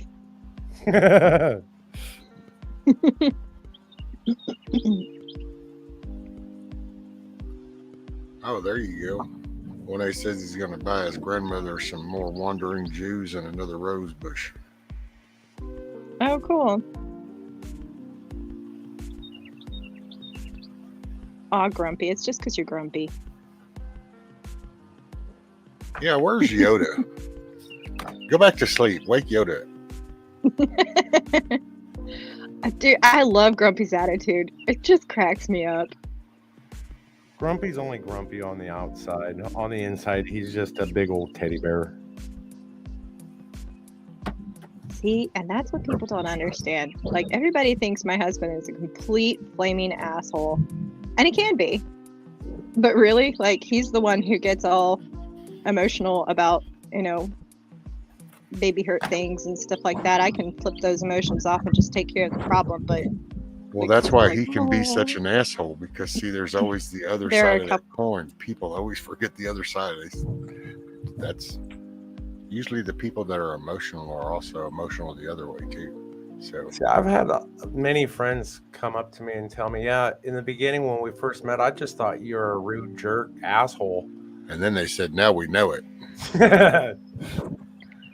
I'm kind of glad my shitternet kicked in, because the last thing I heard was rude asshole. And just who were we referring to, though? Grumpy. Okay, we'll go with that. Wrong. I mean, we can go with that. But no, they just thought I was an asshole and everything, and then they got to know me. They're like, "You're one of the coolest people I've ever met." Damn, Grumpy. Who in the hell didn't cry at Brian's song? I mean, like, OMG. I didn't see Brian's song. Old Yeller, though, that killed me. And The Yearling. And Where the Red Fern Grows. Well, I'm sure the list will keep going. It's okay. No, I don't cry because I don't get that emotionally involved in movies and shows like that. Mobley does. She sits there and bawls and bawls. And then because she's the bully, you know what happens. Then when she's done and the show's over, because she's been crying so much, then she gets, here comes the other side. Right? Let me go retaliate. Let me show you what for. And bam, here. Yep. I feel for her husband, actually. Oh, I bet you Poor do. guy. He's probably seriously abused. Mm-hmm. Man, that dude has a tough life. I can be sweet. I can slaughter a chicken in one hand and kiss foreheads on the other. So she can stroke the head of the chicken as the knife comes down with the other hand and a smile on her face. Just like that. See? Mm-hmm. Just where do you fall in the food chain? Yeah, well, when I Morning, harvest Nikki. my quail, I'd rather I'm stay off the thinking, food chain. Sorry. I don't get emotional anymore now that I've been harvesting my quail, just because of the fact that I'm like, you know what? You're going to be much tastier once I fry you up. So. Are you going to can them? No, they're too small. Oh. Yeah, they're little. So what do you do? So now you're moving this weekend. Yep. I only have 3 quail left. So like, well, I guess, and you've been probably packing up and consolidating everything and kind of, or are you fixing to bum rush this in the next 2 days? No, I've actually just tore down. What? Bum rush it. Okay. What? Okay, wait a minute. Hold on. So what? That's like some kind of new term? Well, maybe for her. It's not for me. She's I know a Yankee. She's a Yankee. I knew it. Right? I was born in Mississippi. I beg your pardon. Well, you should have stayed there. Hey, I'm south of the Mason-Dixie line. Okay. Somebody needs to redraw that map. Then, what do you mean bum rush? Everybody knows what a bum rush is. It's Dixon, not Dixie. Mason-Dixon line. Whatever.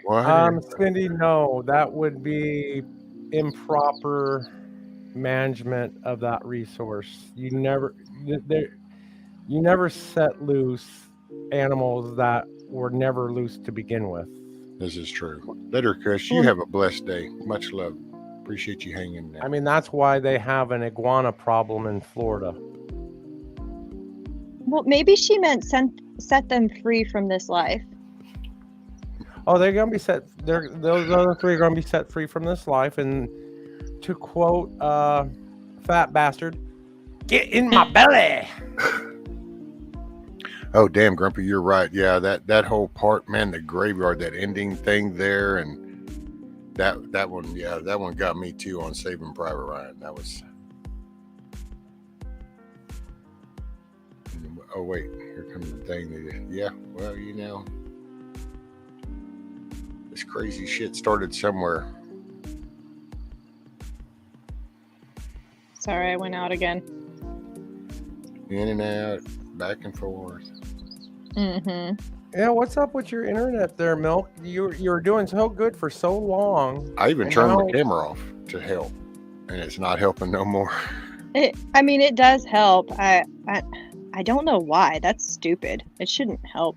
StreamYard, though, I think is just a data sucker, whatever. Well, yeah, StreamYard actually uses a lot of your own computer's resources. So, or phone. Well, and this is the same.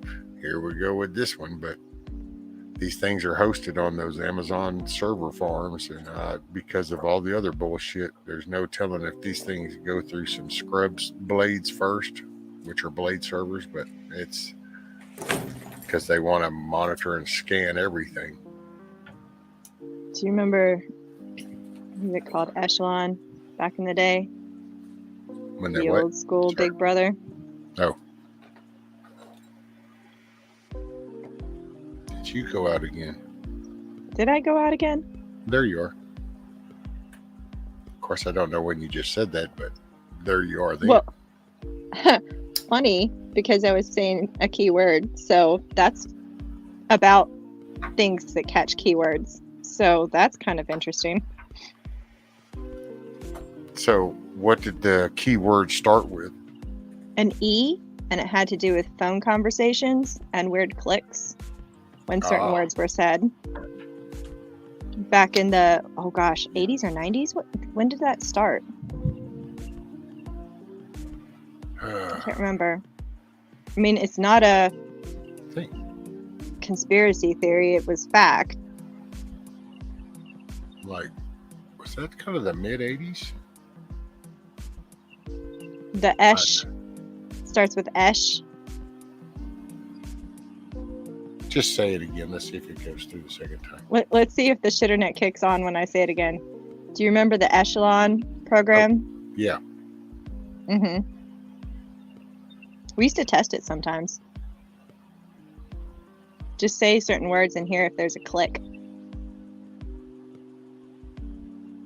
Oh, that's, see, I think as we're, for public perspective, we've seen and adapted and absorbed this, but then, man, you just got to look at multiple other avenues that are looking at that same thing with different perspectives and different intents. Right. That's why some stuff looks all like, oh, right now, but it's really not shocking at all when you kind of go out of the lazy boy in the middle class living room and go, okay, now if I was coming at it from this perspective, oh yeah, okay, yeah. I mean, you kind of start to can connect a lot of things. Mm-hmm. And there's some, man, this has been, hell, it probably was, because they've known, it's like the basic idea and drive behind the internet was from the military base-to-base communication anyway. Right. So it's been like, it's not a shock at all that they've kind of been involved from the beginning. So wait, are you saying that like a helpful technology ended up being used for nefarious purposes? Oh, kind of like everything that we've discovered. Mm-hmm. Kind of like almost literally everything we figured out a good way of doing and is like, hey, this is useful. There's always the guy that comes out the back room going, oh yeah, and that means I can do this with it. Mm-hmm. I won't circle back to what we were talking about earlier because this is what I've heard. She gave us all a bad name. I tell you what. And I'm not even like a full-on ginger, man. I've just got the red in there. So I'm not purely evil or soulless. Not completely. Not completely. You still care about the cows. I do. I actually like my cows more than most people. Oh, well, no, that's, yeah. Even the ones I'm going to eat. Yeah, well, they're probably more, yeah. Anyway, they're probably a lot nicer to be around. Well, they're predictable. For the most part, except for the bull. In a good way. Because he's a male. And extrapolate what you want from that.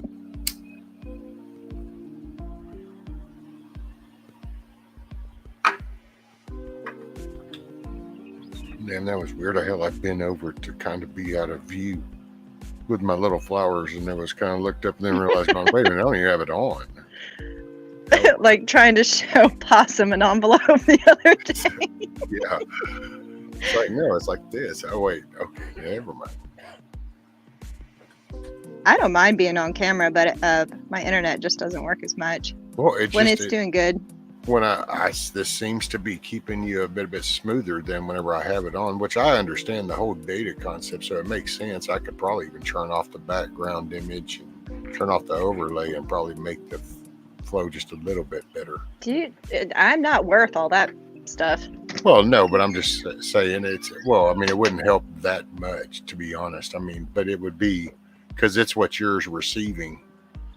Damn, because of what I'm putting out, and then you're receiving it. Well, as I limit that, then you would get a better connection. You know what I'm saying? Less data coming into you. It didn't take you that long to agree that she wasn't worth it. I mean, that was really quick. Well, I mean, I'm just saying. I mean, like, damn. Well, it really wasn't going to have a bigger impact, was the point. So, see, you just came at it from the 2022 way of approach was, okay, don't let get to the end of the sentence first. This was the key part of the sentence. Stay with this. No, I just had to bring something that would bring a chuckle to everybody. Right. I like the people I'm going to eat more than others. Oh. What, is Bug Out in the chat? No, it's anti. Oh. I figured that was a Bug Out statement there. Just shows you Auntie's been listening to Bug Out too much. You know, I can come up with some statements, but I just don't have the talent. You know, what's funny is I can come up with them, but you don't have the talent. That's well, not the talent to deliver, especially verbally. I could do it better in text, but you know, the funny thing is I can be snarky as all get out. But then I get around my husband's family, and they make me look like a comedic retard or Tayard or whatever. Like, they are. Yeah, that's where I got my thick skin. My in-laws. Take it they got a deep sense of humor. Oh, yeah. And if you say something dumb around them, it will be brought up, no joke, 20 years later.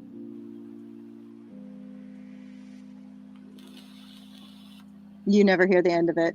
But the nice thing is everybody has thick skin. The only problem is if you go out into the world with that, you realize real quick that all of a sudden everybody's offended and they got to go to their therapist, and you know, you've just ruined their lives because you said something and they couldn't understand that it was a joke. So that sucks. My poor kids have learned this the hard way. Oh yeah, man, that's one thing. You know, these last 6, I guess, years, 7 years now, maybe I forget. But these last good 5-6 years, it's killed humor. Hell, you can't. Yeah. I mean, humor's damn near dead. It's kind of like, well, shit. By the time I make this joke politically correct, it's really not a joke anymore. So, well, what's the point? Well, y'all were talking about Saturday Night Live, and I was like thinking about it because there were, you know, all these skits and stuff like that. Like, there was okay, you remember my last governor in Virginia, Northrup or whatever the frick his name was. I just called him Governor Blackface is what I called him, because there was this, he was a doctor and he went to medical school, and so they had this yearbook or scrapbook or whatever, and one was in a hood and one was in blackface, and you couldn't tell who was who, but he was one of them. And so, you know, but nobody paid attention to that because he was the guy pushing some pretty far out political stuff. He was a tyrant. And but everybody ignored that fact. They weren't offended by that. That it just never appeared on the news or anything. Well, that's what, see, I guess that's what's really kind of got me, since you kind of say it like that, it's you know, there was, like, before 20 years ago, 30 years ago, 40 even, you just, there was difference of opinions, and hell, there was thoughts on this, that, and the other, but it was never so, it's facts don't even matter anymore. I mean, you literally have people that don't care that the opposite, the complete truth is in front of them. They still go with, no, this. It's kind of like, I mean, a lot of it, even with Orange Man and shit that he would say, and you could literally show the whole clip, and it's like, but that doesn't matter. Look, there was that, and it's like, what? And you just, the facts, the mask. Oh yeah, I'm still floored over the masks themselves, just because, well, with the whole, I don't know, masks are just a personal thing for me because of just, I guess, background and my experiences. That just seemed to be one of the key things. And just to think of all the doctors, all the paramedics, all the firefighters, all the plant workers, all the people that know what masks are about. Because I just think of all the 100 hours that I've gone through. And it's like, okay, well, we're 330 million people in this country. So there ought to be at least a good 5 or 10 million at least that ought to know this. So where the hell are you? But anyway. Sorry. Well, it boils down to social conditioning. If you think about it, like It's If crazy. you didn't wear a mask, then you were a mean person. You're killing grandma. Meanwhile, everybody's wearing, because here's my thing, factually, if we ever experience another P word with serious R naught factor and serious death rates, yeah. If we experience something that spreads quickly and easily and is catastrophic, say Ebola, like a hemorrhagic fever or something like that, and all these people have learned to not wear a mask correctly or even any of that stuff because they've been conditioned to treat it like a social symbol. Yeah, a lot of people are going to die. Hi, Cameron Carl. Morning. What's up, Carl? Oh, I haven't decided yet. Well, the sun's up. It looks like from the window back there. Yeah, I don't see no sun, but there's light out there. Now, if that sun comes out, I'm going to have a good day. Weather kind of iffy.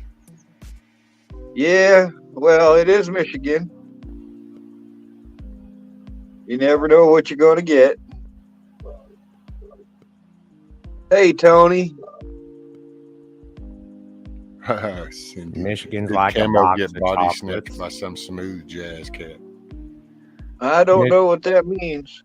I think it's Michigan's just like- that old big pimping with your little hat and you're all fixed up. And plus, most of the time we don't see you on the camera, so you kind of.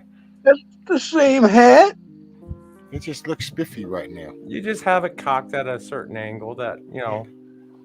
And then the beard, you know, your little goatee there is kind of suave off in both kind of directions.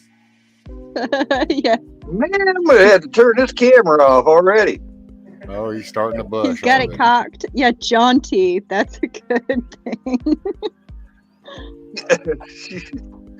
Hello, everybody in chat. Who we all got here? Auntie Jack, Keno, Benji, Grumpy, Cindy. 55 people, Carl.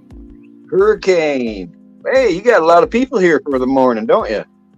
It's actually here the past, I don't know, week or so or better. It seems to be, it's actually ironic that there's 30 to 40 people within the first half hour, and it's kind of, I appreciate everybody coming in. It's pretty cool. Yeah, chat stays pretty cool. Everybody's just talking, and it's kind of no drama, and it's been, I know I'm grateful.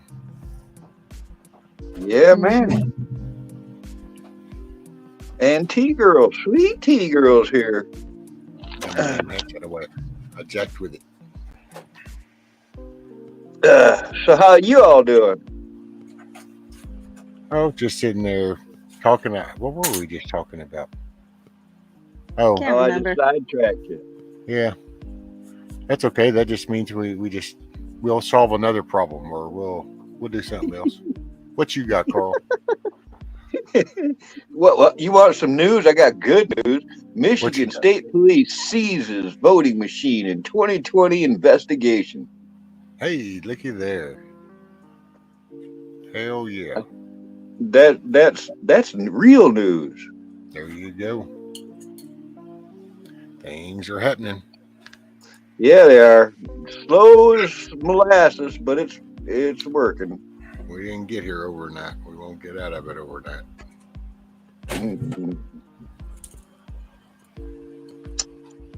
Oh, let's see what else we got.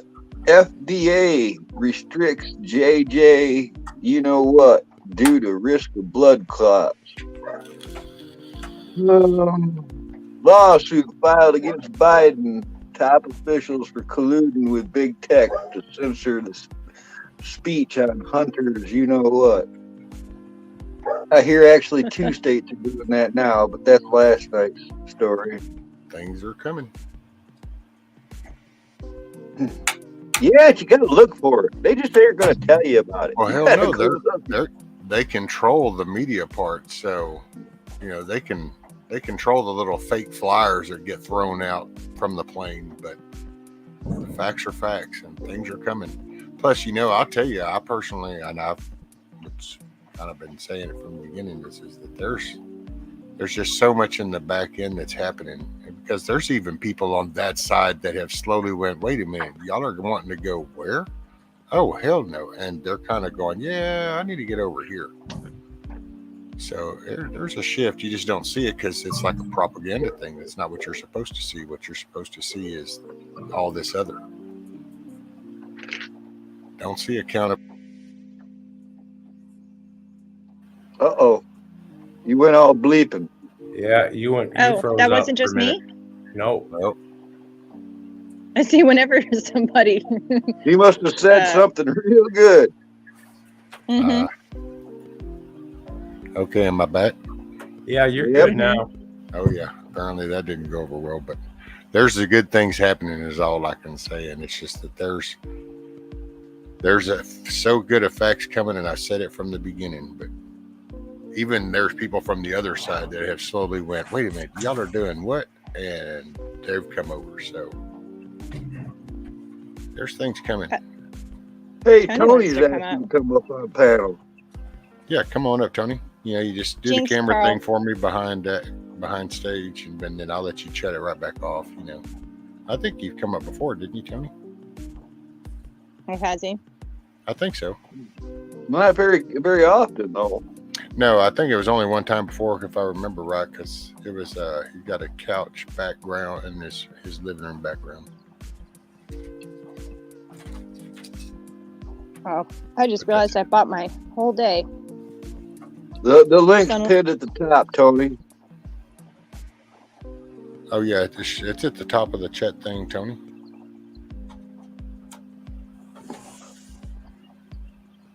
The no-name agencies have followed Camel Carl here. Well, doggone it. I was sure I didn't have a tail. Oh, hell, them people have been bumping in on our conversation all the time, every night. I keep bitching, telling the little bastard to pull up a chair and quit interrupting my internet. Anything I got to say, I'll say directly to him. I mean, it's just, I ain't making shit up. Facts are facts. Facts don't care about feelings, so. Camo, you've been taking up. I see any agencies here, I'll be selling them something or selling patches. And I'll charge them somehow. I'll get some money from them. There you go. You'll woo them with special camo and gear. Yeah, well, yeah. Geardo. Yep.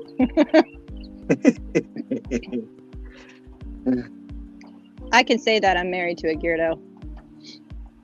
What's wrong with that? Oh, dude. Like,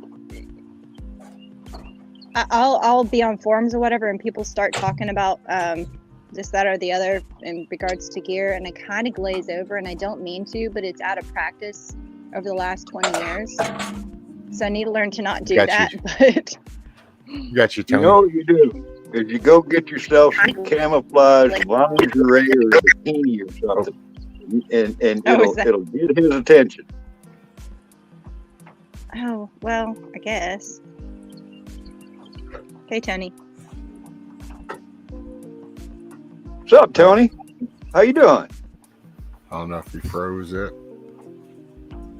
He's not moving. Let me see if I turn my camera off. That'll help. Oh. Can you all hear me okay? Just now hearing you. You were breaking up until just now. Okay, we're better now then. Yeah, you're still coming in pretty rough. Hey, Tony. I think you have an echo. If you have YouTube playing on the background, it might help. Yeah. Oh, okay, just a moment. Yeah. Come and help me, please. I can't find a button. Hey, Grumpy, have a good day, brother. One moment. Bye, Grumpy. Is that better? I think you have an echo. Oh, try it again. Keep talking. Hello. Testing. 1, 2, 3. Yep. That's not too bad. It was better. Okay. I had YouTube on in the background. I didn't realize. It happens. Oh. And if you Sorry want, about you that. can at the bottom, Tony, you can even turn your camera off if you want, and then that way it might help with your internet because it won't have to then transmit the picture. Oh, okay. I shall try. Is it where it says stop camera? Stop cam, yeah. If you just click that, then Okay. it'll turn the camera off and go to your avatar, and then that way. Oh, okay. Thank you. Yeah, I do it up So what here Rescue most is- of the time. I sit with the video on my camera on. I turn it off with Milma because it helps with her internet because it reduces the bandwidth needed. Ah, I see. I wondered why people did that. It'll help I thought with it was that. shyness. So how you doing, Tony? Yeah, I'm okay, thanks, Camo. How are you? Not too shabby. What's that on your profile pic? A 1950s TV? Yeah, I didn't even realise that was the picture that was going to come up, actually. I don't know when I put that on there. Looks like one of those ones with the bubble glass on it. It was began with a Z. Zephyr or something like that. Zenith. Oh, I think. Zenith. Zenith. Yeah, that's right. Yeah, Zenith. Okay. Yeah, it was just an old photo, and I think it was when I was first, coming onto YouTube, when I just grabbed the first thing to hand and put that on, It's pretty cool. But, Yeah, there's me in the room with it somewhere. Have you seen where people take those and turn them into an aquarium? I think that looks pretty good. No. Wow, yeah, that would look nice. Yeah, that's a great idea. Man, Joe, I think they'd be quite expensive now, wouldn't they? No, well, if you find the right aquarium, you just hollow the old TV out and slip that aquarium right in there. So I guess it's not that big of a deal. No. Yeah, I think it would look nice. It reminds me actually of when I was a kid. There used to be some public lavatories, very fancy ones, underneath a statue in my hometown, and they had goldfish in the cistern tanks. Right on. Yeah. That's quite cool. Yeah, it did look nice. I think they decided, many, many years ago that it wasn't fair on the goldfish in the end. It was a Victorian thing, So I don't know you how call- it worked exactly, but I was going to say, when you flushed it, you didn't get a toilet bowl full of goldfish,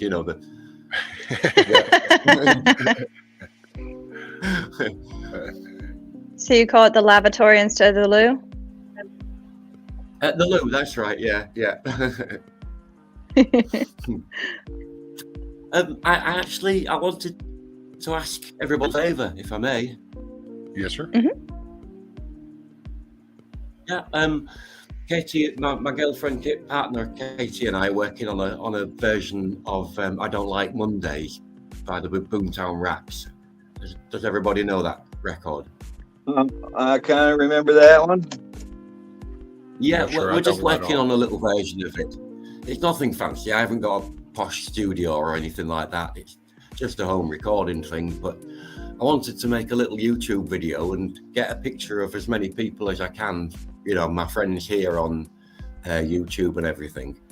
Holding up a piece of cardboard or something saying I don't like Mondays or something to that effect. I don't Neat fit idea. that criteria. I intentionally made Mondays my day off for years and years. So I really do look quite like forward to Mondays. Okay, well, I'll put you on as you on the end. Right. Well, it worked great, Tony, because, here I didn't have to do anything on a Monday, and all I had to do was sit back and listen to everybody else complain. It was perfect. Oh, wow. That was me thinking it was one thing that everyone agreed on. Oh, wow. Yeah, we could. I guess we could. When Yeah, do you want them to email them to you or something, or? Yeah. I mean, I can maybe go backstage and give email details or something, or even if we can just show them on here and I'll take snapshots or however, you know, there's no great rush. We haven't. I've put the guitar tracks down, but I have. Katie's going to do the lead vocal on this one. I did a go. Sorry, Milkmaid. Oh no, I probably have a delay again. Yeah, well, we're 5,000 miles away. Right. I haven't finished my first coffee yet. I've still got a delay. Yeah. Well, you guys, it's early for you, isn't it? About 7:30 my time, a.m. Yeah, 7:30. Yeah. I mean, this program is great. 6:30. This is wonderful for me because, like, I'm a late riser. So you guys are coming on at like 6 o'clock in the morning or something, and for me, it's it's dinner time, and I've just gotten up as well. So that's perfect. Yeah. Well, I've been trying to utilize this stuff they call sunshine. So I've been trying to like get up in the daytime and get to sleep. It's getting a little bit sunnier here. But yeah, we don't get. Our country's not famous for its sunshine. No, I hear it's kind of like foggy over there all the time or something. It's foggy often enough. Yeah. Oh, foggy and boggy and soggy as well, really. It's foggy here today. But yeah. So, there's no pressure. Obviously, if nobody wants to do it, then it doesn't matter. But if anybody wants to be on there and be included, then I'd appreciate it. I think it's going to be real easy to talk Americans into that kind of silliness. Jolly good. Oh, no. Yeah. Well, it's funny because, like Camo Carl was saying, Mondays, we've always had such strange schedules. It's never been like a weekend, and then you go back to work on Monday. I mean, I did for a little while, but now it's like Monday is my favorite day because the weekends are so freaking busy working that I finally get slow down a little on Mondays. So it's actually my favorite day. Everybody works the week, they work all week, and then they want something sewn. I get more calls on a Saturday or a Sunday, people wanting something fixed than I would through the week. So, good luck taking a weekend off. So that's how I ended up with the Mondays off. I see. Yeah. However, I do hate my actual Mondays, which are Fridays. So okay, well, yeah, I can totally do that. It doesn't have to. I mean, you can vary the sign to your own end. Yeah. I was thinking, Milkmaid, perhaps you could put a sign around the cow's neck saying "I don't like Mondays." You know what? I could totally actually do that. I think she'd let me. Oh, bless her. She is beautiful. Mondays. Yeah, I don't That's like perfect. Mondays. Yeah. It's like the cows on Chick-fil-A. I could do something like that, I bet. By the way, everybody in chat, don't forget to go up to the top of the chat and click that where it says top chat. You want to select that and go down to live chat. Just figured I'd throw that reminder out there for everybody in chat. Oh, yeah, or you miss half of what people are saying. Oh, yeah. By the way, morning, Kim. See the chat. Yeah, on the phone, you either, which you could actually, because we all have our cameras turned off and you really don't see us, you could actually go and do the chat part. It just will put the chat over the top of the camera video feed on the phone. So, I mean, really, we're sitting with no camera on, you could do that. That way you could actually see the chat more. And I found a setting when you first go to start your live, you can make that chat go to live feed instead of top feed. Really?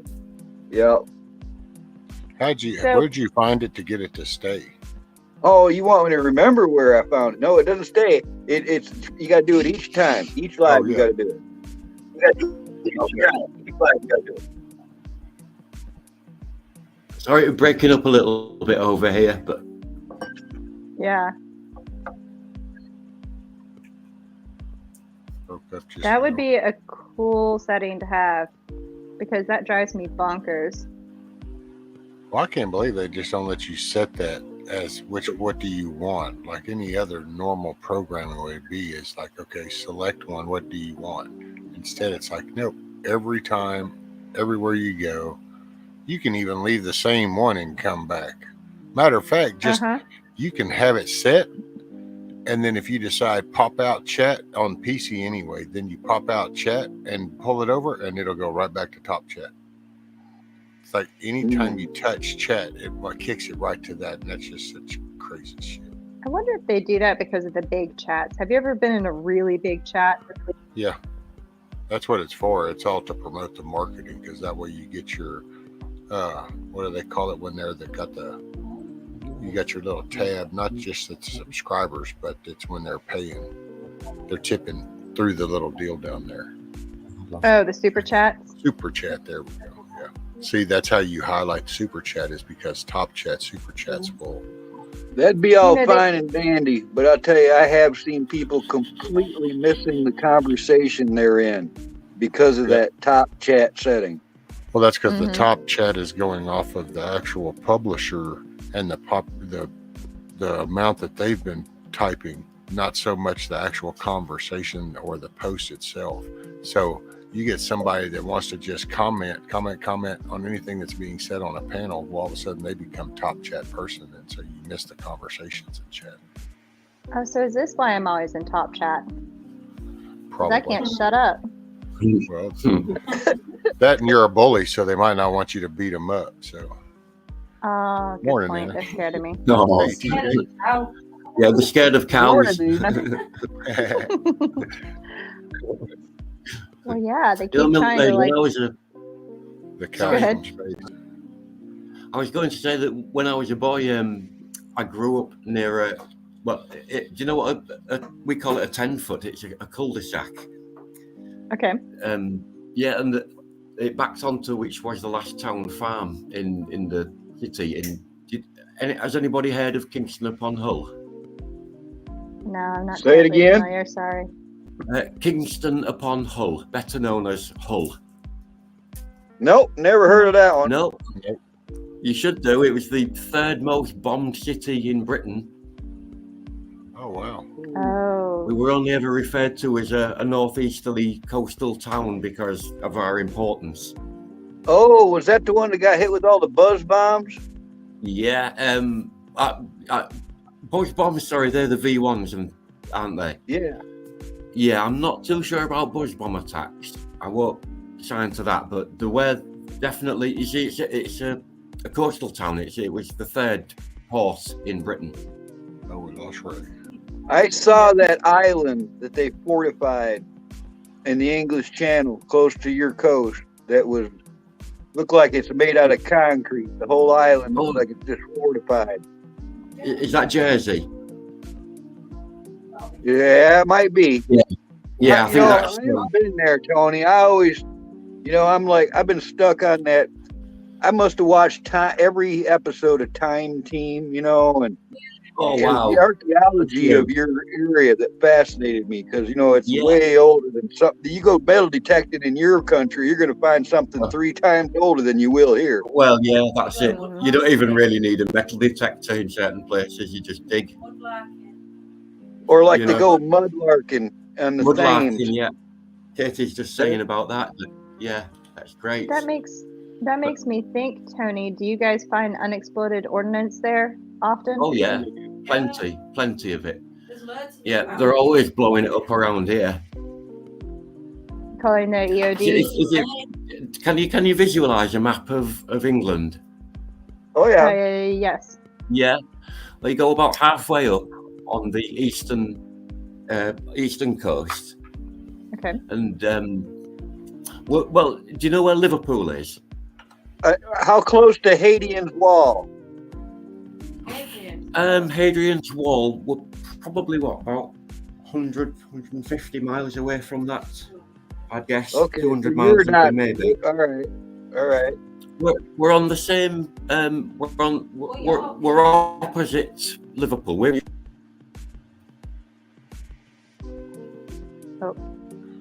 Yeah, you guys took the brunt. You guys were facing Normandy. Is it? Sorry, is it it's me breaking that up. Oh, We're he has losing shitternet too. He just has British shitternet.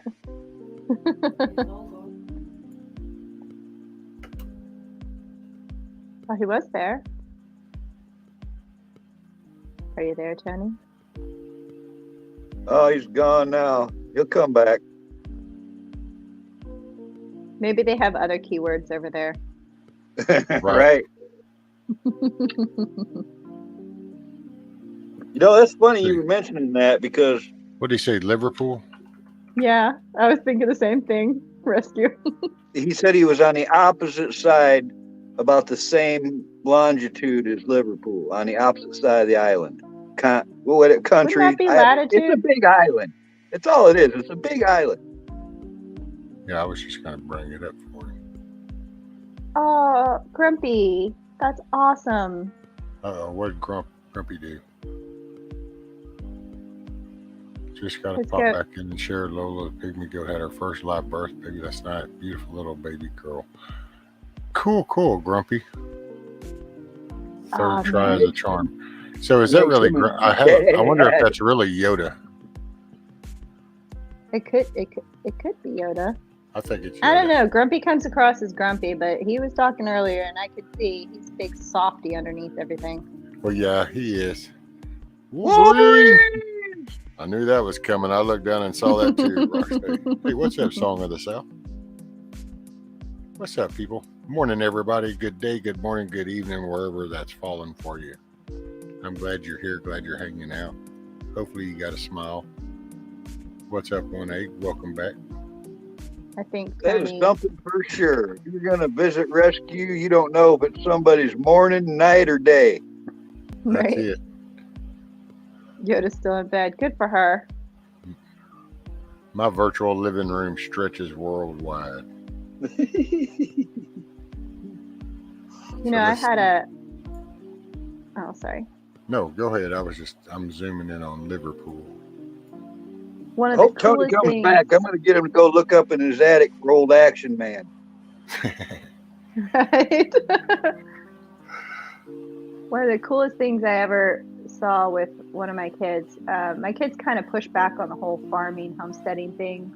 Like it was a lot of work, and they didn't like working. Eventually, it ended up working out in their favor because they did learn responsibility, and especially with livestock. But I remember we had this one Nigerian dwarf goat, and my daughter had gone out to check on them or to feed them or water them or something, and she was in the middle of giving birth, but it was stuck, so the head was hanging out the backside, flopping around as the goat was running around, and she freaked out, and she did not like getting dirty, messy, anything like that. Well, she ran up to tell me. I threw on my boots, and while I was throwing on my boots, she ran back down there, pretty much tackled the goat, and because the goat was freaking out, it was her first birth, and so she held the goat in her lap, and I come out and I'm helping assist to get the baby out because she was stuck, or one of the foes were stuck, and she got covered in amniotic fluid. Oh yeah. And the funny thing was, like, that's not fun when you get covered in that stuff. But she looked down and she was just so happy that the baby was okay. And I realized at that point, I was like, yes, this is good. They get it now. There you go. I always come up with gross stories. I'm sorry, y'all. You know, people have no idea how gross farming can be, do they? It's not gross. I mean, it's just like shit on the face. It's like you said. Doesn't bother me at all. Amniotic fluid. That's not. No, it's not funny. It's like I don't know. It's always funny for everybody that gets to watch it happen to the person that does. So I thought it. That's fine to think that until you got your shoulder up into the butt of some critter. Right. Well, I was talking about that. What, yesterday? Oh, that's just Russian roulette, brother. I've had to slide that arm in there. So yeah. Hey, you just take your chances.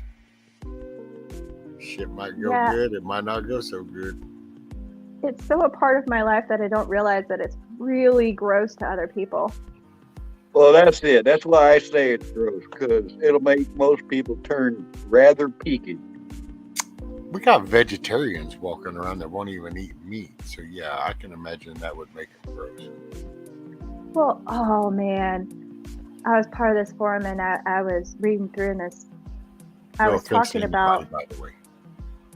I was talking about butchering animals, and this one guy put this video in the chat or whatever, and it was a Russian guy, and he was butchering a cow, because I've never butchered a cow before, and I'm sitting there watching this, not grossed out at all, just in absolute awe.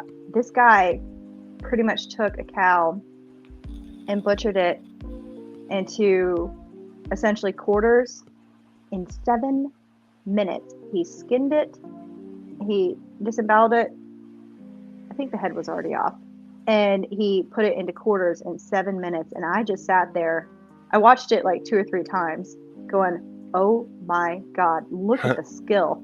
And I was like, and then I realized, oh, people are probably going to think I'm pretty psychotic for watching this and being in awe and saying it was beautifully done. Like, Sure, no, man. That's how it gets here. That's what we need to wake back up to.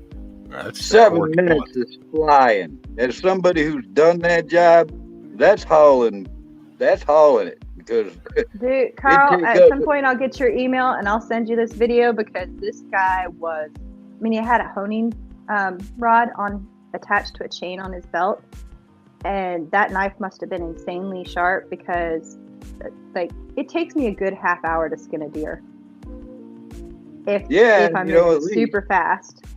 And usually you keep the cow hanging by the heads, like one of the last things you're going to deal with. You got to cape them, you got to quarter him up.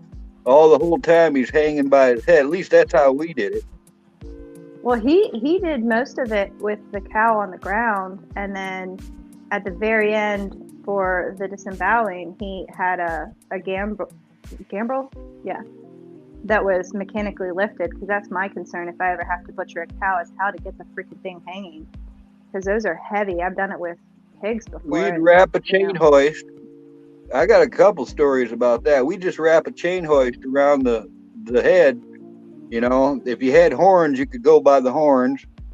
You know, you talk about gross. Probably the grossest thing I've ever seen farming is you take those capes, all the guts and the heads, and you dig a big hole out in the back 40 and you'd bury them. And you'd use that hole for a couple of months, and you'd fill it in and dig a new hole next to it. Well, the guy I was helping out, he scratched into one of the old holes while he was digging a new one. And it poured out into the new hole. And I mean, it was instantaneously so strong of an odor that we were running from the back 40 to get away from that smell. Oh, I can imagine. Hey, real quick, Song of the South says, Rescue, ask Milkmaid if I can buy a Hershey's chocolate milk cow. And then also did want to congratulate Tony for coming up, brother. I appreciate you. If you can come back up, you're more than welcome. I understand the internet issues. Yeah, Tony. But I appreciate you coming up for when you did, brother. Thank you very much. Tony's cool. I've known him for a while. He's a good guy. Well, that's why he's come up once before. And yeah, that internet's a booger. Isn't there a town called Hershey in Tennessee? I want to say Hershey, Pennsylvania. Okay, Pennsylvania. Well, what you do is you go there and you buy a cow there, and then you've got a Hershey's cow. But is it going to be chocolate milk? Well, if it's a chocolate cow and it's a milk cow, I think that might work out. There you go. Like a chocolate colored cow. There you go. Such an asshole. I know. I'm sorry. You're such a bully. Sorry, my language. You're one of those gals that no matter how hard you tried to be mean, I'd probably still laugh at you. Probably.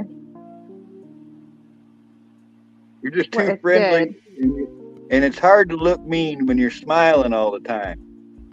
Right. Well, I don't always smile. I have those like little frowny wrinkles from my kids. Because, yeah, I did that. Whatever you're doing, keep doing it. You look like you're in your 20s. Oh yeah, that's. Hey, you ought to do like all them little Hollywood people do. You ought to just start kind of doing. This is how I keep in shape. This is how I keep it. This is how I keep my youthful appearance. And then bam. She did a video like that, Rescue. She parks the truck away from the barn, so she has to carry the grain in twice as far. She's got to do little bitty doses, and then you sell those out. So you got to have the Get Young Like Milkmaid video series. Oh, but I don't know. You know what really actually kind of concerns me is that I look at the videos, like you review your own videos before you post them or whatever, and I'm like, man, I guess I do look that way. But in real life, like if I were to come and speak to you in real life, you'd see my wrinkles, you'd see my scar, you'd see my gray hairs. Like I have them all speckled in here. Like I guess I'm just grateful for the camera. Let's put it that way.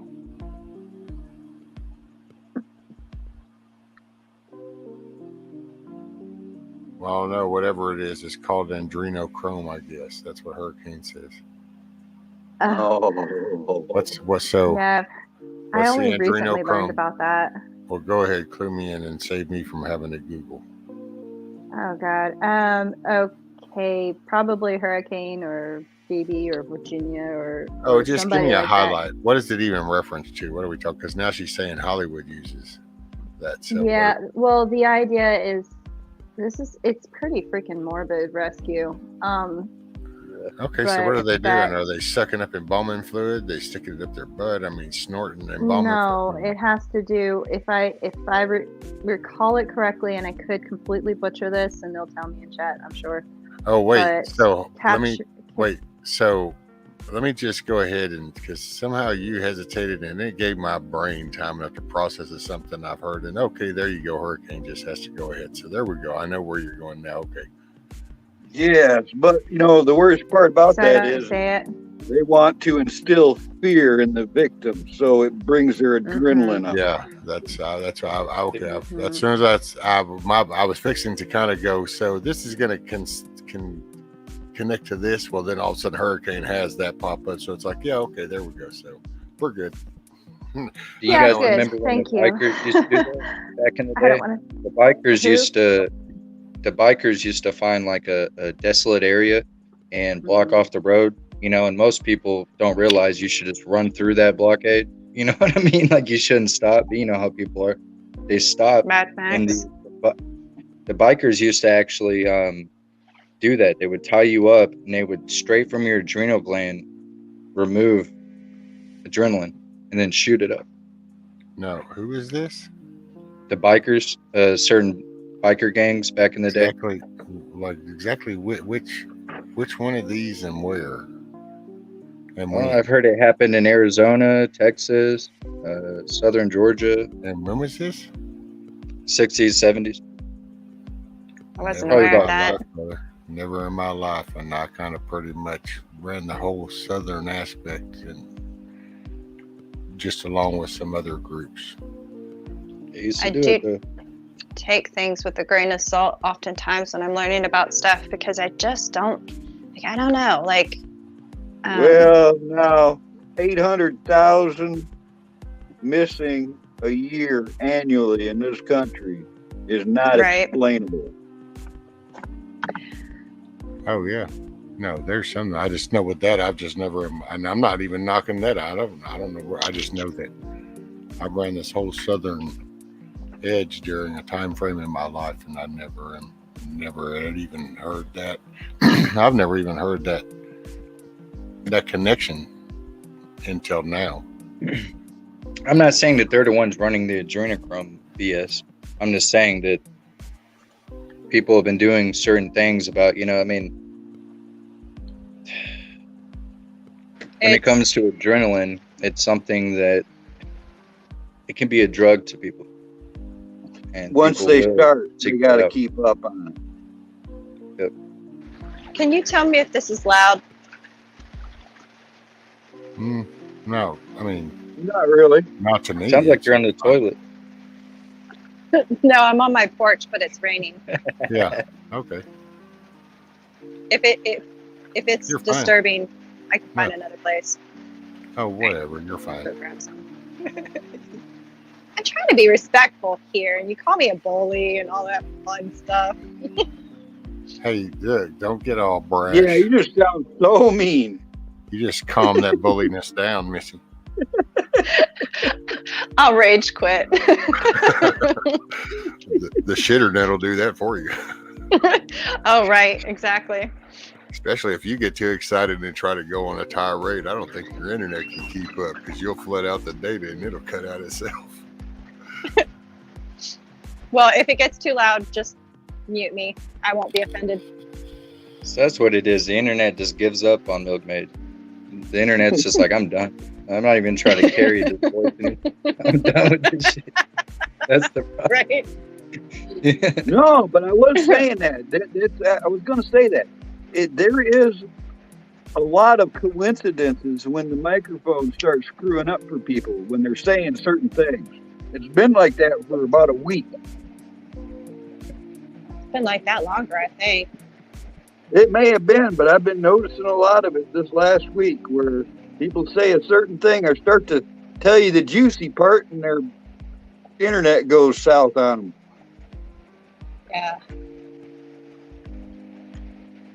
Wow, you can't even see the mountains with the fog here right now. I was just looking out here. It's like a white blanket outside all around in the trees. It's like, ooh, it's the fall. Man, we went to drive out to Tennessee to look at some land last weekend, and we were all kind of bummed because the fog was so bad all through Virginia as we were driving out there. And then it cleared up right as we got to the place that we were going to look, which I won't say because, but I was grateful because otherwise we wouldn't have been able to see in front of us when we were looking at land. It's the Brits' fault. It's probably Tony's fault. Damn it, Tony. He was talking about. How are you doing there, Possum? Come on up, Shift Kicker. Thanks up top. I was saying morning to Shift Kicker. She come in. Kim, I'm doing good, man. I'm doing all right. I got another job offer that's close. That's closer to my house that I might be able to work something out. So that's a plus. It's a positive. Oh, that's awesome. Yeah, we'll see how it works out. It all depends on my sister, but now she has no excuse because now it's less time that she has to help out. So I'm trying to help her out, because like I said before to you, Rescue, I can't just call her and bitch her out, right. Because then she's gonna be like, I'm not gonna do it. You know what I mean? Like I'm trying to, That's what I do with my daughter so I can see my granddaughter, so I totally get it. That's called diplomacy, and it's just not as easy as it sounds. Mm-mm. Yeah. Sometimes you just want to tell that person exactly how you feel and just go screw it. But there's a lot on the on the plate right now, and I got to keep it on there. Got to keep eating. So. That's it. So do y'all share the responsibility for your grandparents? Oh hell no! She don't share anything. I'm the one that does it. But no, it's all him. That's why he has to kind of play nice to get her to want to participate. Exactly. And she lives in Atlanta, which isn't too far away. I mean, it's like an hour and a half, depending on where you're at and the traffic.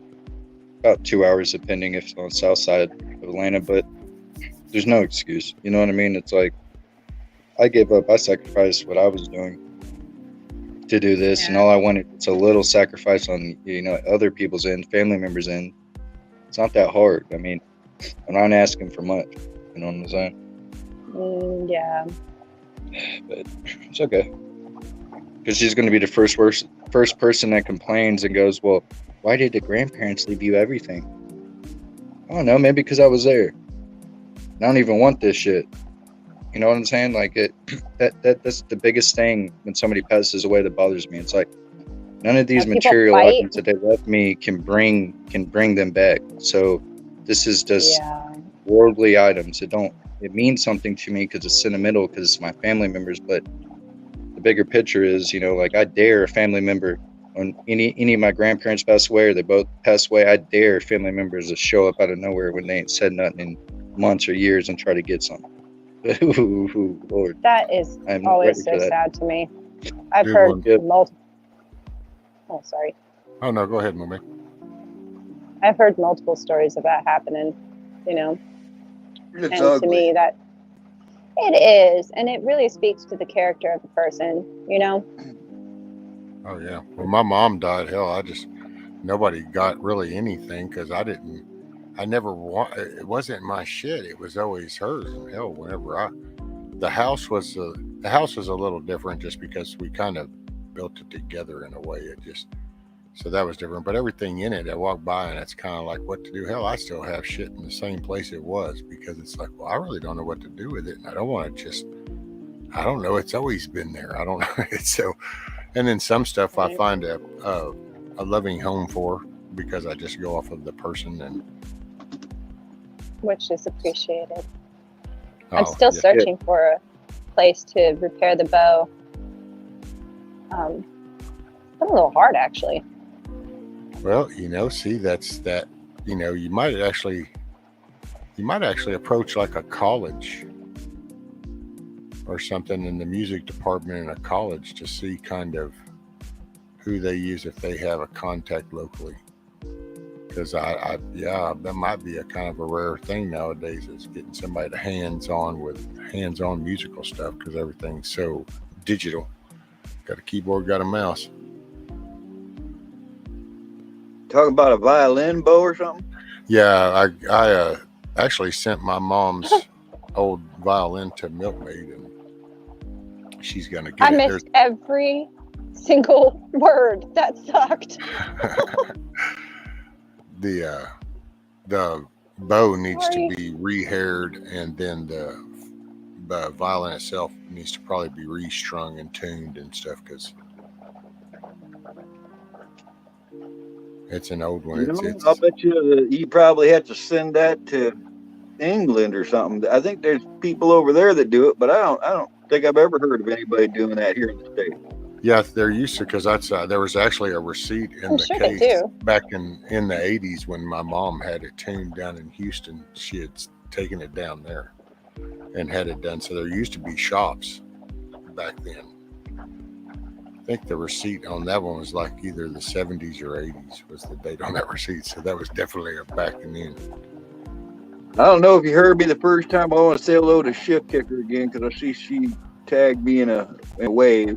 Make sure she heard me say morning. Morning. I thought Shift was a dude. Am I wrong? There's a story behind that too, Rescue. I don't really go around saying good morning. I just say morning because too many times I've walked into a situation and said good morning, and you get this. What's so good about it? Oh yeah, I know. That's a classic scene right there too. Hey, just because my morning's good don't mean you got to rain on my parade. Shit. You know what I'm saying? Yeah, but then they feel like you're rubbing it in or something. What's so good about it? I had this happen. La, la, la, la. What was the name of that movie? Because that's old Lee, old Gunny. He's walking by and got that young guy walk by. He says, good morning. And he's like, what? Who said it's good? Right. Yeah. Don't piss in my Cheerio just because you got cornflakes. You know what I'm saying? Like, damn, bro. Morning, Anna. Shift, I'm sorry. Like, I really honestly feel bad because I can't always determine who's a guy and who's a girl. So please forgive me. Just profiling, misgenderizing people, man. She just assumed her gender. You're a bully. Right? Oh, here we go. I'm I'm getting some kosher board and a tomato steak. I'm coming to your driveway. No, but I do feel bad when that happens because I've done that multiple times, and yeah, some people respond forgivingly and other people call me a bitch. So, you know. What? I feel your pain. You know, some of them, it took me 6 months to figure it out. All right. I just sit back and wait. We went so extreme all of a sudden. Now come, man, you went drastic. Oh, well, some people have gone drastic on me. No, I'm just. I don't mean it. I do actually try to be kind. I know. You got a good heart, woman. Hush. I know. I'm just picking. He's picking on you because he likes you. You know, if he didn't like you, he wouldn't pick on you at all. Well, this is my thing too. Like, if I pick on you, it's probably because I like you. That's it. Which means I need to stop picking on. Screw you too. No. Do you remember the whole possum thing? I totally picked on you. Yeah, I know. Everybody did. Everybody was shooting my ass. So. Damn, you brought the Valley Inner out. Like, totally. Like, totally, dude. Like, you know. Come on, dude. Come on, dude. Like, damn. Like, for sure. Anna's got a little sass in her, too. She's like, don't tell me what kind of day to have. Mm-hmm. Well, I would recommend a good one, but then that's just my 2 cents. Fine, have a crappy day. To each their own. Man, I missed all of that again. That sucks. Well, Milkmaid, you live in Virginia, right? You can always watch it over, Milkmaid. You can always watch it over. Catch all the insults. Got a knock on the door. Let's see who's. I was just making sure. Hey, what's up, Angry? What's going on, sir? We're talking about moods, and look who pops up. Hey, Rescue. Hello. Milkmaid, there's a vintage shop that's 2 counties over from me that does fix any type of vintage instrument. And I'm not sure if they're still open or not. I haven't been out that way in a long time, and that was, during the pandemic and everything. But they do allow people to ship things to them, and I've seen people from around the country, send things to them to fix. So maybe I'll look that up here in a minute, and maybe I can find you a place that you're able to get it fixed. There's probably a YouTube video on how to do it yourself.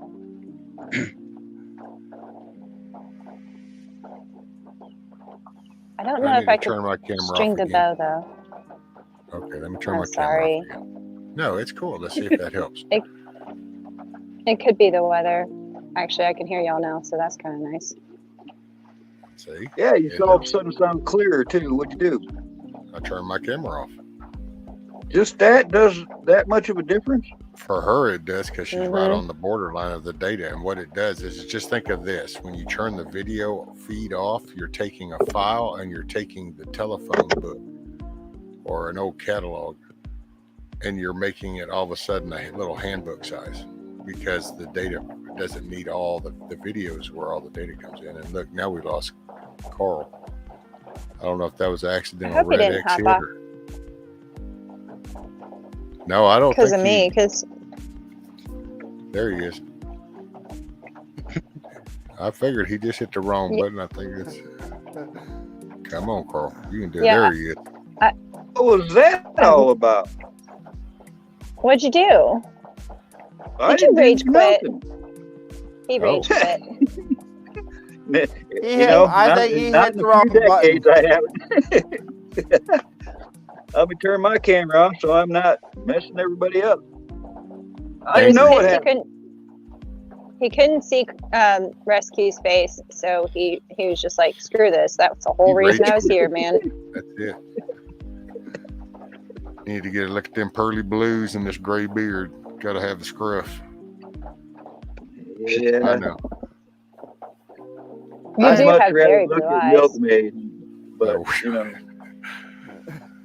They all say that. Milkmaid. What the hell do you mean by shitternet? Shitternet. She's got the shitternet. Shitternet. Is that from It's shitty internet. That's It's a contraction.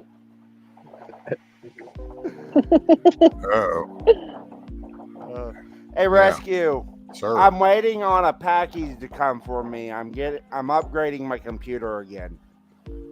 Aha. Cool beans.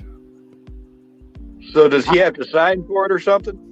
So what's your package? Is it the whole pre-built computer, or is it a processor, memory, motherboard? It's memory. It's a 32 gig memory drives.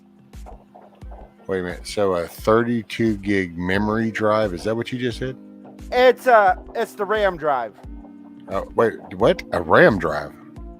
I'm getting. See, this is what happens when you turn the internet loose on people. So once again, I thought we solved this 20 years ago. So there's hard disks, and then there are memory chips. It's 32 gigs for DDR4 memory drive. No. See, you keep adding memory chip that's coming in the mail that I'm putting into my computer. Probably by Wednesday, I'll have everything set up. Cool. You got a metal roof? Fellas speaking Chinese. I do. Can you hear it? That sounds awesome. I haven't heard that in a long time. I know, right? Well, the way that my house is, it's one of those old farmhouses that are like 2 on top of 2, like 2 rooms on top of 2 rooms, and then they just kept adding additions.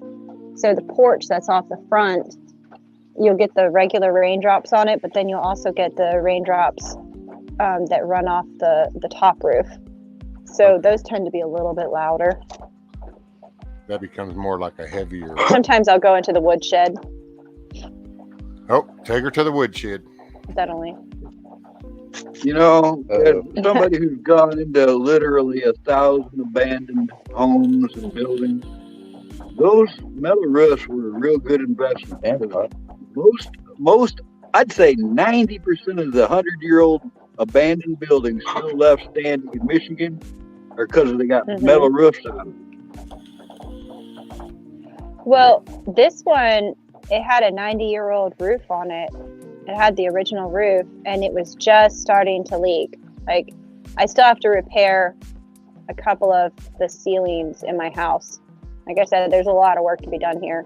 It's just why time in and the money world and would you priority. want to move away from that valley? Why in the heck are you thinking about moving? What I saw of that property looked like you have your own little chunk of a valley between 2 mountain ridges. That looked like paradise to me. Depending on what's right around the corner, though. Because I tried it. Well, I'm about an hour from any larger town. Right? Gosh, I'm kind of that's another centrally good located point. in the middle of nowhere. See, that's even better. Yeah, I agreed. And I'm off of a main road, but my main concern is I want to be more remote. Like, I still have people all around me who, yeah, they live in the country, but they don't prepare. They're just as bad as the city. The only other thing I thought about when I saw your chunk of property was the dirt. If the dirt is as good as it looks there, I don't think I'd be able to leave it. Are you talking about like where the cows are? I'm talking about for growing. What's the dirt like in that valley? It's mostly clay and loam. Oh. So it really depends on where it is. Like, you know, the red clay? Yeah. Which, okay, I could get really nerdy and talk about how the fact that clay isn't actually that bad to grow in if managed correctly because it has a really high cation exchange. But then I start losing people. So no, I get it, but it's good for certain things. You could change it by adding other dirt to it. Got any like low ravines or anything you can harvest black dirt from? Well, you can. I mean, the cool thing about soil is that no matter what type you have, depending on how you manage it, you can really actually improve your growing area, but not in the way that traditional farmers do, like the tilling and all of that stuff. Like if you were to leave the soil undisturbed, start adding organic material and manage it correctly, you can really build some incredible soil that will really produce some yields. But it's all in how you manage it, and you have to manage it like nature, and that takes time, and a lot of people don't want to take time. But yeah, you know, you get older and you start thinking about that. Easy looks pretty good, you know, when you get to a certain age. Well, you got to think more generationally, which we've lost. But sometimes quick and easy means long and hard later. Maybe long and hard now means less work in the future, if that makes sense. Sure does. Like if I were to manage my property in a certain way, the soil there, I could increase its yields over time, and in fact the plant health, because they have an immune system just like us, and if we support it the right way, then you end up having plants that are less susceptible to disease and pests. I mean, it's really fascinating, but most people don't want to think about it, you know. Well, I was just thinking about dirt, because the last place I lived had probably the best dirt I've ever experienced. I mean, I got pictures of some of the gardens I grew there. Knee high by the 4th of July, my butt, it was over 6 foot tall, you know, the corn in that dirt. And it was all about the dirt, you know, and now I'm in a place where everything's a sopping mess. This water is sitting on the yard, it's sitting in the ditches. It's not the same. I wish I would have brought a truckload of that dirt with me. Yeah. I mean, I've seen some incredible things done, even in the deserts over in the Mediterranean, or that kind of thing, where people, because science has a place, like we can learn about things that were already present in nature, but we understand why it works together.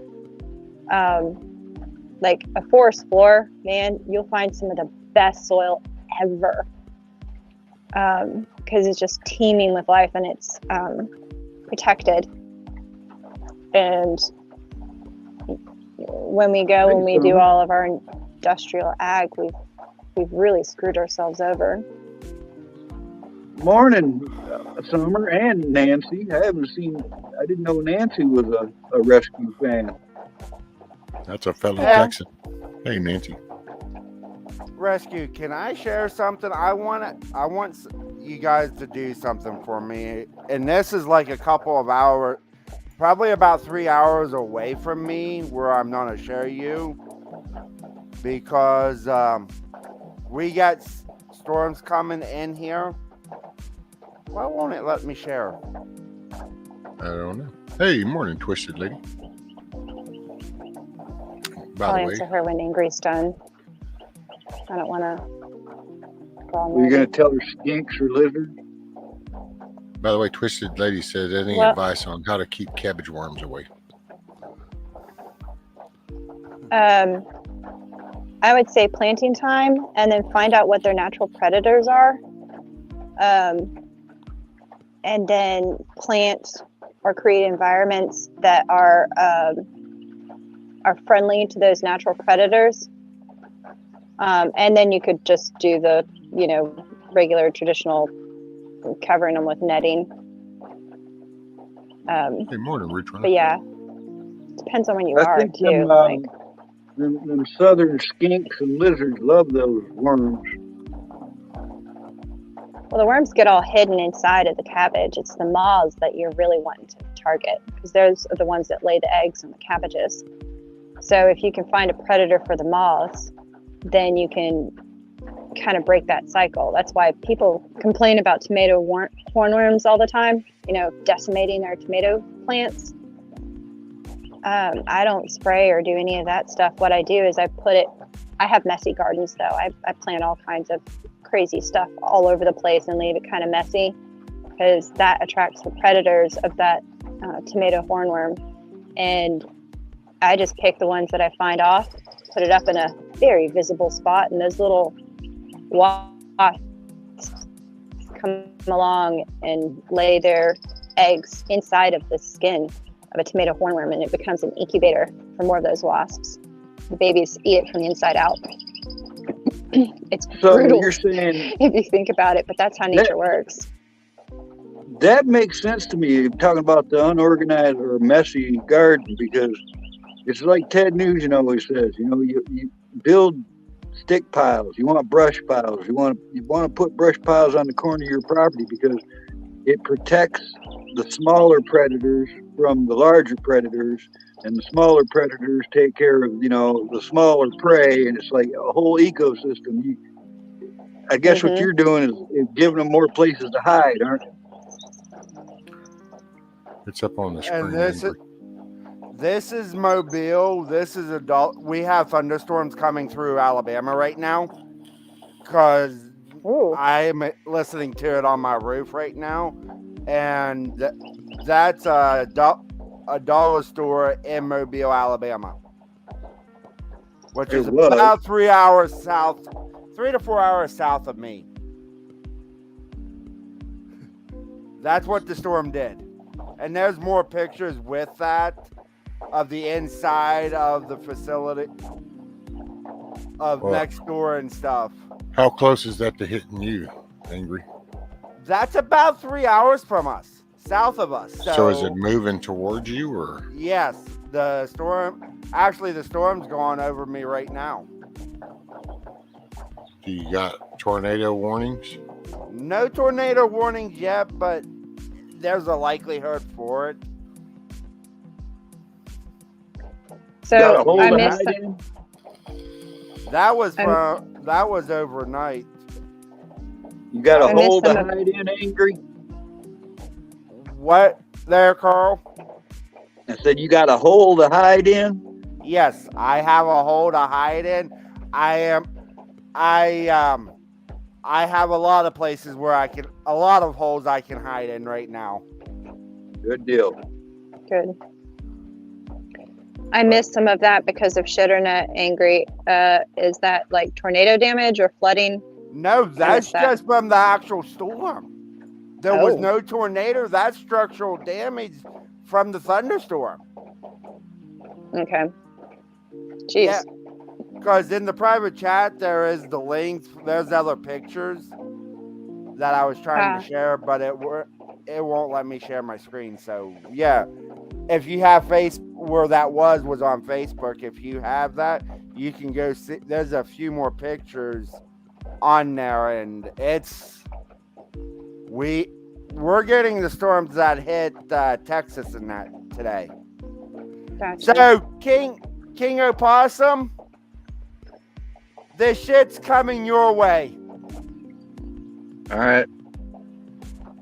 So I haven't looked at it, but I will. I appreciate you letting me know, brother. Because we have a problem with trees. We're getting the storms right now.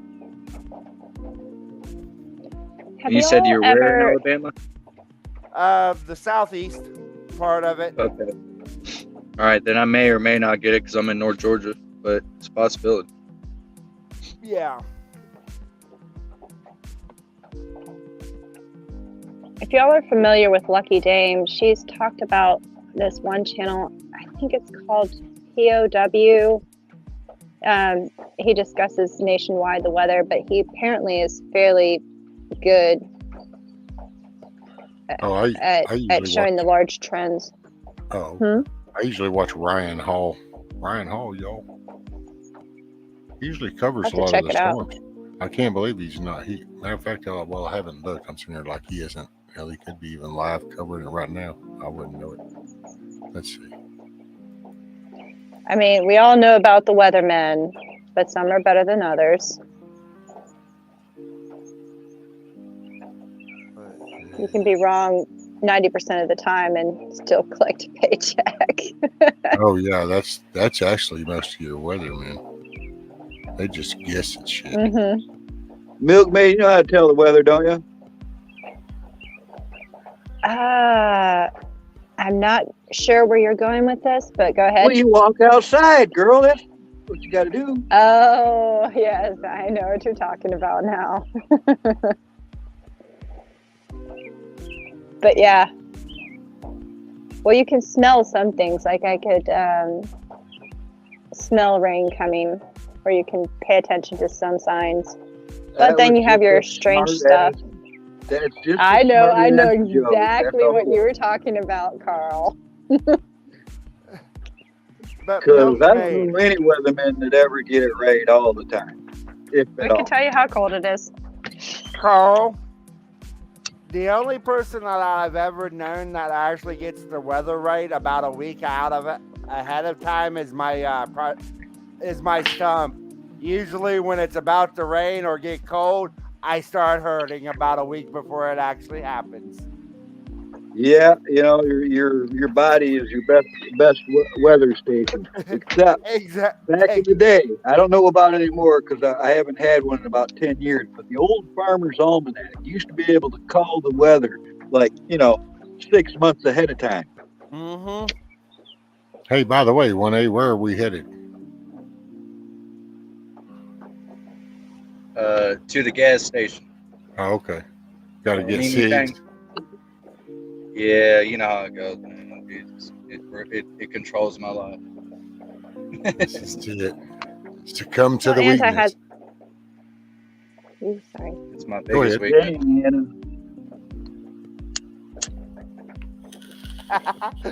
Now, Anti has. Anti has a good point. Yeah, I was gonna say. I put a link in a chat for the Ryan Hall, y'all. Milkman, if you happen to see it. I'm going to check and make sure I'm still there. I'm still scrubbed. But I haven't been seeing his stuff come up on my feed either. And I'd be digging a hole if I were you. I'd be making a place.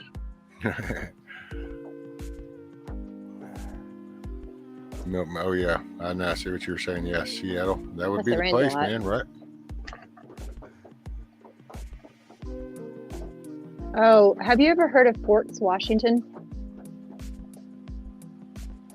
Did you say forts? Would you say Washington? Did you say forts or warts? Forks, like the thing you eat with? Forks, Washington. Forks. No, like the tiny thing that you eat your food with. Forks. Right, I got you now. I got you now. A fork. Yes, a fork. No. Yeah, there's a place in Washington called Forks. Yeah, it's kind of reminding me of something Well, basically, that you name it because of the fork in the river. Mm-hmm.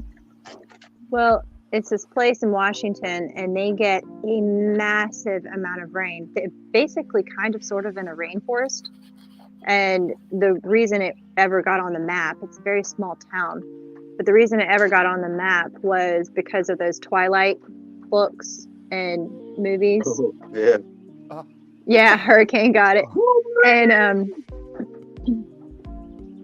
but they get an insane amount of rain, and there's a lady that I follow who has amazing information.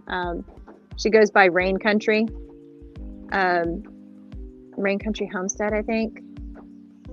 And she has great food preservation, preparedness. I really, really like her. I need to get back in touch with her because we were kind of in touch when she was a smaller channel. Why did all those vampires look like soy boys? Because they were. I like the wolves better. Sparkly skin. Come on now. I know. When something like this is brought up, I intentionally go to chat just to see what they're going to say. Right, because they're blowing it up. I love these. Some of the comments. Anti-same lame pyre. Lame pyres, yeah. Lame pyres. Song of the South. Vampires suck. Actually, it's so funny because the same lady that wrote those books, because yeah, I read them back in the day. But the lady who wrote those books also wrote another one, and shit, I can't remember the name of it. It was something totally different, almost sci-fi-ish. but it was where these aliens kind of took over the planet and were basically body snatchers to a certain degree. And the one crazy uncle who kind of had all these conspiracy theories and everything had a cave, these series of caves in these mountains. And the story is actually really interesting. They made a movie which was really crappy. Definitely a B film, but the actual book was really interesting. It just reminded me of Tommy Knockers. When you said that, it reminded me because, you know, I'll admit it, I used to like Stephen King back in the day. He had some, you know, The Stand. I read all those books. But there was a movie called, or a book called Tommy Knockers. And it was about an alien ship that crashed in ancient times. And this lady found it on her property and started digging it up. And it started corrupting her. The closer she got to it, the more she exposed, it corrupted her. You know, and the movie was really, I mean, the book was really good. Then they made a movie of it. It sucked. They even changed the back of the end of the movie, man. It was like, what the? It wasn't even, they just totally ruined it. No, man. Oh yeah. Well, I mean, I haven't read a lot of Stephen King novels. I have a whole shelf full of stuff that half of it I haven't read. The way he is now, I don't want no part of it. I just can't endorse that type of behavior. You know, it's just, he used to be good. Something happened. I will say this now. I have read every Stephen King book he's ever made. Even his pen name at some point. What y'all doing? What's up, buddy? But his new stuff that he's brought out is just terrible. And hello, Chuck. See, that's what I'm talking about. If you're if you're a real fan, Dutta Chum, Dutta Chuck. Hey, y'all. What's up, Chuck? What's up, Chuck? Where are you headed, brother? Hi. Hey. Where are y'all headed? I think it's the first time I've ever seen him out in the house at 5:30 in the morning. I didn't catch it, Chuck. Where to? Hold on a second. Yeah, we're losing you. We left at 5:30 this morning. To go where? We're in Pittsburgh, Texas. I had to bring my son up here for school testing. 2-hour ride. We're there. We're in Pittsburgh, Texas, up there close to the state line. Oh, there you go.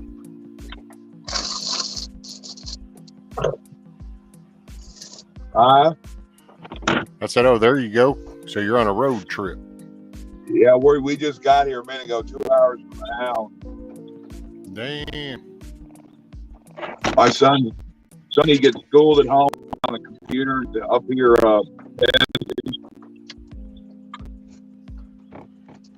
Oh, hey, Summer. Hey, Summer. I did say hello to you. I think everybody's talking over you. Yeah, Y'all you never pray know when for him anybody's going to because hear he's you. not too excited about the mouth part.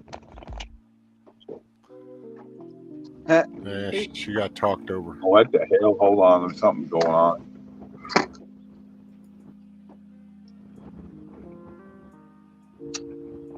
There, it's feedback. Is that better? There you go. I said pray for my son, y'all, because his algebra, he's afraid he's going to fail it. Uh-oh. Oh, man. Well, I took calculus in school, but I never took algebra. Hey, Michelle. Morning, Michelle. Again, I'll say hello to Summer. She didn't hear me. Chuck. Y'all been busy? Yeah, but hold on. So this is becoming a focal point for me. Sorry, I'm having a moment. So looking at your screen, Chuck, exactly what is that in the back end where the fish are swimming? Is that your whole back window? He's in the car, man. That's the back seat of his car or his truck. Yeah, it's back right. It must have been something going by then or something. Oh, yeah, cars are going behind us. Because being little like that, and then it's like, and I'm going, wait a minute, what the hell is that just keeps going by?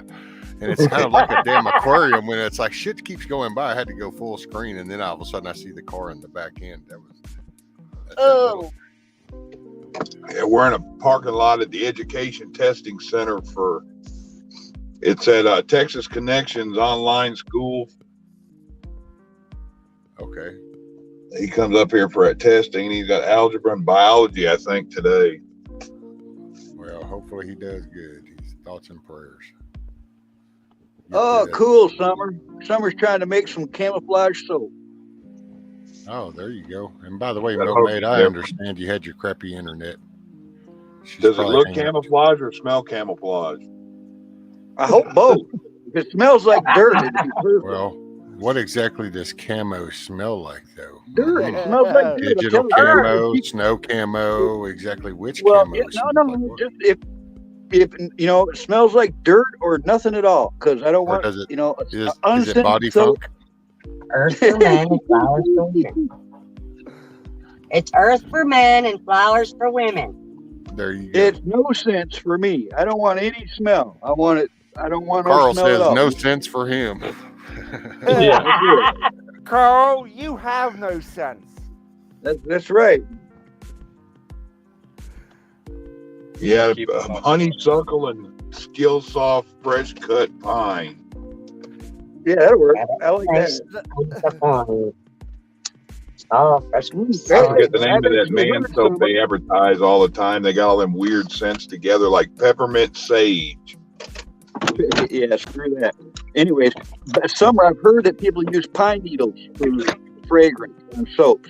Look, that would be awesome if you could get That's like what they pine do needles. around here.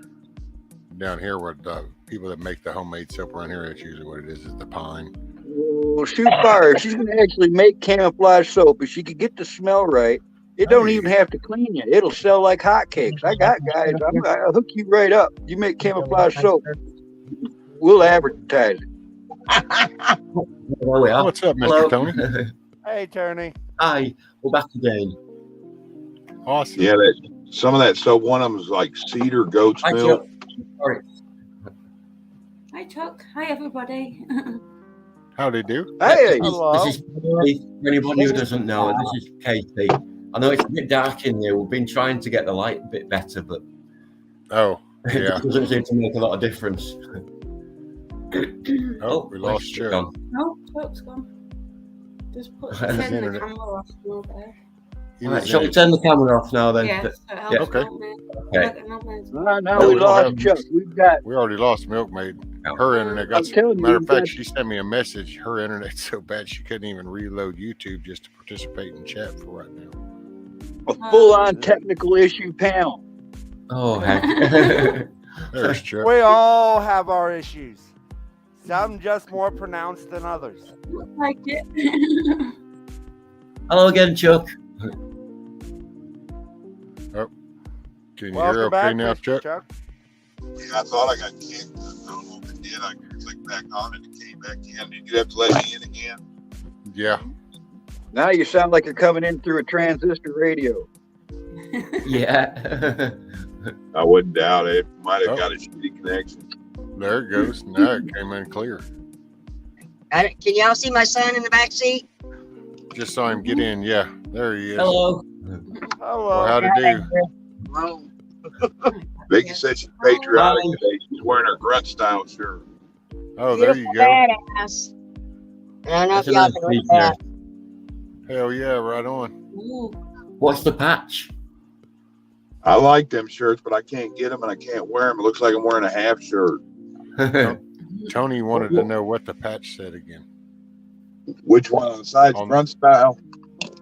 The side. On the side. Yeah, the side one. Is that cross rifles?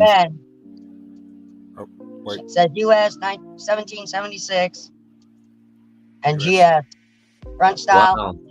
What's the front thing? The front says beautiful badass. Cool. Yeah. There you And go. then I got a flag on the sleeve. Hell yeah. Oh there yeah. you go. Very nice. It's all in reverse here, you see. It's difficult to I'm make an out what it American-made woman. There you go. So, how did the test go? He's got a head in. He went in there now. They're not ready to let him in yet. Oh, Starts okay. at 8. So yeah, now it's the wind up. Actually starts when all the kids get here, but Hell, I think if they're in there, they ought to let them in early and let them start. I want to go down there and see what that is. See it down there? Waterfall. Well, especially if it's an organized test, he'll just let them go in and take the damn test and get it over with. Yeah, they do Texas State testing. So.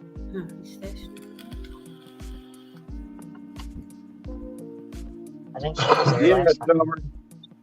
Summer. The idea is I just don't want deer to be able to smell me before I can see them. If it was something real fragrant, that would be a bad deal. If you're gonna make camo soap, I'd at least make it, something woodsy. Something woodsy. Yeah, I smelled one of them soaps one time. It was like honey and Lager beer or something, and that shit smelled like a beer had been out in the sun for a week open, and then somebody rubbed it on themselves. Took a bath out of the And how wrong much of jug. that did you buy? Yeah. Smells like a bad Friday night. Oh. And you bought a whole case, didn't you? Nah, I smelled it and I'm like, wow, I know. I like it. One of them, it was spearmint sage and pine tar, I think was. I like that, but it's like too minty, woodsy. Oh, hey, Michelle. I saw you came in. Sorry. I was scrolling up in chat and saw that. It's kind of like taking a bath with icy hot. I've saved my share of bladders, but I'll tell you what, the best thing for scents, if you're going to go out in the woods and you want to get close to some critters, do what the Indians did. Sit in front of a good smoky fire for half an hour, 45 minutes or something. Impregnate all your clothing with smoke. The nastier the fire, the better. Pine, branches, whatever. You think that fire would be an alarm to critters, but they smell it every day, everywhere they go, and they get used to it. And it's one of the best ways to fool an animal is to smoke yourself up before you go out. Hey, morning, Greta. I wouldn't put no deer piss on you. You're going to get humped. Some big buck's going to knock you down and do you right in the woods. Got to climb that tree first. That's what a buddy of mine said they used to do. They'd smoke up the camp house and stuff the night before, and they'd sit around the campfire and then fold all their clothes up good that they're going to wear when they hit the woods and put them on the next morning. They're all smoky smelling. It works, man. I swear that works. I've showed so many people the evidence of how that works, because that's how I did it. Sit there in front of the fire before I go out every time. Them dang deer, man, you walk right up on them. They're like, what the? They just don't, it doesn't bother them. They're so used to that smell. It's the number one way to fool them. And apparently the Indians knew that a couple hundred years ago too. So. Sorry, we've got the dog. He's just. I've noticed that around here. No worries, Tony. Hold on, we'll show you the dog. Can you see this animal here? Oh, there he is. It's an Afghan, isn't it? Isn't it an Afghan? It's a Bedlington Whippet. You out. Looks just like an Afghan hound. Hey, Tony, Katie, I didn't even notice that was y'all. Hiya. Yeah. Hey, Chuck. Nice thing. This is Buddy. But you guys on this phone are about that big. Right. Oh, okay. I see. Maybe if I turn it, let's see what it does. Hey, there you go. From Okay, here, now you're Chuck. about that big. Oh, yeah. You're a quarter inch. Yeah. From here, Chuck, it looks like you keep the sunroof open just so you have headroom. Yeah, I got that much under the roof. Hell, I can barely stick my hand up there. Uh-huh. Yeah. Where are you going, Chuck? That, I got that much, but if I back up, it's like. Oh, going. I got like His son is taking the test, Tony. Vicky has a foot over her. He, Yeah, it's like you're in a little kid's car. Yeah. Oh my goodness. Yeah. Yeah, this is a full-size GMC truck. He I took know his it. I'm son just up there picking for on a you. test, Tony, and so now his son's I waiting see. to take an I algebra beg your test. pardon. I didn't mean Didn't mean to pry. It's quarter till. You might check. They might let you in and let you store. Money, draw, go with you. Oh, I don't care, Summer. That's fine. Good luck. Chuck, I've had big guys bring me their out of their vehicles, and they want me to put that high density foam on them so they get, more padding and stuff. So I'll go ahead and I'll put the high density foam, and next they're in there going, man, I lost all my head clearance, because it'll push you up another couple inches. Your head would be touching the ceiling if I built up that seat. Yeah, I got the seat all the way down.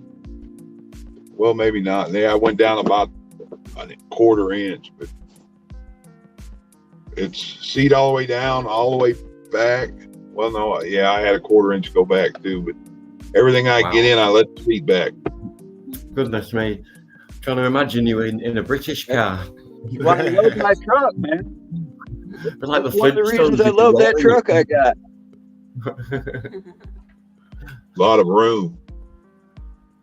Oh, I got 3-4 foot above my head in my truck, and I'm not a little guy either. But if you look at that truck, you can stand right up at the driver's seat and walk into the back. It's got a little door you can go and close, but it's got a ton of headroom above me, and I like that. I can actually mount my pack on the wall behind me above my head, because I know what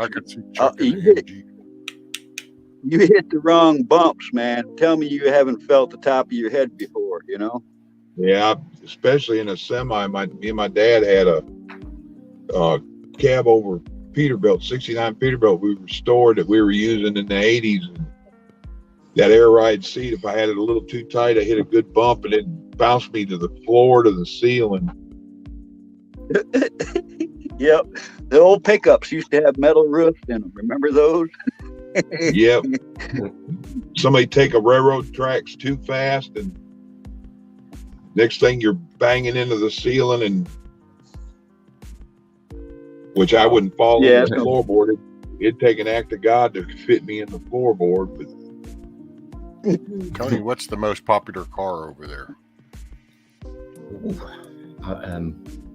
Good question. I don't really know much about cars myself. Neither of us drive. Neither of us have driven. So I don't know. Ones with 4 wheels on, I think, generally. the ones that get you there. People like BMWs, I think. They're pretty posh, aren't they? British Motor Works. No. Berlin, wasn't it? Yeah, it's German, isn't Is it Berlin? I thought it was Bavarian Motor Works. Yeah, I thought it was Berlin. Was it Bavarian? It's Bavarian, okay. yeah. It's all Bavarian. We know all about that, but anyway, that's a different story, isn't it? You guys got like those French Peugeots or whatever they're called and all that. You guys got a bunch of little tiny cars, don't you? You know what I mean? Yeah, there's quite a few electric. He wanted to. I asked him if he wanted to come back out here. He said, "No, I'll go in." They're gonna let them start, or they gotta wait till 8. Gotta wait till all the other kids get there. And get left. Which I figured they should let them do it now. Yeah, they ain't gonna let them start till all the kids get in there. That's kind of messed up, because they don't copy off each other or nothing. So yeah, that's kind of a crappy deal. If you're just there to test, then you have a start time, and then you just should be walking in the door and either, hey, here's your pen and here's your pencil and paper and the test, or it's already sitting over there on the desk, but just go sit down, take your thing. You got X amount of time. There you go. Thank you. Turn it in. Bye. Have a nice day. yeah, I remember the detention in one of my high school. When I was in high school, their detention, it was little cubicles they had, and everybody sat in that, where basically you had a wall between you and the next person. You had to scoot back in the aisle to look around and see in a cubicle to talk to somebody. None of us, we were on top of each other. They didn't even care if you cheated. Southwood didn't want you doing that. They'd have you in there, and you had to entertain yourself in your little square 4 foot. Tony, do they even make cars over there? Do they have any factories over there? Any brand? Yeah. They do. Yeah. I couldn't tell you, but I think it's owned by Indians. No. One of them. I think it might be Birmingham or somewhere like that. They do a lot of stuff like that, I think. Yeah, I mean... There's still a few steel places as well, but they're owned by China, I believe, mostly now. And they're not Well, as I good meant, as like a national, like, like Ford, Chevy, and Dodge are all American made. Is there any British made vehicles there that they, because I can't think of any British made vehicle right now. Well, they're all mishmash as well, as far as I know, because my friend's car. Is Renault the British car? It's That's one brand, French. and then the engine's another brand. So. Yeah, I think wasn't it a Ford engine in a Mercedes or something like that? A Daction or something. He's Yeah. got. I mean, obviously there used to be a lot of British cars, but They got rid of it all. but yeah, there's All no, I can think of is Rolls Royce. yeah, there's. I think Mini Coopers are made over there. Aren't Mini Rolls- Coopers from the Yeah, UK? the MG cars. Yeah, the We used to have loads of industry, but they got rid of it all nearly. Well, He's you got- got he said British owned Jaguar. is Morgan Motor Company, Carterham Cars, and McLaren Automotive is all British owned. And then made in Britain is actually quite a few brands: Mini, Honda, Toyota, Nissan, Lotus, Aston Martin, Bentley, Rolls Royce, Jaguar, Land Rover. Yeah. Hey, Land Rover. That's one I should have known. Yeah. Most of them are abroad now, though, aren't they, where they make them? My wife's friend, she's from Banbury over there in the UK. And she said cars aren't popular like they're here in the States. Well, it's not as big, is it? So we haven't got anywhere to go. Right.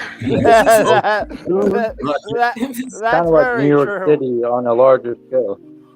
Yeah, I mean, you're like. Summer, if you're looking for the link that's pinned at the top of the chat. Oh yeah, Well, Summer. you guys The are- link's up there. She said a lot of people had scooters, motorcycles, and bicycles, and it wasn't Yeah, like that's a right. two-car Yeah. family. Yeah, I mean, I remember when I was a kid, like that's what I love really is the vintage British motorcycles. Yeah. You know, the Chuck, Tri- they got cars yeah. over there with look like lawn tractor engines in them. Yes, yeah. Yeah, like Mini Coopers and Triumphs and all that stuff. That's right. I mean, when I was little, I remember going around in with a Norton Dominator. My uncle's Norton Dominator with a sidecar, and I'd be sat in the sidecar. You know, I remember watching the cockle pin shaking about and thinking, I hope that holds. You know? But yeah, I mean But then basically the British motorcycle industry was swamped with little mopeds from Japan, by Honda and things that were making them cheaper and etc. And it all died that way. So, from me being Hey, little Michelle, I heard that. Man, I don't remember. Hey, Summer. If anybody wants to join Summer, Michelle, American Warriors the in chat, link is up top. Summer. Saturday night, 7:30 p.m. She's gonna play. She's gonna play that 2,000 Mules. I guess she's bought it. Yeah, I hope they it's gonna don't be backstage. knock You her can't, off for she won't be playing doing it online live. It'll be backstage kind of deal. You can't. Do When's it she gonna online. do that? Saturday at 7:30 Eastern. And that's It starts at 7 8 Eastern. And Summer, the link's up top at the chat window. Yeah, we need to Yeah, figure that- out if we can do that chain thing we were Well, talking I don't know about. what 200 mules is about hurricane. It's 2,000 mules. Oh yeah, where it kind of links. Yeah. See if we can get that where we can all link together and have a bunch of people watching it on panel and in the backstage. Well, that's one way to kind probably of. only has 12 spots. So See, that's the thing though.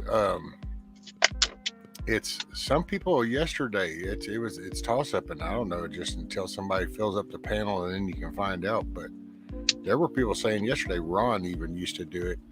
But you can have 10 people on the panel, but then you can have numerous people still backstage. And the way we can do it with the second one, somebody'd have to be on Oh, their so own they can panel watch and it yours, and then share your screen, whatever you're playing, and then way everybody can see it on that too. Well, or if you can have unlimited people backstage, if you can kind of have a massive amount of people backstage, then you can just sit backstage because everybody can talk in private chat. Oh, you can have as many as you want backstage. That's kind of what they're saying. I don't know. I've never had 10 people on the panel and then have more people trying to join. So I've never hit that pinnacle point, but they say it's with like, Ron. okay, if you're backstage, right? If you're if you're backstage, you can still hear and see everything that's going on. That's what you're trying to say, right, Risky? Right. So if Except there's for messages a that shit are ton of left people before you backstage, it got don't matter. You can't communicate, but you can still watch, and like you said, use private chat. So same thing, because really.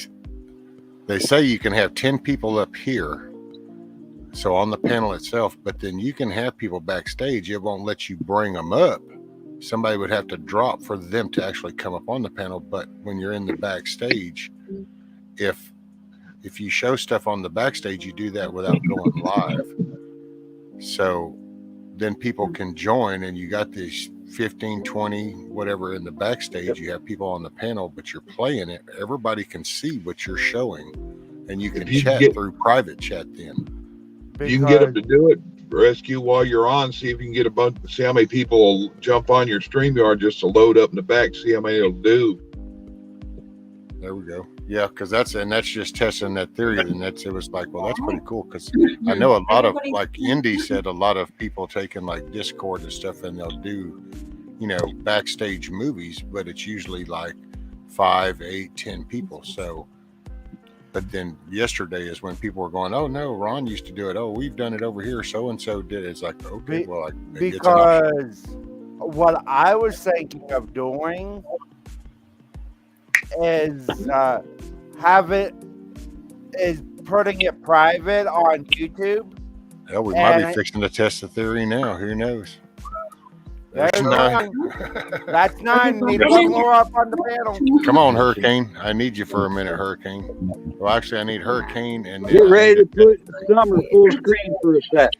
Hey, Rescue, let Hurricane come up for a minute and then get like What's up, Monty? or just Rescue, any volunteer that'd be willing to jump up. So if I can get Hurricane to come up, then Hurricane will be my 10th person. I don't know if Oh, Michelle just dropped.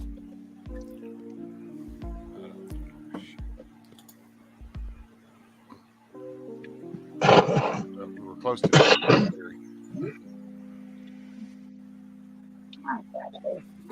Give me a full screen on that bar of soap there, Rescue. Please. I was trying to get 10 people since we were that close, but yeah, let's go. Wrong person. Hello. Somebody Somebody dropped about the time I did it. Who did we lose? We lost somebody. So this is the first time I've done it. So here's a couple of them and it's in different colors. It's a green, gray, like black. You can't see it that much though on here. So I'm gonna try it again. I think I'm gonna. Oh yeah. There we go. It's hard to see on here, but the colors are really pretty. We'll see. I'll try again. Ladies for a bit. Summer, have you ever tried to make that Castile soap? I don't know. Not yet. Oh, did we lose? Oh, we lost Carl. He just come back. That's why it moved. I thought I'd click on it. Well, there he is. Hey. Okay. Hey, Monty. Hello. How you doing? We got Carl, Monty, Chuck, 1A, Angry, and Tony. Rescue. So No, one more, y'all. One more. It ain't that hard. Somebody, you don't have to talk. Am I muted? Does it not come work or what? Is my mic okay? Can you hear me? I hear you. Okay. 2 more. I'm just like, man, I don't know. That's the second time. So I was trying to tell Summer who I was on panel. So They all look like a bunch of little puzzle pieces. Mine's freezing. Right. That's me. When I was backstage before you Getting brought me up, janky. there was three of them that was sitting there swirling, and I'm like, I was still moving my hand in case you was seeing me. Oh, okay. Oh, well, who we just lose now? Oh, we just lost Carl. I'm going to turn off my camera. Maybe it'll save on bandwidth. Yeah, we lost. This is when my phone goes straight China mode, starts freezing on everything. Okay, well now here's I'm Michelle. here. So we lost Michelle a while ago, and then now we got Michelle back, but we lost Carl. Is that how many? Because you're not allowed up to 12 people. I'm allowed 12, and I think it's allowed more than 12 now. I don't know. I've never tried more than 12. So now there's Carl. So now I've got 5. I got 9. So. Oh. Yeah, I think we went on diets. I didn't hear anything for the last 3.5 minutes. We get any volunteers to come up and need But I saw the show. That looks good to me, Summer. Maybe try like the brighter, like not brighter, like pretty brighter, but like more solid colors that I can make it pop a little. Hey, everybody in chat, try to jump up on Rescue's panel to see how many he can fit in the back room. Yeah, let me turn my camera off. Maybe that'll help with some. Let me try with this, and I'll add it'll be one more person. Oh, yeah, I could do well. Let's see. I just start my laptop up, I guess, and come in with my mini me. Oh, hell, who did we lose? Now I got 8. Who did we lose? Michelle. We lost. No, we got Michelle. We lost. No, we got Carl. 1A. Oh, yeah, we lost. Actually, I'm still here. And Rescue, I'm just looking on StreamYards. We lost 1A. Yep. Rescue, I'm looking on StreamYards. Depending on what plan you have, the free plan you can have 6 people on screen, 10 in the studio. Basic is 10 on screen, 10 in studio. Pro, you can have 10 people on screen, but 12 in the studio. If you have a business plan, you can have 10 on screen, but 15 in studio. So the most you can have in the actual StreamYard at any given time is at 15. Okay. Well, I can do 12. I pay $25 a month. Yeah, I think you got the basic Hey, plan. Santa. I got you. You can turn it off if you want. Looks like she's having a hard time logging in them shoes, don't she? Like she's walking in gravel. Yeah. The more family affair. Damn. Alrighty, so what is that? There's And then you can have 2 in the backstage. You can have 2 people backstage if you have the the pro. The more people you have up here with that's on their phones, it's going to be more hectic with their phones. Here's the story of a guy named Rescue. Well, see, this is when I could share the screen of it, but then I could make that share the full screen, so then everybody on panel would basically disappear.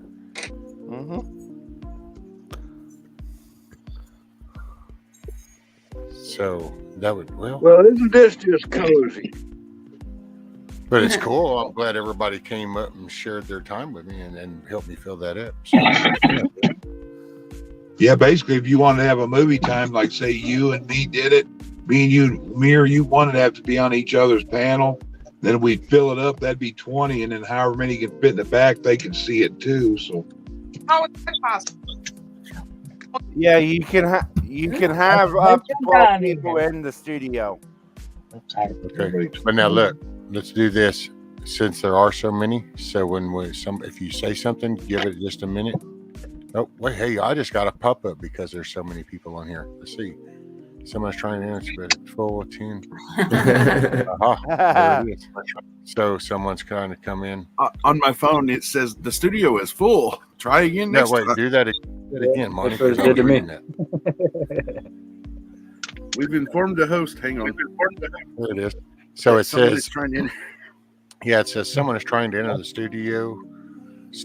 Enter, but the studio is full. 10 people. Please ask someone to leave if you'd like the new person to join. The professional plan allows 12 in the studio, 10 on screen. Useful for dynamic talk shows. Yeah, okay, whatever with that. Hey, if Hurricane's trying to jump up, Rescue, I'll jump down because my No, phone that's is money. going crazy. Yeah. I'm gonna jump down. To do. I just thought I'd jump up for you. No. Oh yeah, thank you, and I appreciate it. I'm grateful everybody did. That was Monty's second account. He was going to try so we could see what would happen. Well, so now I was on my phone. Because I could have up to 12 people. I can have up to Don't show 12 again. because I do have the professional plan. I did actually pay for that, so I can have 12 on my panel. And how much does that And cost? this concludes Yeah, another that's about episode $50 a of month. Hold on, one at a time. Holy shit! You pay $50 a month? I pay it yearly. I pay it for an entire year, which is for almost $500, I think. Jesus. Yep. But Yeah. I also have different things that Rescue doesn't have. I can have 12 people backstage. I can do different things other than. That's crazy. And I can also stream to 8 different places. So that's why I've been streaming to Facebook, YouTube, Twitter, D Live, Rumble. I go to all of them at once. Got you.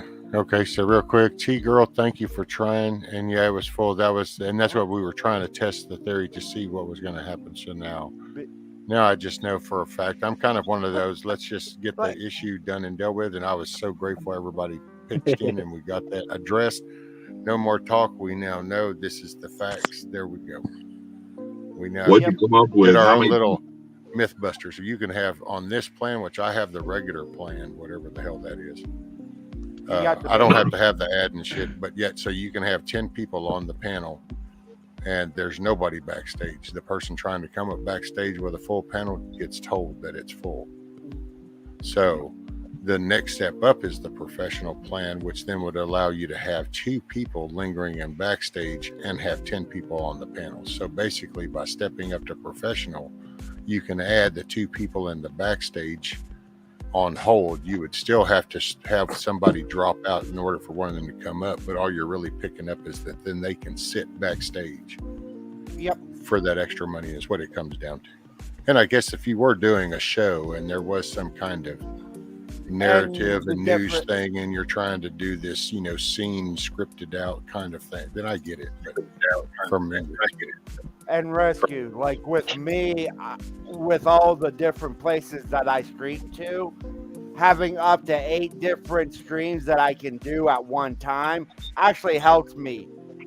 Oh, I don't know why you don't use a restream myself. And no, my goodness, I have Miss V in the back end. Can you just make sure, Miss V? I mean, I want to just, I guess I could go ahead. Hey, you guys, I'm gonna jump down or whatever because I just started, but thank you. It's good seeing everybody. I'm gonna be in the chat. Okay, Summer. You have a good day, Bye, Summer. Hello, Miss V. I'm not flashing anything. I'm not flashing. Don't shoot me, please. Please don't shoot me. Hey, I didn't want to come up here because I lost my voice, but I wanted to come up here because this is pretty cool. What you got, V? Hold on, I want to hear from Miss V. Oh, I'm sorry, Tony. Hold on one sec. All right, Miss V, what you got? Sorry, I was out sick for I've been out sick for almost a month. I still don't have my voice, as you can maybe hear. I still can't yell or scream, and that's probably a good thing. But I really wanted to come up here because that's pretty cool that I saw 10 people up here. It looked really good, Rescue. I really love your channel. I love your streams. Thank you, ma'am. That means the world to me. It really does. I could tell you something really goofy just to get a giggle out of this. I actually thought for a few days, I was like, man, I wonder, did I make V mad or something? Because I didn't see it for the longest time. And then it was like, man, I don't know. I hope she ain't upset with me or nothing. No, I was in quarantine. I actually got sick at my son's house, and I honestly thought that I have the coof, and my sweetheart said, you know what? Don't come home. Don't bring that crap home. And I thought, well, that's pretty mean. What about, in sickness and in health, right? Yeah. So I said, okay. So I had a fever of 102 for 5 days straight. Even taking Tylenol, I couldn't get below 101. So I stayed until my fever was gone, and then I stayed an extra 2 days. And this is the weirdest part. I've been home for a couple weeks, and he's getting sick now, and so I'm probably gonna get blamed for that. So, but hey, that's the way it goes. I don't know what it is. I honestly don't know what it is because I'm not putting anything up my nose. That's the end of that. Yeah. Man, oh man. Well, I'm glad you're feeling better. Glad you're doing There better. you go. That's right. Hurricane said it right. In sickness, yeah, unless it's the coat, then you ain't coming home with that. You can't bring that into the house. Everything And else that's how I applies to felt. that. Shit, I don't care what my wife's got. I'm gonna help her, and if I'm the same way, she'd be there. So. That's You're right. damn right. You know what I'm saying? That's right. Damn right. I don't give a We shit go if I down, die we go with down you. together. At least we're gonna die together, right? Do or die. You know what I'm saying? So no, I haven't been mad at anybody. I've actually been oversleeping and having weird hours, and I just didn't really feel like getting on much. I have listened in a few times, but when you don't feel good, you just don't feel good. And definitely, I was not mad. And that's cool. And because it's been a while since I've been up here with Rescue, I've been watching and stuff, but I've been taking a break from all the hustle and bustle of YouTube, which is kind of nice. If it's any consolation, there's actually plenty of nights that I think the same thing, but then I'm just kind of like, no, I don't have a job. I can't do anything. I need to commit, and I need to do what I got to do. So then I show up, and you guys make my day, so that it all pays off. So it all works out. Plus, it's nice to get a break off the internet. Period. She said it was. Yeah. Glad you're feeling better, V. Yes. Yes, V. I'm happy you're feeling better. I sure through everything I had. I haven't been sick I haven't been sick. I just have not been sick because when this thing first started going around, I said, okay, get your vitamins and get everything ready. Have all your ducks in the row. I have everything here. I have things that I read online. I have things that I've talked to some other patriots about. And so when this came in, I said, okay, I've got this, and this. And I started taking it. The main things with the vitamin D and the C and the zinc, the stuff that everybody knows. But I had some other tricks up my sleeve. And so I threw everything but the kitchen sink at it. And yeah, that's how I'm better. And this is the best I can get, I guess. But it's just that the throat took the longest to heal because I coughed for 2 weeks straight. So my rib cage hurt. I think I lost probably 5 or 10 pounds just from coughing and, not feeling like eating, right? It was just like soup and crackers. So that's okay. I am feeling good. I claim the healing. That's what I'm saying here. I claim healing, and y'all know what I'm talking about. Amen. Yeah, we haven't had nothing here since 2019 when it first come out. We got it around Thanksgiving, the coof, and I found out about taking the horse paste, and we do that still once or twice a month, sometimes 3 times a month. We'll take it. Hell, none of us have had sickness of any kind. Hey, November of 2019 is the last time I caught something. I had 105 fever, Chuck, and I haven't been sick since. But I do a lot of lemon tea with honey. That's what I drink a lot of lemon water and take different zinc and all that. But I also, a couple times a month at least, I take that horse paste, that Ivor. Yes, you got it the year before you got it in 2019 too, and I knew a bunch of people that got sick in those couple months before it became an issue. I got sick at the beginning of 2020 before it actually came out. Yeah, I just thought it was a really bad flu. Well, Yeah, I feel lucky. I kept 103 fever for 5 days, and then I had a migraine for 2 weeks. But you know what I did? I didn't know anything about that coop yet. I stayed at my shop. I spent 2 weeks quarantined myself away from everybody in my shop. Wouldn't take anybody in, and I fought it off. But like you said, I had like 5 days of real high fever. It was not fun. We didn't have poison, and I didn't believe so. Michelle, you're breaking up. I said I don't believe in that stuff. We never got sick. Did you hear? Nope, you're breaking up bad. Yeah. Hey, Michelle, get out of the closet. You need to get out of that closet. Did you hear me? I said we're all healthy. We never had a problem. That's what I said. That's a good thing. The four of us had it twice in 1 month. It went through, and then everybody passed it around. And after that, hell, the only thing that gets us a little bit is the pollen allergy stuff, but nobody's been sick with anything since that. I guess it did a workout on our damn immune system.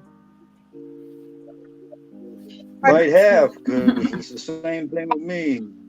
We got it. Got 4 people for it. I just had the migraine and fever. I hadn't been sick in years. That was the first time. My wife and my 2 boys, they had everything from vomiting, diarrhea, fucking fever, fucking chills. I just had a migraine and a fever.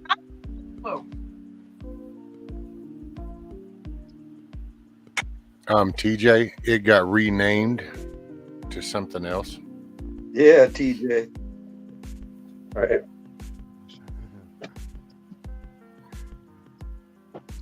So did just about every other problem medically that we had. Yeah. Bunch of birds nest up in them pillars. Even motorcycle accidents in Florida. Bro, I haven't had a cold in my life for the last 7 years. I haven't even had a cold, let alone the flu. And that's one thing that I brought up about that whole scenario. Yeah, do you know why? Because I get out there and get my hands dirty. You know what I'm saying? Get out there and my immune system's good because I was never a a germaphobe. You know what I mean? Mm-hmm. Me too. I used to work for Waste Management, which is a garbage company. And hell, I get up underneath them damn trucks and work for the schools and stuff, and that soup would drip out all over you. And I know that was like a plague. I know my immune system was like iron back then. It was so bad they told everybody they start feeling sick to go get a hepatitis shot.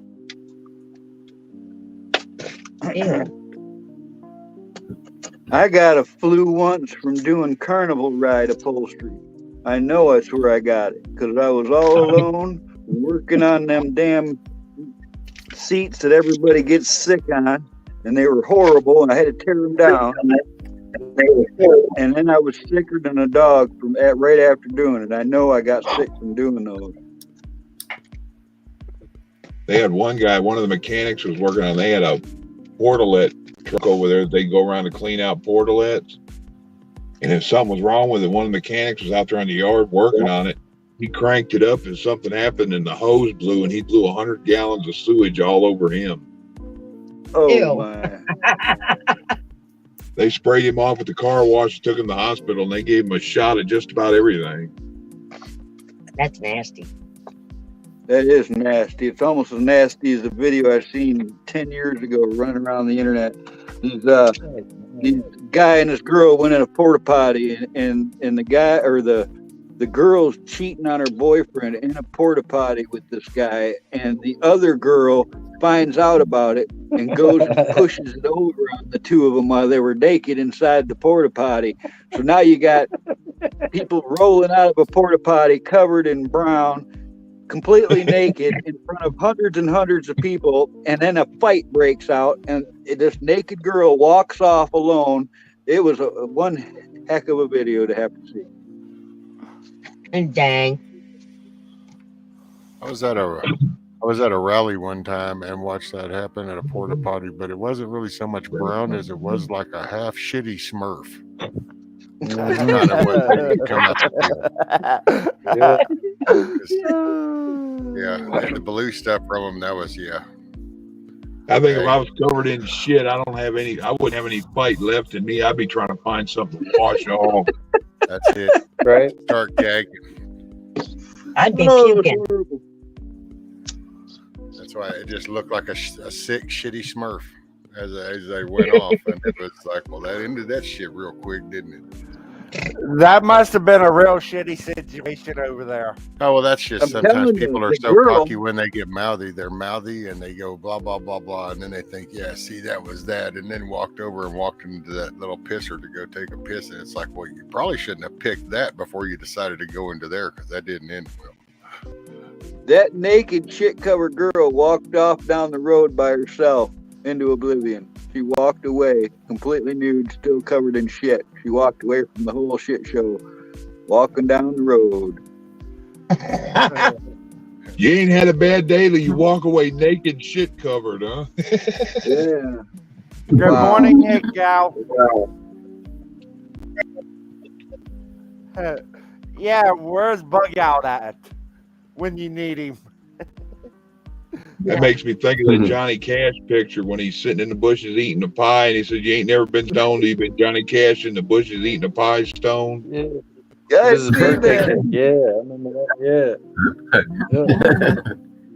Yeah. Yeah. He looks like a troll in there just mowing. Get away from me. Kind of look. With that look Leave me and that alone. smile, you know, that's that permastone look. You know what I mean?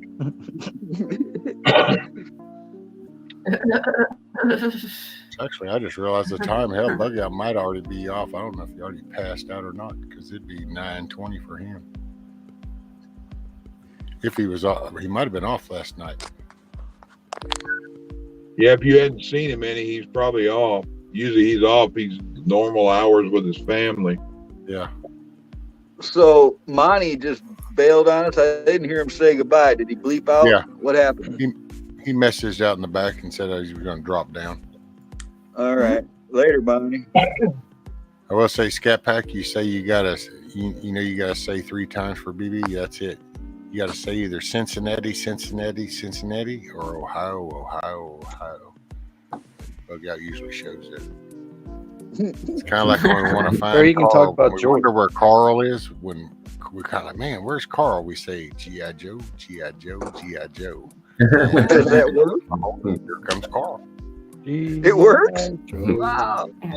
Now I'm going to go back and watch all your shows from the beginning that I've been on. Because I you know. Yeah.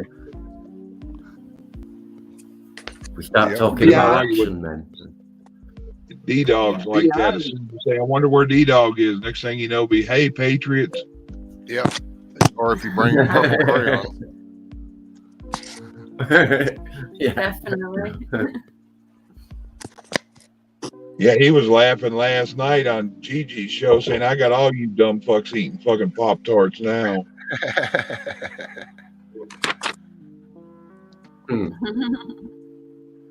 Good thing I don't like Pop-Tarts.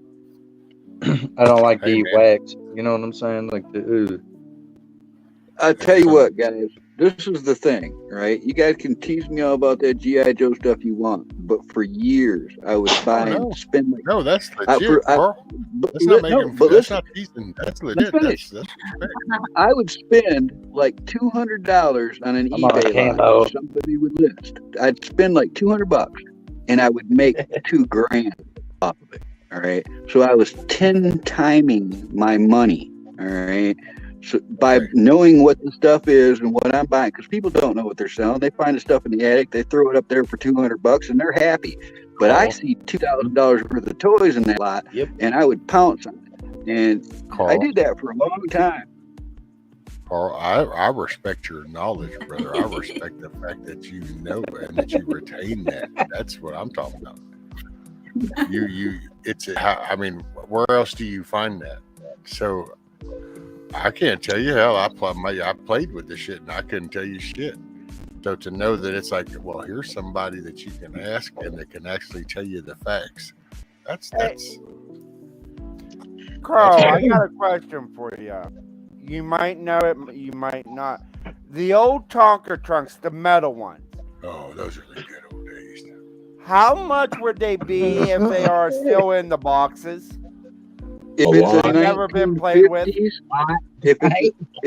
All right, okay, I'll tell you right now. If it's a 1950s, it could be worth hundreds and hundreds of dollars, maybe even $1,000 or more. If it's from the 1960s, it's going to be worth in the package at least $250, maybe $1,000, depending on which one it is. And then as you get into the 70s, you're going to start losing a little bit of value. Some of the earlier 70s versions are good. Some of the late ones were so mass produced. Anything after that is going to be give it to a kid. All right, because my dad had, his parents bought him, he bought him his other son that his ex-wife took away from him and all that, bought him You're guessing what decade? trucks, probably in the 60s. It's probably 60s. All right, now you're talking. Don't take it out of the package. If it's still in the box, leave it as it is. Get me a picture of it. I'll do a little research, find out what model it is. It could be treasure. Yep. They'll fatten a wallet up. Because I've never played with him. When he bought me the Tonka trucks, the metal ones, they were in the early 80s, so I didn't play with them other ones. I have. So they're still in the pack. They're still in the boxes. I have an original, what's called a mini Tonka, and it's from the late 60s. It's just a little van, a little red van, but it's got a Detroit News sticker on it that's mint condition, which makes that little mini without the package worth over $100 just because the sticker's in good shape. Yeah. Dang. Got any G.I. Joe comments? Hurricane. Well, one sec. So Hurricane, she said, what about research for the facts? What is considered facts anymore? Everyone finds facts a perspective nowadays. This is true. My reference to Carl and his facts is that with his age and the actual hands-on and the research that he's done and respecting that. Give me one sec. Chuck, I muted your mic just because we could hear you, and I didn't figure you wanted us in your business like that. But anyway, just let me know, or you can undo it. I think, can't you undo it? Can he undo it? Yeah. It's an interesting thing I'd like to address because in the G.I. Joe world, for instance, Hurricane, there's these legends of things that people got with their brand new G.I. Joe in a box, and they're sure that they got these white boots with this figure. So for years and years, people will be like, oh no, I never got no white boots. That's a fallacy. It never came with white boots, blah, blah, blah. And then one day, somebody will show up with this box unopened with the white boots on him, and it'll blow the whole community's mind. But people like me who were there when it happened remember standing in the aisle and noticing that two of the exact same packaging of sets would have different accessories in them. And you'd be like, well, I want the gun and I want the flamethrower, or whatever the two differences were. So you get them both and you take them home and you realize, wow, this is different too. It had just little differences in the radio or whatever it was. And those are the things that become legend in the collectible world, that you got both variants of a certain item or something that you can show that was packaged and originally came, or you get one from Sears that was a little different from the other store down the road. It was just, it's those things that it's the hands-on stuff that you learn. It's funny because I'm just picking with her because she goes, I was talking about politics, LOL. And it's like, well, you said something and that's what we were talking about. So, but thank you, Carl, because you addressed that. Because Carl is a man with a lot of knowledge, and I love listening, just sitting back and listening to him about different things. And I love sitting back listening to you, Rescue, because you have a whole lot of knowledge. You're a smart man too. I appreciate that. I climbed in the washer and too nice to me. I'm getting way too many compliments. By the way, Chuck said that he was going to run because he was going to go hunt for Whataburger and some tea. So already, Chuck, be careful, brother. Right. Find you some Whataburger. That's a good hunt. Cheerio, Chuck. Hey, Rescue. I want to address that, Hurricane's latest comment. She said, Camo, I have millions of dollars in first edition Pokemon cards. I bet you I'd go Are you talking about the gold, 24 karat gold one that came with the ball? I didn't. Yeah. Ask her if, I'm going to ask her if it's the 24 karat gold card that came in the little white and red ball, because some of those are big money. Those came from McDonald's, bro. A lot of those. No, they had ones you buy in the store that were trying to be actual gold cards. Yeah, yeah, but those are. Nah, but I got Listen, unless you got original booster pack first edition Charizard, shit. I got some Pokemon cards back in the day when I was like 7, 8 years old, and I didn't know what I had Right. Hey. until I saved them because it was a part of my childhood, you know. So. Okay. Charizard that came out of that ball. Did you hear me, Possum? I literally have that figure.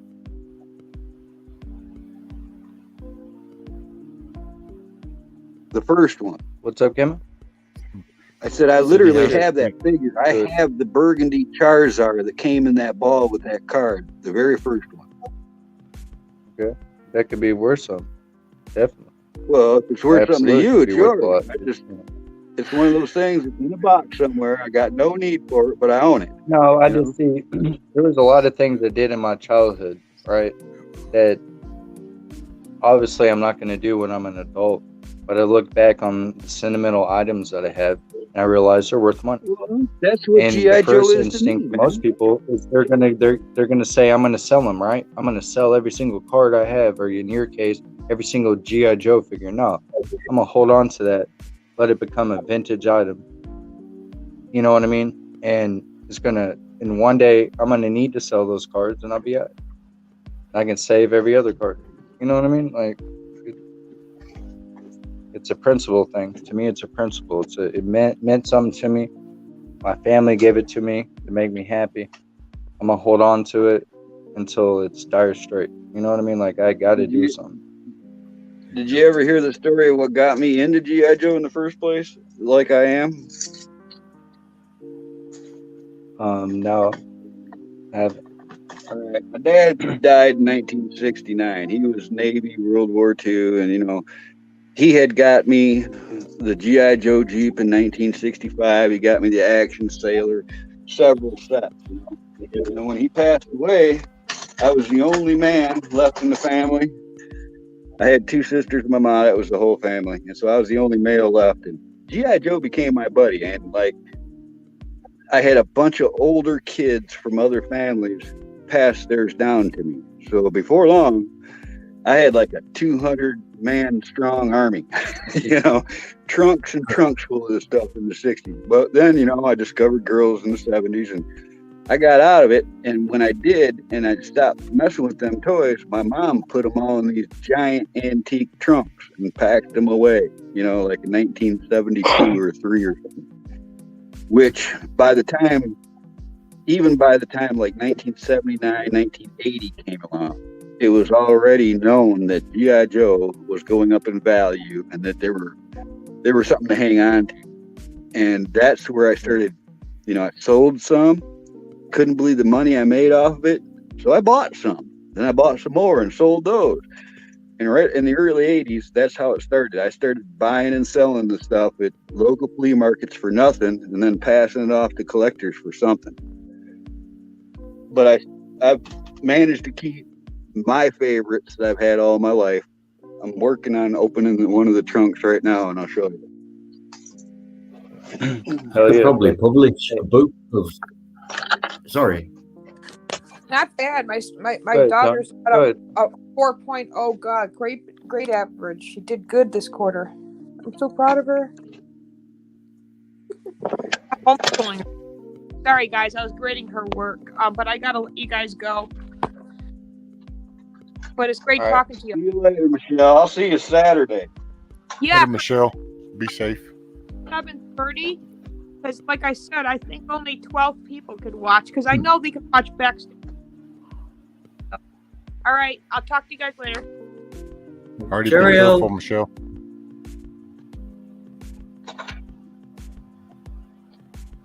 Jeez, I haven't even opened this trunk here in a while. It's a mess.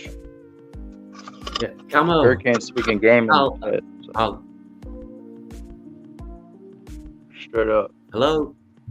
Yeah, what you got, Tony? Oh yeah, I was going to say to Carl. you know, you could probably publish like a book or something. You know, I think it'd be fascinating to see these. You know, I mean, even these unboxing things that people do on television, on YouTube. You know, do a review. Tony's right. Do a review. Do the reviews of your fabulous. toys. Yes. I'm just going to try and switch on. Wow. Goodness me. This is my original 1965. You know, I've got stuff. I made custom large tents for G.I. Joes. I used to sell those a lot. That's what this is. This is a big, like a GP style tent, a large one. All those poles and stuff. Here's an original. Here's something you don't see every day. Original 1966 rubber G.I. Joe dive suit. These usually rot and deteriorate. I could probably get $250 alone for just this rubber suit. You need to put those like in something and store them. You can make a definitive catalog, you know. This is this is packed. I got bunk beds. You can see. Here's a actual working mine detector. You put the batteries in. I saw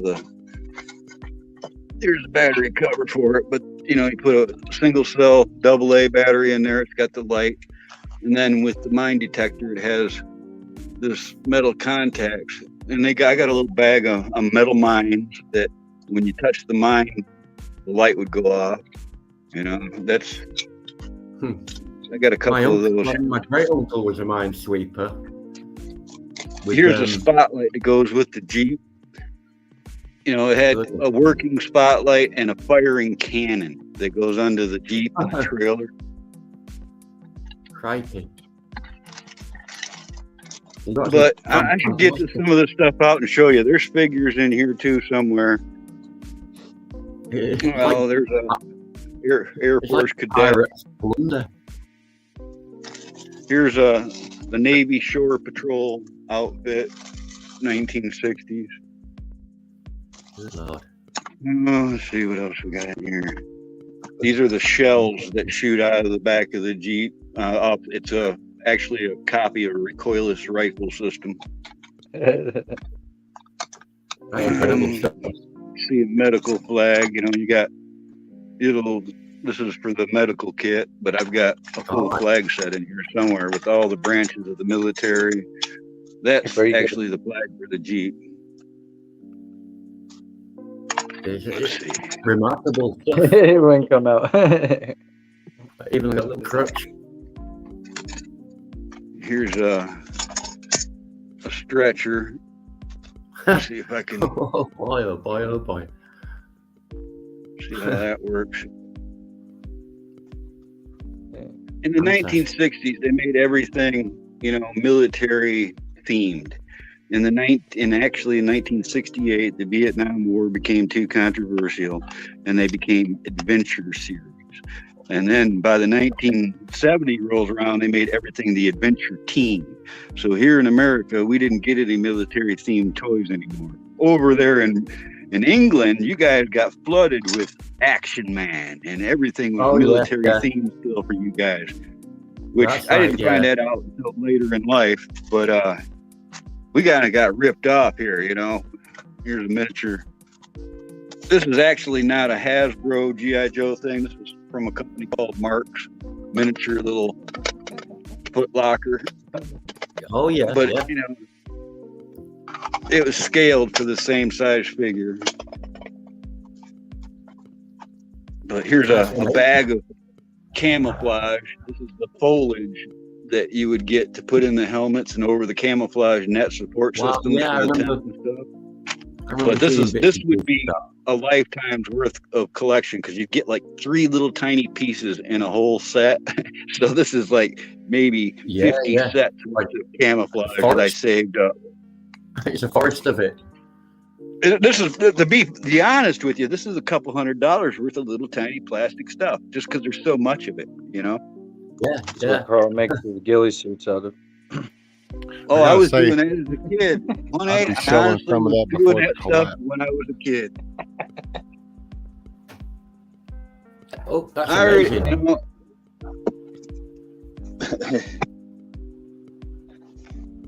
I seem to have a motorbike in front of my face. There we go. I had to. I'll have to dig into this, get the stuff out, put it together, and then show you guys some of it. But in a box, it's hard to see what's in here. I mean, I can imagine you've got a definitive story and catalogue and. There, do you know? I found some guys. All right.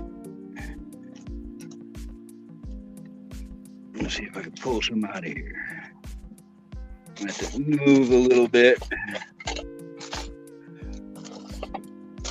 Yeah, here's some guys for you. That's an original early 1964 G.I. Joe. This was one of the more valuable ones. You can tell he's got more details by having, he's got the purple buttons on his shirt, and he's got real pockets on his pants and stuff.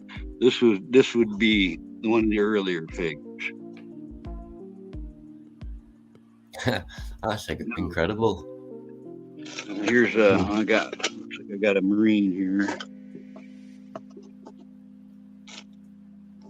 Yeah, great stuff. Got a couple. Here's the medic, and this has got what's called the foreign head on it. It's got a different face without a scar, if you notice. All the other standard G.I. Joes had the scar on the face. Yeah, Action Man always had a scar on his face.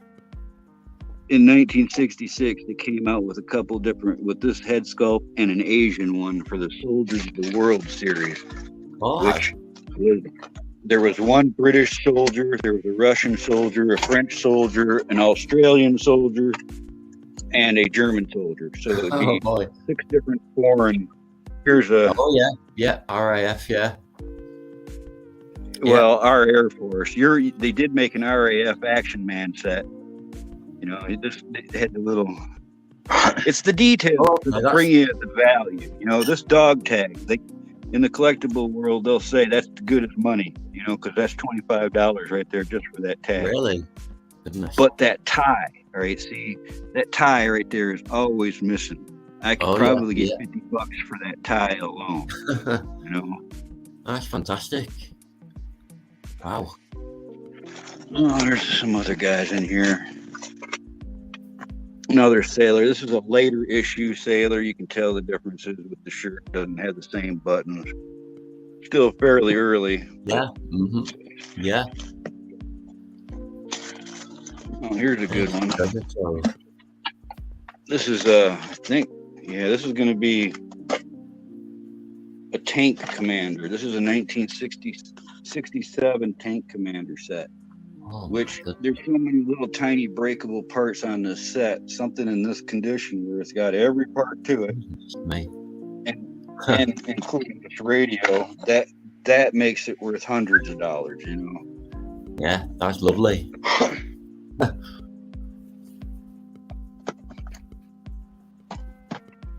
It's just one of those hobbies that there's a million details. Yeah, I can imagine. Keep you busy forever. Hey, I'm gonna jump in real quick. I want to just I think I'm gonna step out. I'm gonna go get me some chicken noodle soup because I'm really hungry, and 1A is gonna keep kind of the stream going for me, so everybody's still got a place to hang and chill and still keep the conversation and stuff going. But I just want to take a moment and tell everybody that much love. You're in my thoughts and prayers. We want to try to smile. And we just gotta look. There's good stuff coming. Keep your chin up. Be prepared. Pray for the best. I love everybody. Appreciate you coming and hanging out. Don't know if I'll see you this weekend, but I'll see you back Monday morning for sure. And anyway, with that, everybody have a good weekend. Happy Mother's Day to everybody. Thanks, Rescue. And 1A, you got it, Thank brother. you. Thanks for having me. Carl. Thank you, V, Been for great. coming up. Yeah. Thank you, Tony. Y'all are awesome. Everybody, much love. Y'all have a good one. Yes, got to do it the right way. Thank you. No. Much love, everybody. Love you, Get me buddy. some chicken noodle soup. Yes. Thanks, guys.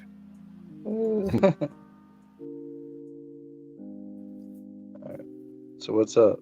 But now, I was gonna say, do we get to keep the music?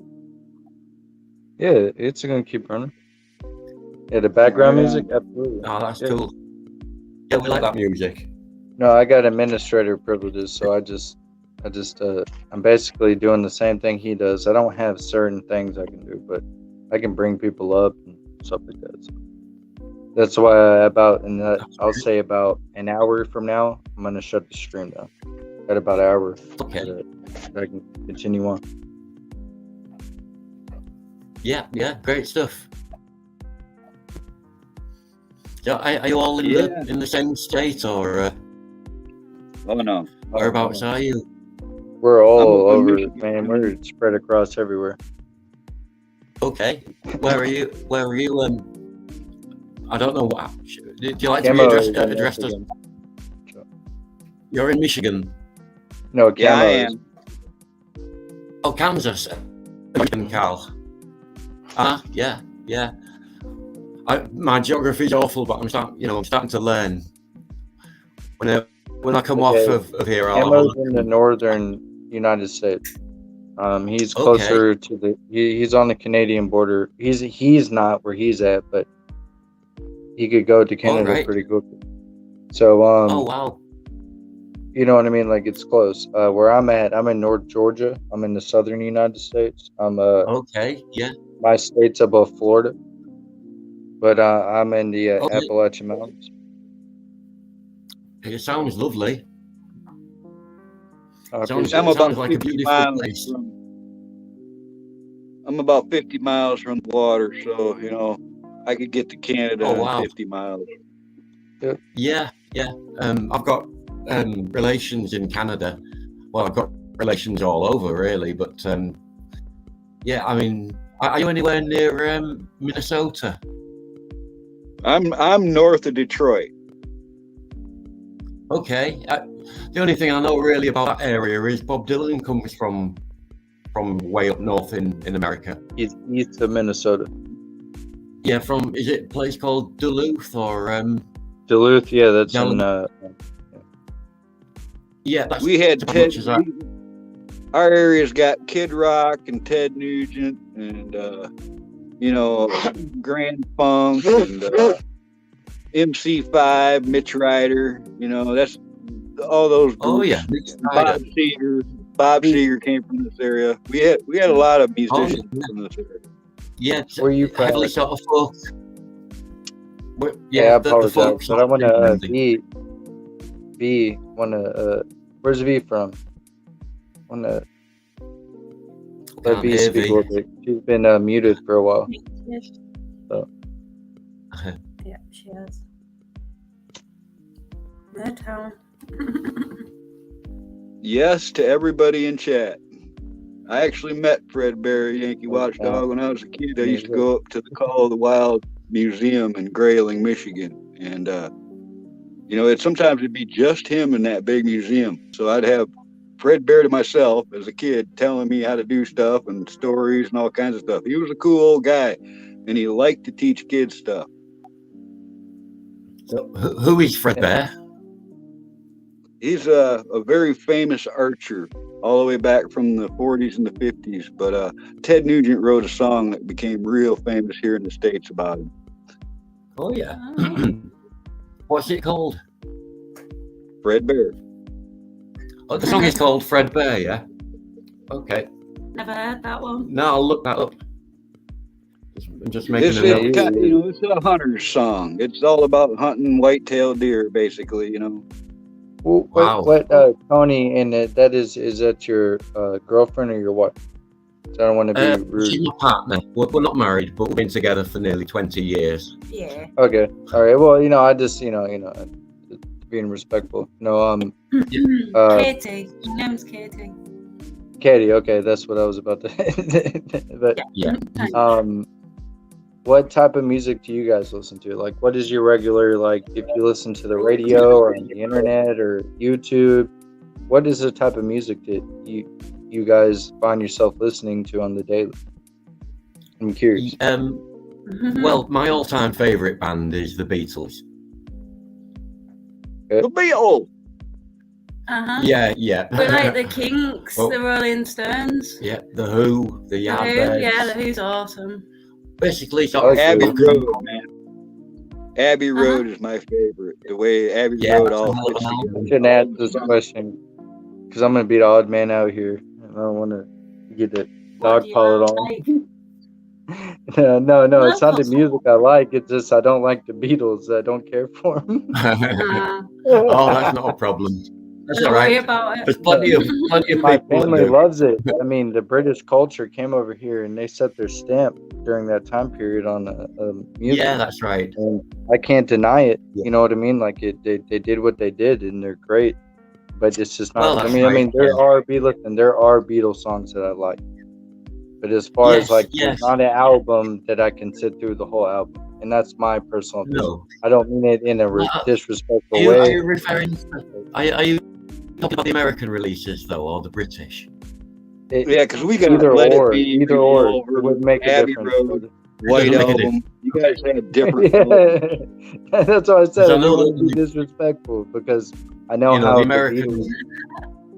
the My original grandparents American loved it. release were quite a different, were quite a different story, and I think, a lot of the older American generation grew up obviously listening to these oddities from our perspective, with much more echo and things like that. So the arrangements, the production wasn't always, was hardly comparable sometimes. But yeah, That's what I'm saying. There's probably 10 Beatles songs that I like. Okay. Yeah, but no not worries. to me, it's not a go-to artist, but that's my personal playlist. You know what I mean? That's what that's my cool. music. Yeah, I respect them, like I said, for everything they've done. They were trendsetters. They changed the game in a lot of ways, and I appreciate that because music has to evolve. Because it can't be repetitive. It can't be the same thing. It can't be redundant. All the time. It has to change. So I agree. That they were great. Just not my cup of tea. You know what I'm saying? No, don't worry about it. No, I don't we'll mind. like something in common. I mean, I like everything, every kind of music really, but predominantly from rock and roll through to kind of the late 70s is more my, and the 60s is my favorite sort of era. But I love it all, Motown and what's his name? I'm trying, with respect to that kind of production, trying to think of his bands, the Ronettes and the Crystals. Oh yeah, they're awesome. And all those fantastic girl groups of the 60s, I love Dusty Springfield. Yeah. I love Chuck Berry, Little Richard, Eddie Cochran, Gene Vincent, Buddy Holly. Buddy Holly's one of my all-time favorites, Yeah, that's where our dog got his name from. Yeah, we call our dog Buddy. John Denver, you like John Denver? One or two of his songs. He's a bit kind of lightweight for my I like taste folk in music. folk. I do like. I mean, have I told you about my well, he's my sixth cousin, so it's only about 0.01% DNA, but I think it's the musical DNA stand that we share. My sixth cousin was Tam Duffield, and he recorded. He's in the Rockabilly Hall of Fame. He's from Bremerton, which I believe is in Washington State. Is that right? Who? What's his name again? Tam Duffield. It's not ringing a bell, but that doesn't mean anything because I can't know every music. Really every artist. You know what I mean? Like I learn every day about music. So. No, he only made it as far as the Rock and Roll Hall of Fame. He recorded one song in 1962 for RCA. RCA, that was the big record company. Yeah.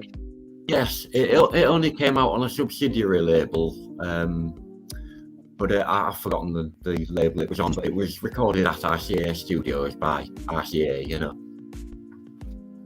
It was called Cooley Dooley. It was a self-penned record. But I actually have a playlist. I could probably drop it into the chat. I've got a playlist. Hey, Down in the comments, Mayhem said, hell, I know about the oldies, the mamas and the papas. Hell yeah. Yeah. I know the mamas and the papas. Great stuff. Peter, Paul, and Mary and Frank Sinatra. There you go. Yeah. I got you. I don't know if anybody's heard of a place called the Bottom of the Barrel Club in Atlanta. I think it was Atlanta, Georgia. My sister was born in Ipswich. Okay, is that Ipswich? Because that's Yeah, I think I remember you telling us. Oh, Ipswich yeah. in England. so. That's just no England. She was born, because my family's in the military. So yeah, but they were there for three or 4 years. That's before I was born, but that's what So That's quite a way south. Well, in British terms, that's quite a long way south of us. But for you, it's like a couple of 100 miles. the last or so. name is Butcher. Is that a common England name, like in England? Yeah, it is. Yeah, it is quite. Yeah. What's your last name? Butcher. So. Check out that bug out. A lot of names do were derived from trades. And... Camo's trying to say something. Sorry, Camo. Yeah. No, I was just saying, check out this bug out bag. Oh wow, yeah, that's cool. swish. That's dope. Yeah, I'd love to see all of that stuff. It's got a nice I'm photograph still and now I'm everything. into it. I raised my hands up and I didn't realize that I was close to my fan, and I hit my fan. Didn't mean to do that. Not to worry. Got some dust. No, I just said. That's why I went. Oh shit. Sorry. What's up? What you got in there, brother? What you got, Camo? What you hoarding over there? It's like accessories, doesn't it? Buddy. Hold on, I'll put you. Hold on, let me put you on full screen real quick. I apologize. Should have already been on the. Those are M1 Grands. Those are M1 carbines. There's some 1911s in here. There's a Tommy gun. Oh Cool. yeah. I used to play with them. Is it on full screen yet? Can you all see it? Okay, never mind. Yeah. My phone is. There's a Geiger acting, so.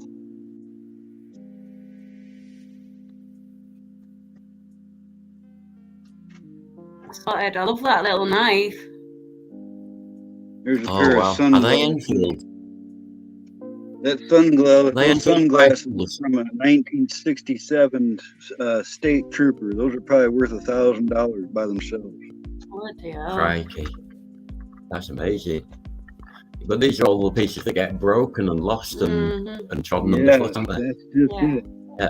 That's the thing, That's an Action Man piece right there. This is the regular U.S. issue, detonator for the dynamite.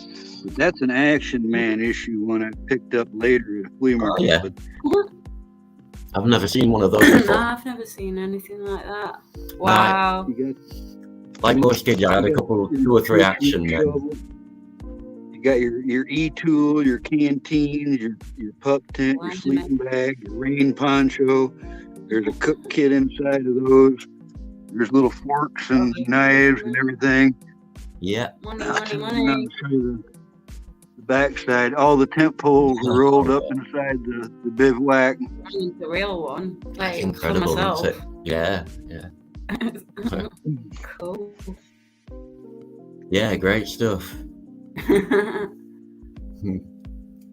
that's incredible. Yeah, like most kids, I just had a couple of old Action Men sort of thing. I think I did get one new one once, but what became of those, I don't know. I knew you had one. I knew you had to have one somewhere. Yeah. I used to have a tank as well where it was my brother's. I used to play with my brother's Action Men and stuff. Was it a Scorpion? The Scorpion tank? I don't know what it was. It was cooler. Yeah, we used to live near a big old chalk quarry that was abandoned. So we used to go to the top of that and make parachutes out of plastic bags and throw the Action Men into the bottom of the quarry. And Hey, I'm gonna address the chat real quick. What's up, Eric? Good to see you, brother. Still in tree. GMO Merkel, as always. Unspecified V. Hi, everyone. You're on panel. I wish you'd speak up, because I'd love to hear what you have to say. Anti-Jack, as always. Scat Pack. Mayhem. No. I've taken over the stream. I took it over. No, I'm just kidding. No, Yeah. you let me do it. So. It's a hijack. We hijacked the stream. No, it's my voice. I'm trying to, my voice sounds terrible, y'all. I sound like some sick old person. I don't know. Okay, that doesn't matter. We're not worried about your voice. We're worried about your, what you guys say. You know what I'm saying? We're not worried, Hey, everybody's been sick. I'm a smoker, so my voice always sound like Marge, from The Simpsons, like, hey, how you doing? Yep. You know what I mean? Like, so. We don't No. Yeah. No, My voice is luckily I gave up those cigarettes. Probably, I know it's been about, I'm gonna say like 12, 15 years ago, I quit smoking, and I enjoyed smoking. So I really found it hard to quit smoking, but my son kept bugging me to please quit smoking, Mom. And he just bugged me and told me how much he loved me. And I really did quit for him. And he's really a sweet guy. So, that's going to be my happy Mother's Day. I get to see him this Sunday, I hope, unless he's scared to be around me. Oh. Do we have Mother's Day at the same? No, I think it's We've already had it. Yeah, we don't have Mother's Day at the same time, apparently. I was going to say, I thought we'd had it, but... It's Father's Day next year. Oh, is it? It's hard to give up everything. I don't think it's good to give up everything. I mean, we all hang on to something. We got a few little skeletons. Yeah, moderation. Moderation. Yeah, life's about balance, isn't it? Listen, I give up harder things than smoking cigarettes. This is what I just fell upon. You know what I mean? So, like, I've been through a lot of stuff in my life, and it's all good. Like, I'm doing better than having a lot. So, yeah, same here. Us too. It's been an easy road. They can kill me. But what I need to do is, I gotta. Right now, with everything going on in my situation in my personal life, I'm stressed out. And like I'm not going to turn to things that are going to make my life worse when it comes to, alcohol or drugs or whatever it is. I'm not going to do that. So therefore, I smoke weed. So what? Exactly. All right, smoke cigarettes. Get over it. That's what I tell people. So what? Well, I do like saving. Yeah. I do like saving the money. It's expensive. Hey, do they still say over there, Tony? Do they still say smoking the fags? That sounds so bad. I'm smoking a fag. Fags. Yeah. Smoking a fag. Hi. I'm having a fag. I am smoking a fag. And my friends in India say smoking the what do they call them? Beaties? I think they call them beaties. Yeah. Oh yeah. Yeah. What's that? The beaties. They're little. They're like long brown cigarettes. They don't even get you high. They don't even get you high. What? You smoke cigarettes to get high? No, but I mean, if you see something that I said they don't even. Weird. They don't hit the spot. Like they don't give you that, that relaxing feeling. I get what you're saying. Yeah. They look like a spliff kind of, yeah. Or spliff. Yeah, Okay, so they're like, are they like cigarettes or cigars? The beating. I don't know what that is. I want to know what it is because now I'm curious. Like, what the hell is that? Like, yeah, we got to Google that up. Are they like those little Virginia Slims? Those little Virginia Slims that you can get. I'm gonna have to Google it. I don't know. I haven't seen one for a little while. I'm curious. Like I can't. I lost the damn adapter to my other phone, so I can't charge my other phone. So been There, isn't it, screwed. Biddy? That's what they're talking But we got a lot of good mods Over in here, here, so be good. if you say old biddies round here, it means old ladies. Yeah. Yeah, no, that's what I've known it as. An old biddy is just an Yeah. old bickering lady that you want to get away from. Like, leave me alone. Mucking an old lady. Yeah, like that's what I've known it as. That's how I grew up. I know what the word. So, yeah, if I ever end up in India, she's smoking biddies, so she's just like taking them out, I guess. A lot. Somebody's asking how much for a pack of cigarettes. So is your version of a biddy, is that like a Karen here in America? A lot. Yeah, we nearly 20 quid. nearly 20. I think so. Really? I don't know. I don't buy them from the Yeah, shop. we don't actually buy cigarettes. We smoke rolling. We smoke hand-rolled tobacco. Yeah. But cigarettes are very expensive, about £15 at least a pack, I'd say. They're really Okay, expensive. I'd say $5.40 for a pack of cigarettes here. Wow, yeah, I mean that's cheap. You don't know your bar. Yeah, that's very cheap. No, that's very expensive for us because I used to be paying the same pack 2 years For ago. us, I I was mean, paying $3.50. So that's you know, we could, you know, they're so expensive here. You could probably send them over and make money. You know, You probably could if they wouldn't get you for it. But no. But then you can go to different places in our country, right? And you can go to the Northeast. You can go to the Northwest. You can go to California. Even now, it's affecting almost everybody. So, where you're paying like $11, $12, up to $15 for a pack of cigarettes here. Right. So it all depends. Well, that's what we pay. That's what we pay. But we won't say anymore. Well, yeah, I mean they always tax the things most heavily that the poorest people use. You know, like gas, tax, alcohol. Yeah. Well, yeah, you know, cigarette, anything like anything. Yep. Yeah, I mean, you know, they don't put the same amount of tax hikes on the things that they drink, like the posh brandy and things like that. You know, it's spirits that don't get taxed half as much really as beer. You know, and cigars and all that stuff are not taxed as heavily as cigarettes. You know, right. No, that's the thing is around here gas is great. It's been the highest it's been in probably 5 or 6 years where I'm at, and I live in a small town. I think you'd be astonished by the prices, but we don't drive, so we don't know. It doesn't affect us like So other there you people. call it petrol, right? You don't call Petrol, it gas. yeah, or diesel. Yeah. So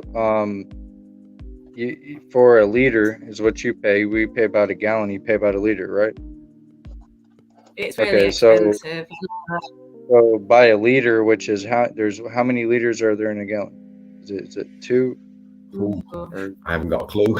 No, you're talking to the wrong people, but I know it is really expensive, and everybody that I know has been complaining about how much the petrol's gone up. We pay where I'm at right now. We're paying $3.89 for a gallon of gas. It's more than that. Yeah, but see I'll have pounds. to look it up because I don't want to tell you The conversion rate.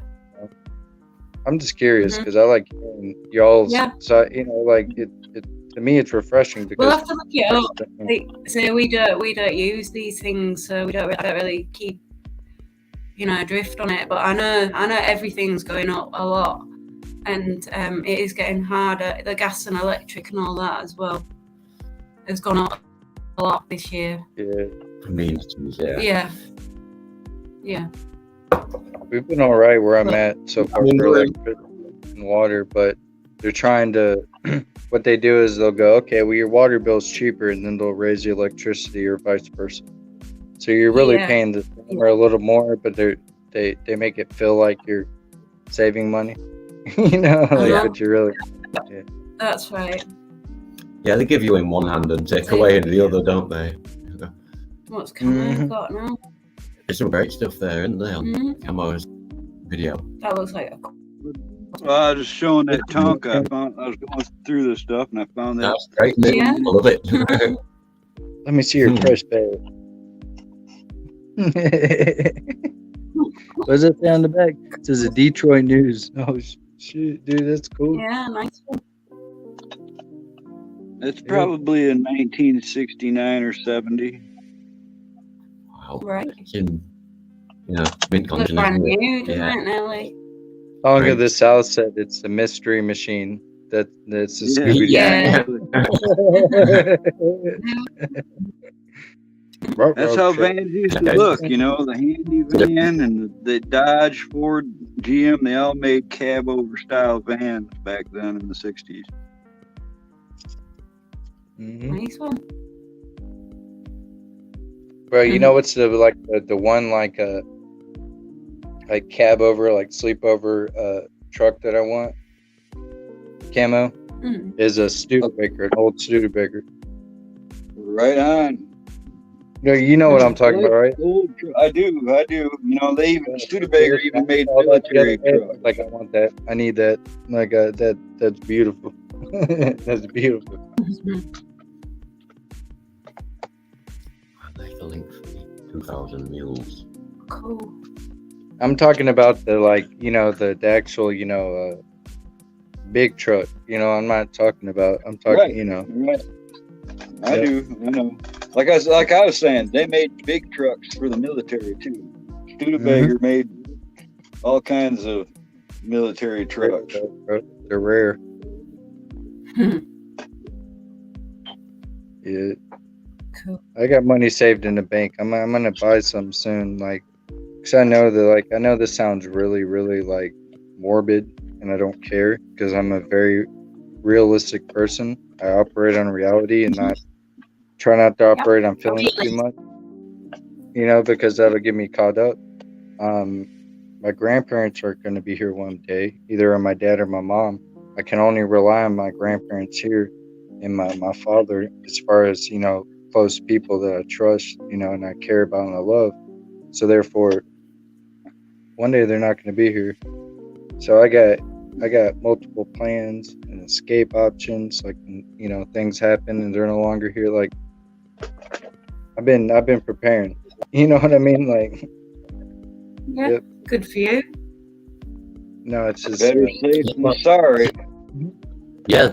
Be prepared. Bad, I can't leave no matter what. It's no matter what happens to anything in this country or this world. They are my first worry. They're going to be the people I take care of first. So therefore, until they're gone, I have only one option, and that's to stay here and protect what I care and love about, right? But I also have to prepare for if when that's no longer an option. So yeah, this is gonna happen. People don't realize it's gonna happen. Think about your families. I'm kind of morbid. Think about your families. If shit hits the fan, where are they going to get their medication that they depend on 24/7? That's right. I have thought about all these things. Yeah. You know what I'm going to do though? I'm going to strap up and I'm going to go get that, and I'm going to do what I got to. But that's my.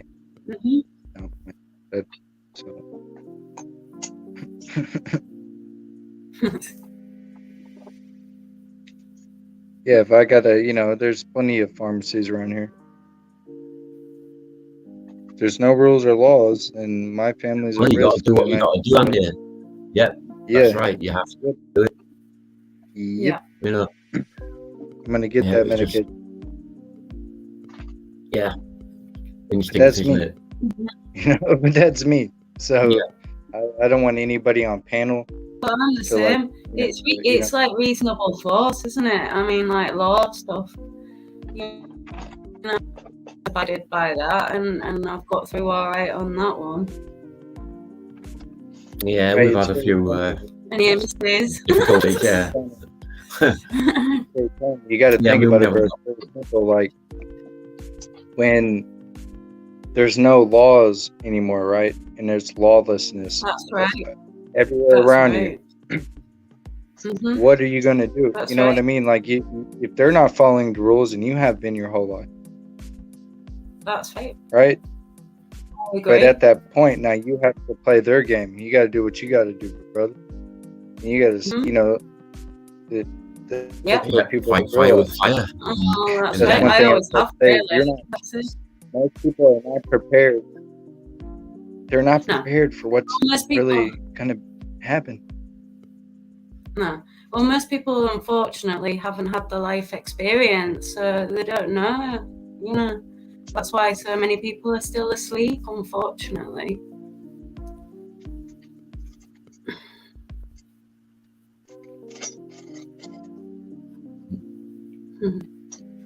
But it is spreading. Yeah, the word is spreading. Absolutely. And hopefully it won't come to that. Hopefully we'll all be all right. We'll all join together and we'll look after each other. But if the shit does hit the fan, then at least you're ready.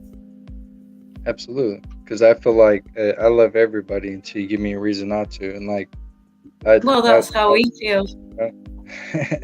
And then I can't mess with you no more. It's just how I'm rocking. You know, in 2022, this is how I'm rocking. And it's like, people need to get behind it. Need to start understanding that it ain't the same no more. No. It's not, you know, you need to still have your same morals and values. Just be more cautious about the people you trust. You know, Absolutely, yeah. Right. We've been bitten. What? Yeah, and learned to become very. We just leave them now. Yeah. You just leave them. We don't. No hate, no nothing. Just like, yeah, bye, see ya. Yeah. I'm glad you came up. I didn't catch your name, Mrs. Tony. Katie. Yeah, I'm telling you, this is Katie. What, Kate? It's nice to hear from you, Kate. Yeah. Thank you. You Thank too. you. Yeah, you too, V. It's nice to meet you all. Don't worry about your voice, man. Mine's clapped out. Hey, you know, it's okay. I mean, I'm sure somebody I live with appreciates the fact that I can't yell and scream. But anyway, you know, I really do. I'm really feeling, I mean, it took 3 weeks just to get here. So yeah, I'm grateful. You know, I have no fever and I'm stronger every day. It's cool. I'm getting my appetite back. It's all good. Yeah. Yeah, glad to hear it. It's been a long dark ride for everybody, really, hasn't it? Yeah. Yeah. It really, I mean, I hate to say, you know, that misery loves company, but it really made me feel better because I felt like nobody else was sick or nobody was talking about being sick. And everybody said, oh, you know, all the mandates are over. You can go out now. You don't need a face diaper. Just go on out. You don't need a wet nappy on your face. And, you know, I was really looking forward to this. And then everybody, all of a sudden, everybody's like, I have this weird thing. I have something. Everybody in my house is sick. And I'm like, but it doesn't feel like it's coof. I mean, I don't know. It's just one of those, you know, I mean, I have not been sick in years and years and years and years. Not sick, nothing. Well, and this is part of it. I used to, as a smoker, I could count on getting bronchitis once, twice a year. But when I quit smoking, I never got it again. So I am not used to this coughing. I am definitely, I mean, like I said, I tore up my throat.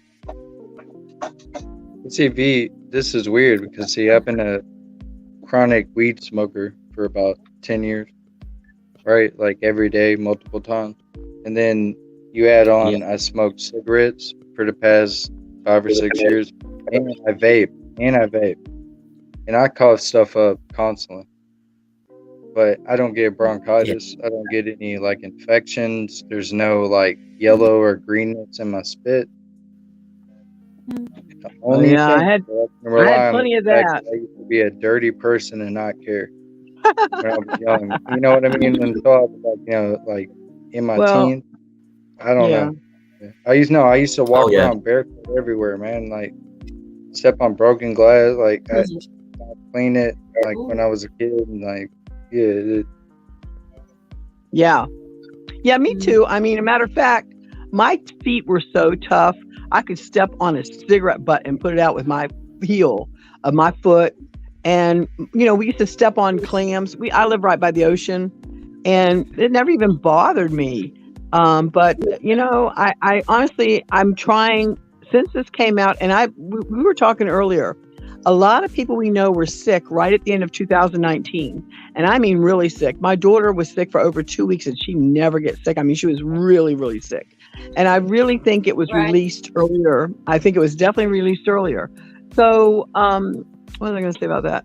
So I think she's immune, right? I mean, at least I hope she is. But people, I didn't get it then. I didn't get anything. But since then, it kind of woke me up. Like I was saying, you know what? Start protecting your lungs. So if I want to do something, I'm going to ingest it. I'm taking edibles. And by the way, I did get a card from my doctor, and she was really cool about it. She just said, pay me some money and I'll give you the medical card. It was easy. Oh, so you live in a legal state, damn. Because have you ever tried the Skittles edibles? Well, some of those, it's funny because I'm such a girly girl. I'm trying not to eat a lot of sugar because people were baking me a lot of brownies, and I was like, But you know what? I do. I'll try anything. I've had the gummies, the sour things, everything. Edibles are wild, man. I'll just tell you what. That, if you just because you're a chronic weed smoker, that don't mean nothing. I'll tell you what. You better prepare to strap yourself in. If you right. I mean, did you know. hear that rumor about the snake venom? And they're saying nicotine actually is helping that. And most of my friends that smoke were saying, that smoke the weed, they were saying they weren't getting the coof. So I think there might be some link. The UK Health Ministry is the one who broke the news about the. So. Yep. Go on. Yeah. Yeah, they're one who people broke don't the news believe it. that smoking cannabis, with the high CBD, or if you use high CBD oil, or basically anything that's legit, it's natural. It'll help you not get the sickness. You know what I mean? Well, how long have they been? Yeah, how long have they been attacking natural stuff? Gosh, who knows that? There you go. Yeah, since Adam were allowed. That's the truth. Yeah. That's the truth. And just like I'm saying about this movie, I want to see this movie. I want to see anything that's uncovering things. I love investigations. I love the deep dives. I love the rabbit holes. Heck yeah, I want to know what the heck is going on, because definitely we have not been told half the crap. And y'all know that's true. We are not being told. We are, it's really being silenced. Mm-hmm. Well, yeah, so it's all about life experience. I won't go into details, but when you're seeing certain things, you can't unsee them. Yeah, like the corruption, for example. That's right. And sex trafficking and things like that. But yeah, we don't want to get anyone go into down trouble, them. That's it. But I say when you've seen it, you can't unsee it. Yeah. And look at what our friend Hawks is saying. That's true, but they won't release it. They will not release that info. They, and they're even talking about taking away menthol cigarettes. I don't think that's right. Yeah, they've been talking about that for years over here. But I know. I cough up more lung butter. It's what I call it when I smoke red. I do menthols. You know what I mean? So. Yep. So, menthols actually clear me out a little bit more. I'm just saying, whatever's in it, I'm still smoking cancer-causing chemicals. So what's under? Well, so. What else is cancer causing? I mean, isn't the alternative to sugar cancer causing? I learned that at school in home economics, it was called then. All the E numbers and everything. And the whole thing, what Hawk's saying is, that's cool. Yeah. Oh, what kind of gut? But anyway, yeah, that's cool. Come on. Narrate Ah, for that's us, nice. big dog. That's the firing spring-loaded cannon on the Army Jeep. That thing shot shells. These are the shells that that thing Oh, wow. shot them 25 feet across the house when I was a kid. You know, they quit making them with the firing cannon because they were a child hazard. You know, this gun, if you look at it, it actually had some power behind it. There's the G. Oh, trailer. Wow. Blimey. Hell of a shotgun. Puff, puff. Yeah. We had a They used to make toys a little different, you know. You certainly did. Yeah. I'll take you off. Boom. We bet. Yeah, there was a quite big. Sorry. Yeah, our high school there was a big naval gun of, you know, something of the kind that we've just seen there. That one of the teachers was a diver and had brought it up from a wreck. I couldn't tell you what sort of gun it was or what ship it came from or anything, but a huge, great thing in the quadrangle that you could see from like four sides of the corridors and things, you know. Yeah, it was a beautiful thing. Hurricane Cat said everyone needs a squirrel in their home. No, I don't. My cats will tear that ass up. My cats will tear that ass up. There's no way I can protect that little guy and not have him all sheltered and everything. But if I didn't have cats, yeah, I'd take care of a baby squirrel. Like there was a dead opossum on my road 2 days ago, and I pulled over and made sure that it was a female. Made sure she didn't have no babies. It's probably too late because there was already buzzards around and stuff. So too late. But, It's sad. But that's right. Yeah. Do you actually breed them or something? I'm telling you, one of these days I'm gonna jump up on camera, have a baby possum, and I'm just gonna be like, "What's up?" Oh, I'm telling you. Good. She's got got a baby raccoon though. She's got a baby raccoon. I know. So it's awesome. Yeah. That's cool as hell. Yeah. She's got ferrets. ferrets. Forgot about that. Yeah, I forgot about that. I haven't seen them. Little teeny. Trying to remember their names. I can't remember their names, but yeah. Little thieves, did you say, Kama? Oh yeah, ferrets will steal everything you got, shiny and small. Right. They'll go stash it all in one spot, and you go to move furniture or something and find everything you've lost in the last 6 months. I think it comes from anime. Like crows, the little tiny things. Yeah, there's a black-footed and an old white one. You got a Casper and a black. Oh, cool. She said she's got a baby soon. Why don't you We come got here? How long have we been on? We have ones here in northern Michigan called ermines. They look just like a ferret, part of the weasel family, and they go all white in the winter. And if you catch them when the snow melts away, they stand out like a sore thumb in the woods. But other than that, you hardly ever see them because they're that sneaky. They're that crap. Camouflage. Yeah. We've got stoats and weasels and all that because they used to breed them, didn't they? And loads of them have escaped. They eat all the birds' eggs and everything, but they are cute. Yeah, my granddad used to keep ferrets when I was little. He used to handle them. Yeah, I used to like the ferrets. Yeah. I have a poem in one of my school books about ferrets. Yeah. Yeah, when I was about 12. Nice one. Going quiet.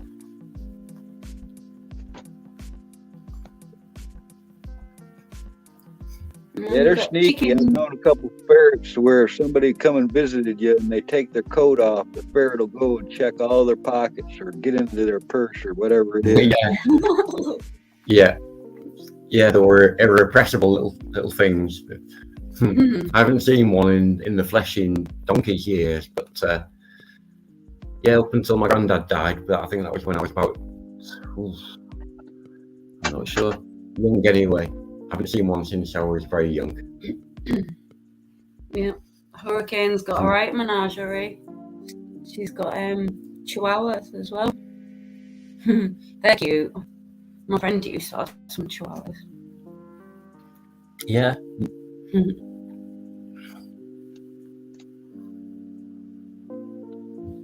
Oh man, just reading Anna's comment. Some of those Hot Wheels, the red lines that they have from the 60s, they call them red lines because there's a red pinstripe that goes around the tire that it makes them pretty distinctive. But those can sell for thousands of dollars a piece if the paint job's good, or if it's a super rare version of it. Those are big. Those are good as money too. Old 1960s Hot Wheels red lines, they call them. Right. Yeah. Yeah. Yeah, it does, isn't it? Why? Which way? That way? I don't know. Just trying to Well, all we're getting is silhouette anyway. Yeah. This room faces east, which is a stupid way, isn't it? Yeah. Matchbox cars started off over in England from a company called Lesney, and they sold them to you guys over there before they brought them to the States. And when they brought them to the States, they came inside of a little box that reminded people of the matchboxes from the day. So that's how they ended up calling them matchbox. I didn't know that. But no. Yeah, we all had lots of good ones. There's some really good ones to watch for, Tony, like an original Lesney Batmobile. All right, for instance, if you ever find Corgi, or any of those companies, those rare little cars, those are big money now too. Do occasionally see like boxes of them outside the charity shops here that they'll go for like 25 pence each or something, you know.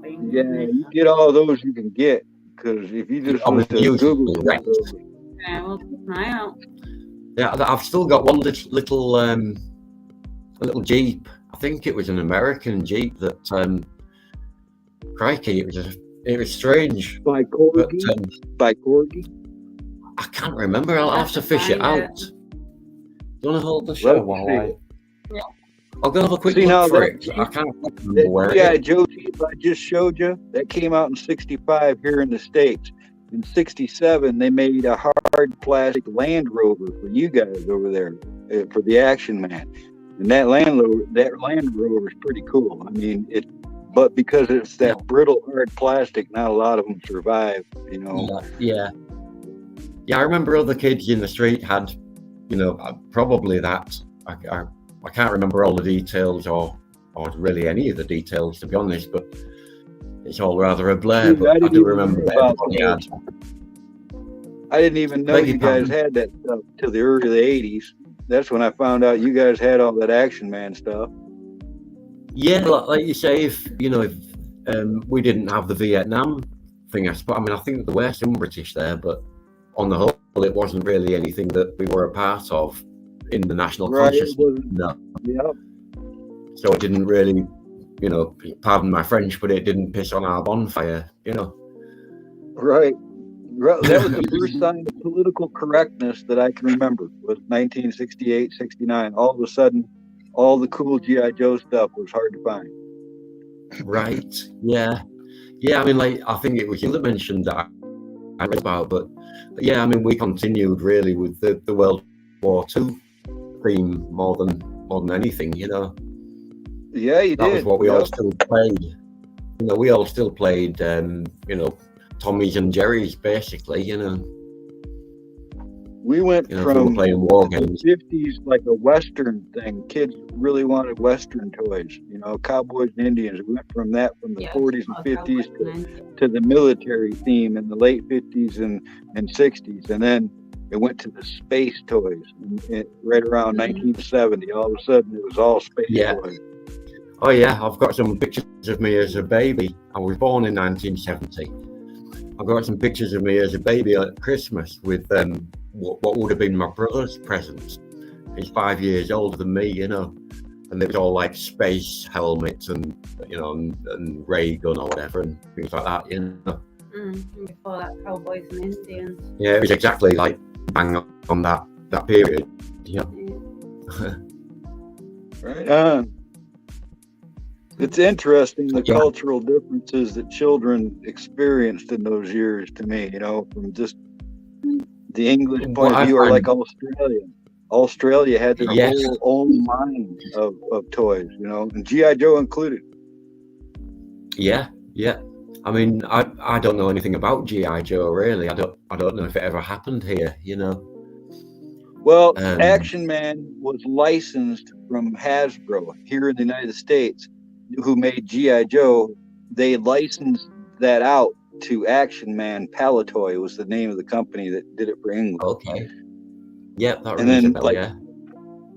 You know, in each country would have a different company that would take on the licensing agreement and would make an Action Man. They wouldn't call it G.I. Joe, it was called Action. But you guys early on, you guys did get some G.I. Joes over there.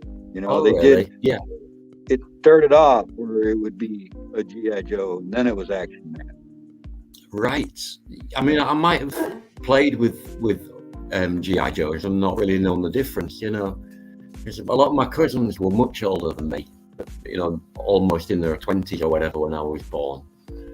So I got a lot of their kind of. That's right too. Sorry, yeah, that's because it started in 64 and it went to 75.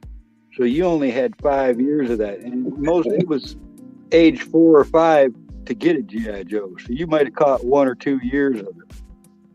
Yes, yeah. But yeah, like I said, I got a lot of stuff from my cousins, you know, but most of it was Rex, and you know, I don't remember having any. I don't really remember having much American stuff around, you know. Well, you know, another thing, then I wasn't the Action Man stuff has some value, but they don't have as much rare stuff. You know, the American stuff, because it's earlier and prototypes and all that stuff, there was a lot more high value stuff than there is. But I mean, it's not saying that Action Man isn't worth it. It is. Just somehow it's always been worth a little less. Okay, yeah. So I was never any kind of an aficionado of anything like that. But well, I tell people this, Tony, because a lot of times people have this stuff in their attics or somewhere and not even realize the value, you know. And it's like I tell everybody, if you ever find any old toy, never open it until you know what it is, because it being sealed add thousands of dollars to the deal. Absolutely, yeah, that's right. I mean, you know, I do have kind of a vague sort of idea of, do you know what I mean, that things kept in their packaging and what have you will hold their value. And I've kind of passed that on to my daughter a bit. She, you know, tended rather to keep her toys rather than play with them, sort of thing, you know. But it still happens today. I mean, Tony, there was in around 2000, around the year 2000, late 90s, they had this deal going on with the Hot Wheels cars here in America, where they were called treasure hunts. There would be like 5 or 10 designated a treasure hunt, and they would make a fraction of what they did of all the other cars. So you could go into a Walmart here and you could spend 53 cents, buy a Hot Wheel, and turn around and sell it that week for $50 to $100. All right, if you knew what you were looking for and it was a hot item at the time. It still happens. There are still treasure hunt series, but in the beginning, of course, it was quite the deal. You'd go into a Walmart and there would be people picking through thousands of Hot Wheels cars trying to look for those treasure hunts, you know. Oh yeah. Yeah. Yeah, I'll try and find this little. I'm sure it was an American Army Jeep on that occasion. That I know it's still got the mud on it from when I last played with it, because my mum took it for some reason. You never know what you got, Tony. I've had people pull stuff. out for me, and lo and behold, there they were holding on to a piece of treasure for the last 40 years, you know. I mean, like I say, it's probably, you know, it certainly won't be worth as much as it would have been in its, you know, in its box and everything. But I'm curious now to know what it might actually be, you know. There's another factor. If it was your toy, you know, if you grew up with that toy, it would mean a lot more to you sentimentally. A lot of people are like that, and that's where some of the prices come from. You know, it's like if it was a rare toy, but he had one when he was a kid, he's willing to pay that money now to get it back, so you could have that memory. You know, that's how that. Right. That's how that. Yeah, a lot of people want to, you know, not recreate their childhood, but certainly, you know, revisit it on occasions, don't they? And you know,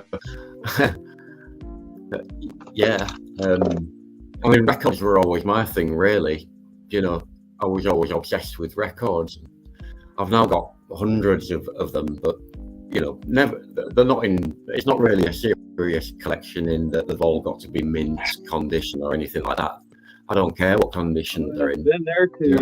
My collection started about the year you were born. That's when I got into Oh it. yeah. I bet you've got some great stuff then. No, I don't anymore. I don't have any of my albums left. Oh, a pity.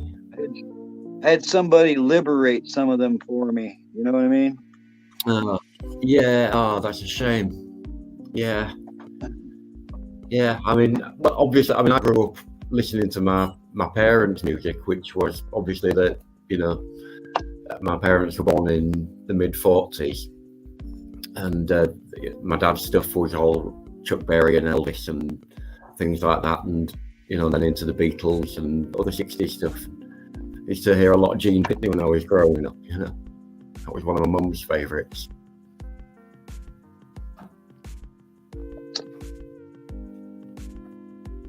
Good stuff.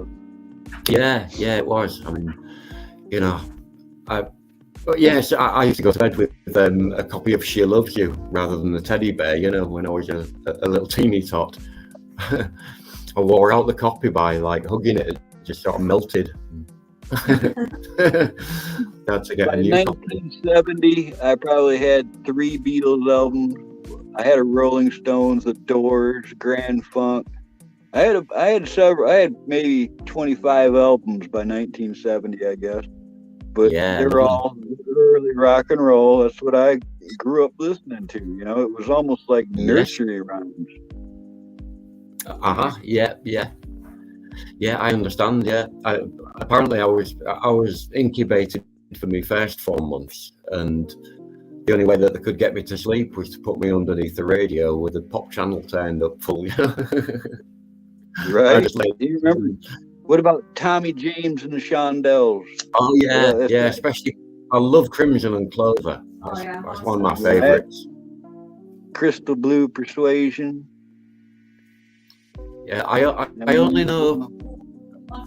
I don't know that much. I know Moni Moni. That was a big hit over here. Yeah, it was.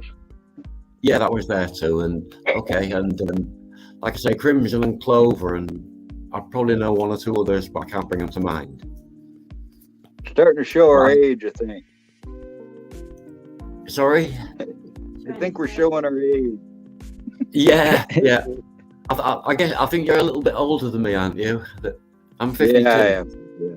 Yeah. All right. I just like to say, how old is everybody? Let's everybody put their age out there. I'm 31. Oh right. Yeah. Just a young lad. Yeah. Now you don't think, mate, we like you. Yeah. We like you all.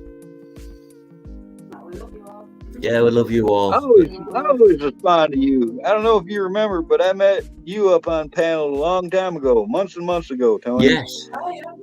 Yeah. We Tony got that rough months, but we're coming back to life again now. But yeah, we had a few personal issues that are neither here nor there, you know. Hey, Christina. I see she snuck in, and Brian, Grandma Merkel. She been here. That's She mad at me because I okay. don't That's like the Gia. Beatles. Oh I well. ignored chat. I was going through all them toys, so I wasn't even read chat. Now I had to watch it Yeah, I have to over. agree. I just have to peer real closely at the screen to be able to see anything very much. I've got these damn bifocal glasses that are neither use or ornament, really. You know, they only seem to be good for like reading or sort of general use, but for computers like the laptop here, are awful. It's neither a book nor a television, do you know what I mean?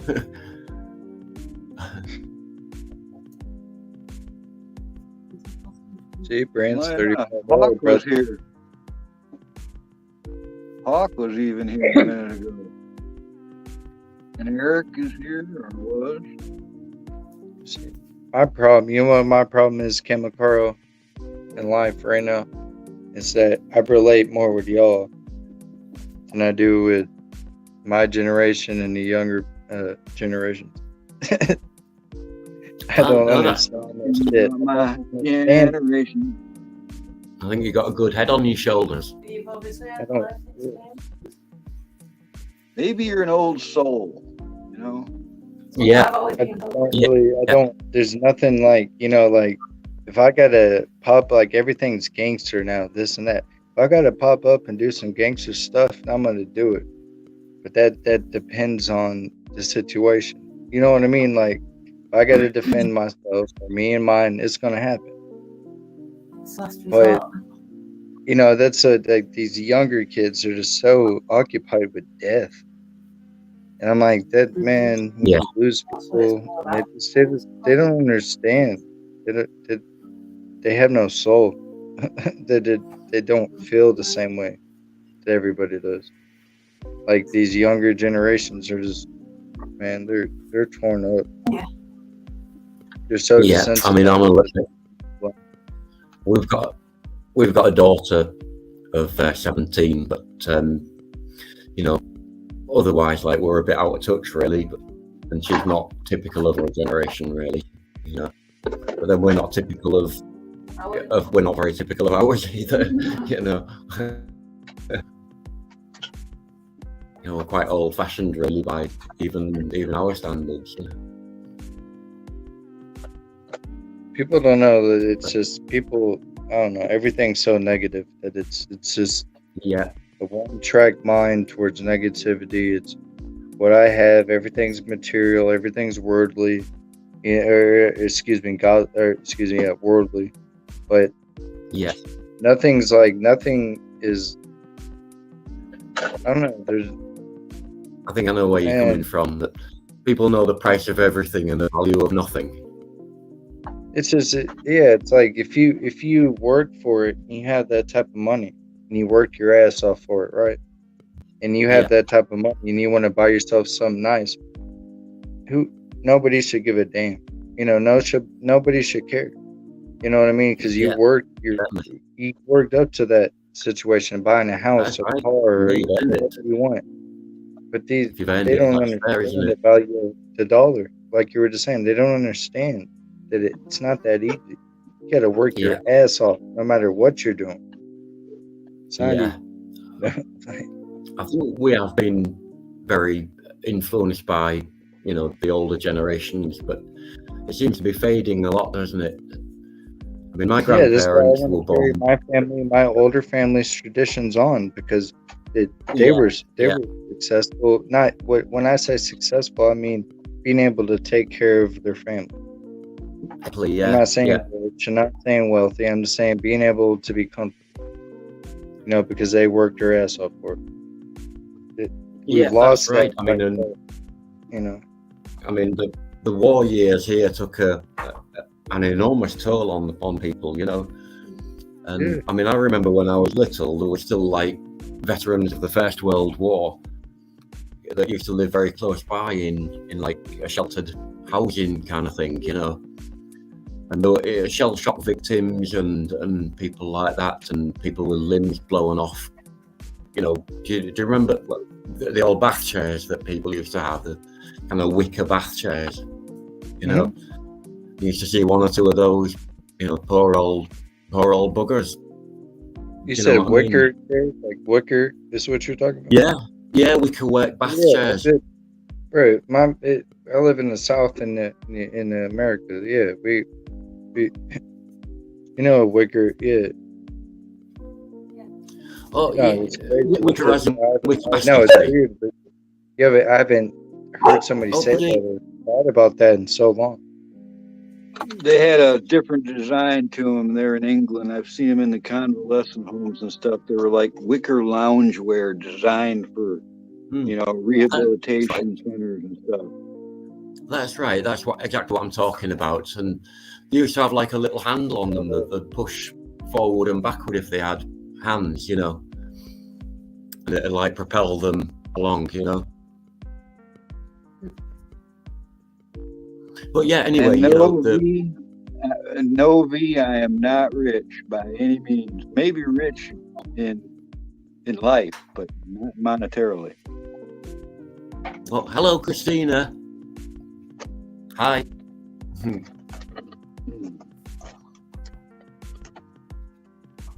I'd probably only get like $500 for that Jeep. The reason I keep it is because it's my original. And I mean, there might be some people out there that have those Jeeps, but not a lot of people have their original one from when they were kids. No, I wouldn't have thought to do that. You know, that's the thing, isn't it? Most things just get trashed and thrown away from childhood. That's true. I've got a whole different box of this stuff that a guy found in Detroit. They were tearing a house down. That was part of his job, was to gut the gas and stuff out of the buildings. And he found a whole pile of G.I. Joe stuff and thought of me and brought it to me. And it was like, hey, man, I thought you might want this. And he doesn't even realize. I told him. He just gave me like $2,500 in toys, you know. And it was going to end up in the dumpster. It's where it was headed. I found a little comic and thought of you the other day that in a drawer that I'd forgotten all about. I'll go and get it, actually. I can put my fingers on that quite quickly. Yeah. GM Merkel's right. Music affects everything. Yeah, it does. Different frequencies, just the different bass patterns, everything just,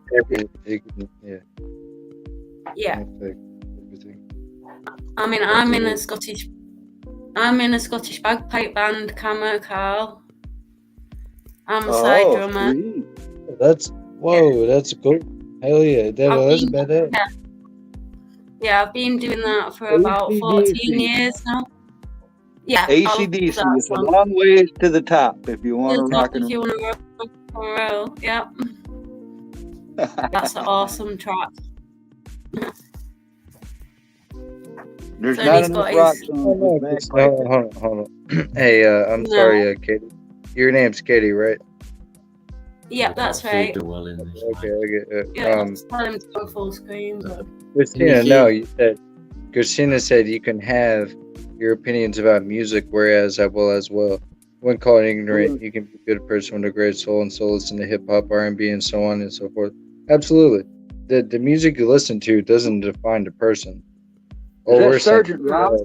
You know what I mean? The music does not define the person.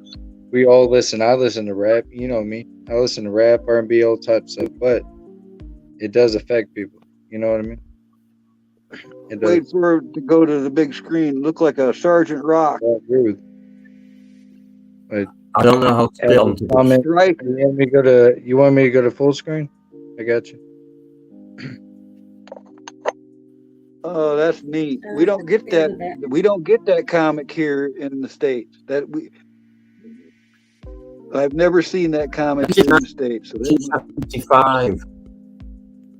I think it's 1975. That one. That's sweet. Yeah. Yeah, I didn't even know I had it. I was just going through a drawer the other day and there it was. Forgotten all about it. Yeah. It was 25 cents, number 1 of February that year. Yeah, you know, that's another one. I had Spider-Man 1 I've had Superman one. I've had some of those original first comics, but when I was a kid, I had no idea that they were going to be worth what they are now, you know? So whenever you get something like that, check it out. Condition matters a whole lot with comics, but there are comics that are worth hundreds of thousands of dollars. Right. Oh, Yeah, I mean, I don't know if that's worth anything at all. I've not even looked it up, you know. You got all that at the tip of your fingers. You can find it all Yes, I on should Google. take a look. And you can go to, if you that. really want to find an accurate way to appraise something, you go to eBay, and on the very left of the screen, you scroll way down till you see where it says sold listings. Click on the sold listings little box, and it'll show you what things have sold for in the last 3 months and what the prices they went for. So that's the most accurate way to get an appraisal on something. Right, you are. Yeah. I shall take a look. Yeah, see if I can find out what it is. It could be, only a few bucks, but keep in mind, Yeah. it was a quarter. If it's gone up at all in the comic world, that makes it pretty good. If it's a $10 comic, it's fantastic. It's like, there's very few comic books that are going to be worth a whole lot of money, but they'll still be worth something to somebody. It's like baseball cards. If somebody had a monstrous collection of, a pickup truck load full of collector's cards, they're going to want to cherry pick that. They don't want to buy all those cards. They know that there's maybe 10 that are worth reselling in that whole bunch of thousands of cards. Yeah. Do you have any comic books? I gave all my comics away. That's a bad move, bro. You know that.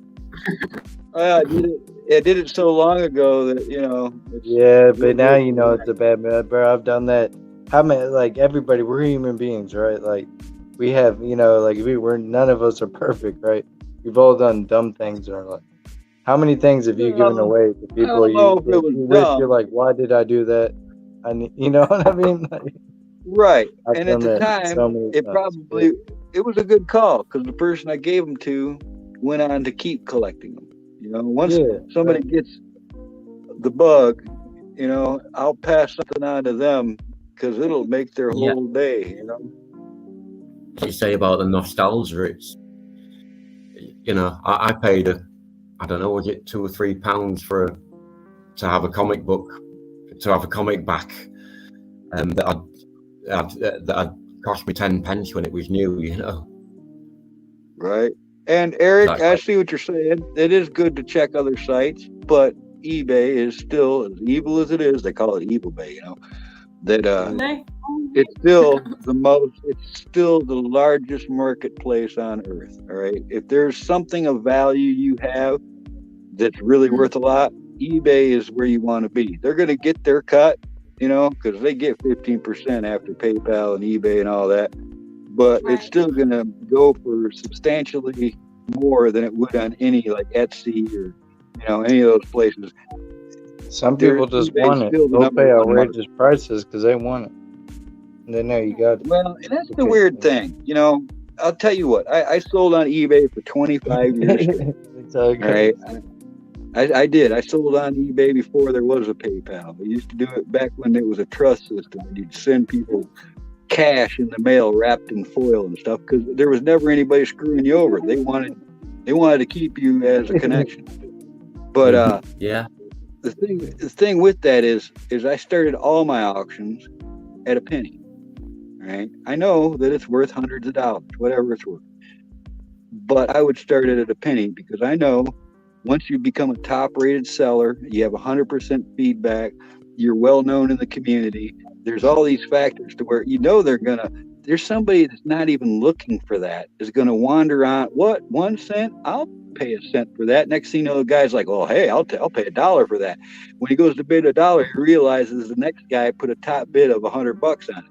So then he spends the next 10 minutes of his life trying to outbid that $100. He gets it up to $105. The next guy comes along and says, holy crap, $105? That's $400 off the last one I paid.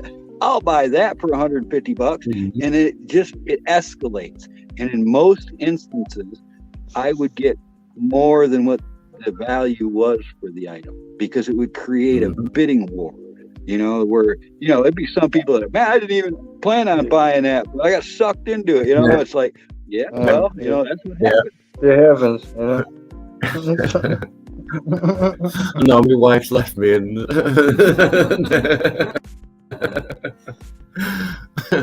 I tell you, I've seen some crazy stuff.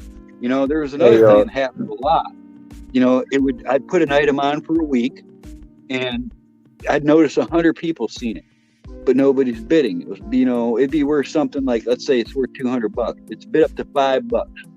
Within the last 40 seconds of that auction, it would get 120 bids and sell for $800. All right, some crazy crap like that has happened, and you're going, wow, they just paid 4 times what that thing was really worth. Yeah. They must have really wanted it. Yeah, it becomes kind of a bidding shootout. Yeah, well, it happens. A friend of mine wanted to buy a mule, so I Googled current price for ass. Trust me, you don't want to do that.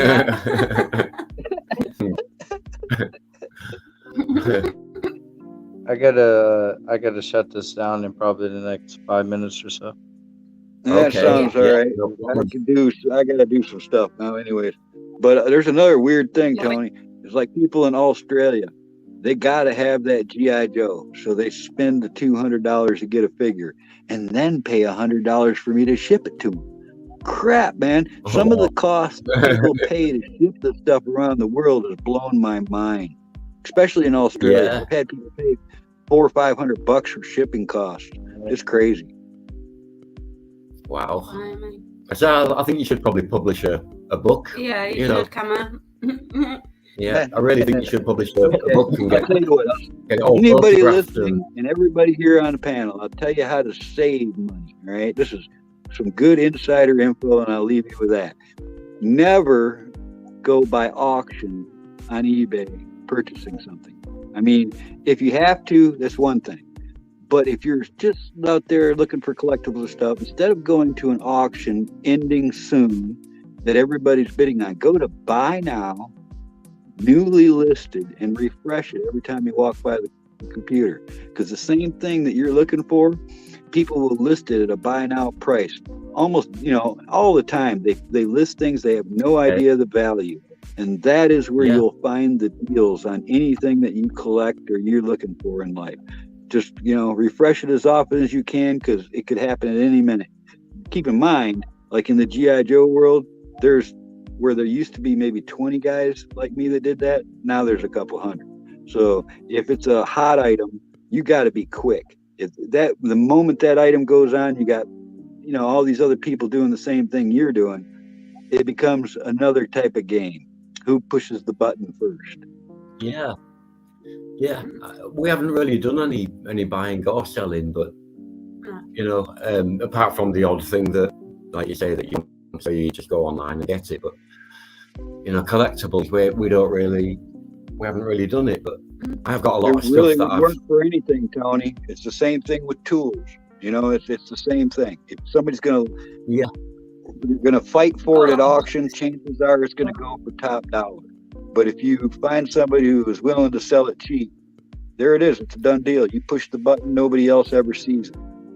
Yeah, that's good advice. Mm-hmm. Yeah, obviously for everybody out there. Yeah. Yeah, great stuff. Newly listed. Yeah, we better let our possum get on okay, with I'll this. possum and everybody else. Yeah, it's great to meet Love you all y'all. again. We'll see y'all somewhere soon. Thank you so much. It was great talking See to you you. later. I appreciate it a lot. Yeah, thank you. Love We y'all. have to. Great. And you too, V, and everyone. Everyone in chat, yeah. I hope you have a lovely. See ya. All right, y'all. I'm about to shut it down, B. Now, see you, Kama. I appreciate it, brother. But Excuse me, I'm trying to get that voice. I had fun. I really did. I honestly thought Rusty said, I'll go get some soup and I'll be back. And I thought we were waiting for him. no, I was running this room, so Okay. He was gonna get no. If you listen to later on, what he said was that was gonna take over, but I didn't know you didn't. I apologize. So No, it's fine. I didn't mind staying up here. You know what? I got a little upset over something last night, late last night, and I couldn't sleep anyway. But I know not to let things get to me, and I usually do not. But it's okay. I mean, I'm figuring out what's up. And yeah. Anyway, yeah, I enjoyed it. And you did a great job. I even saw you highlight in the chat, and I'm like, how's he doing all these things? That's pretty cool. it's I'll a pop out it's so you a don't. Yeah. administrator. Yeah. So, but yeah. Thank you for Don't coming kick up. me. Don't do kick it. me. I'll do Don't it. tase I'll do it. me. Yeah. It was I'll great do it. meeting Tony and Kate too. And you That know, was a like good I was looking at the sunlight behind them, you know. So I think the UK gets dark probably around, you know, almost 8 at night like it does here. And so that's pretty cool because they're heading that way, you know. Yeah. Pretty cool. Awesome. Enjoyed you guys. Let me find the thing. There it is.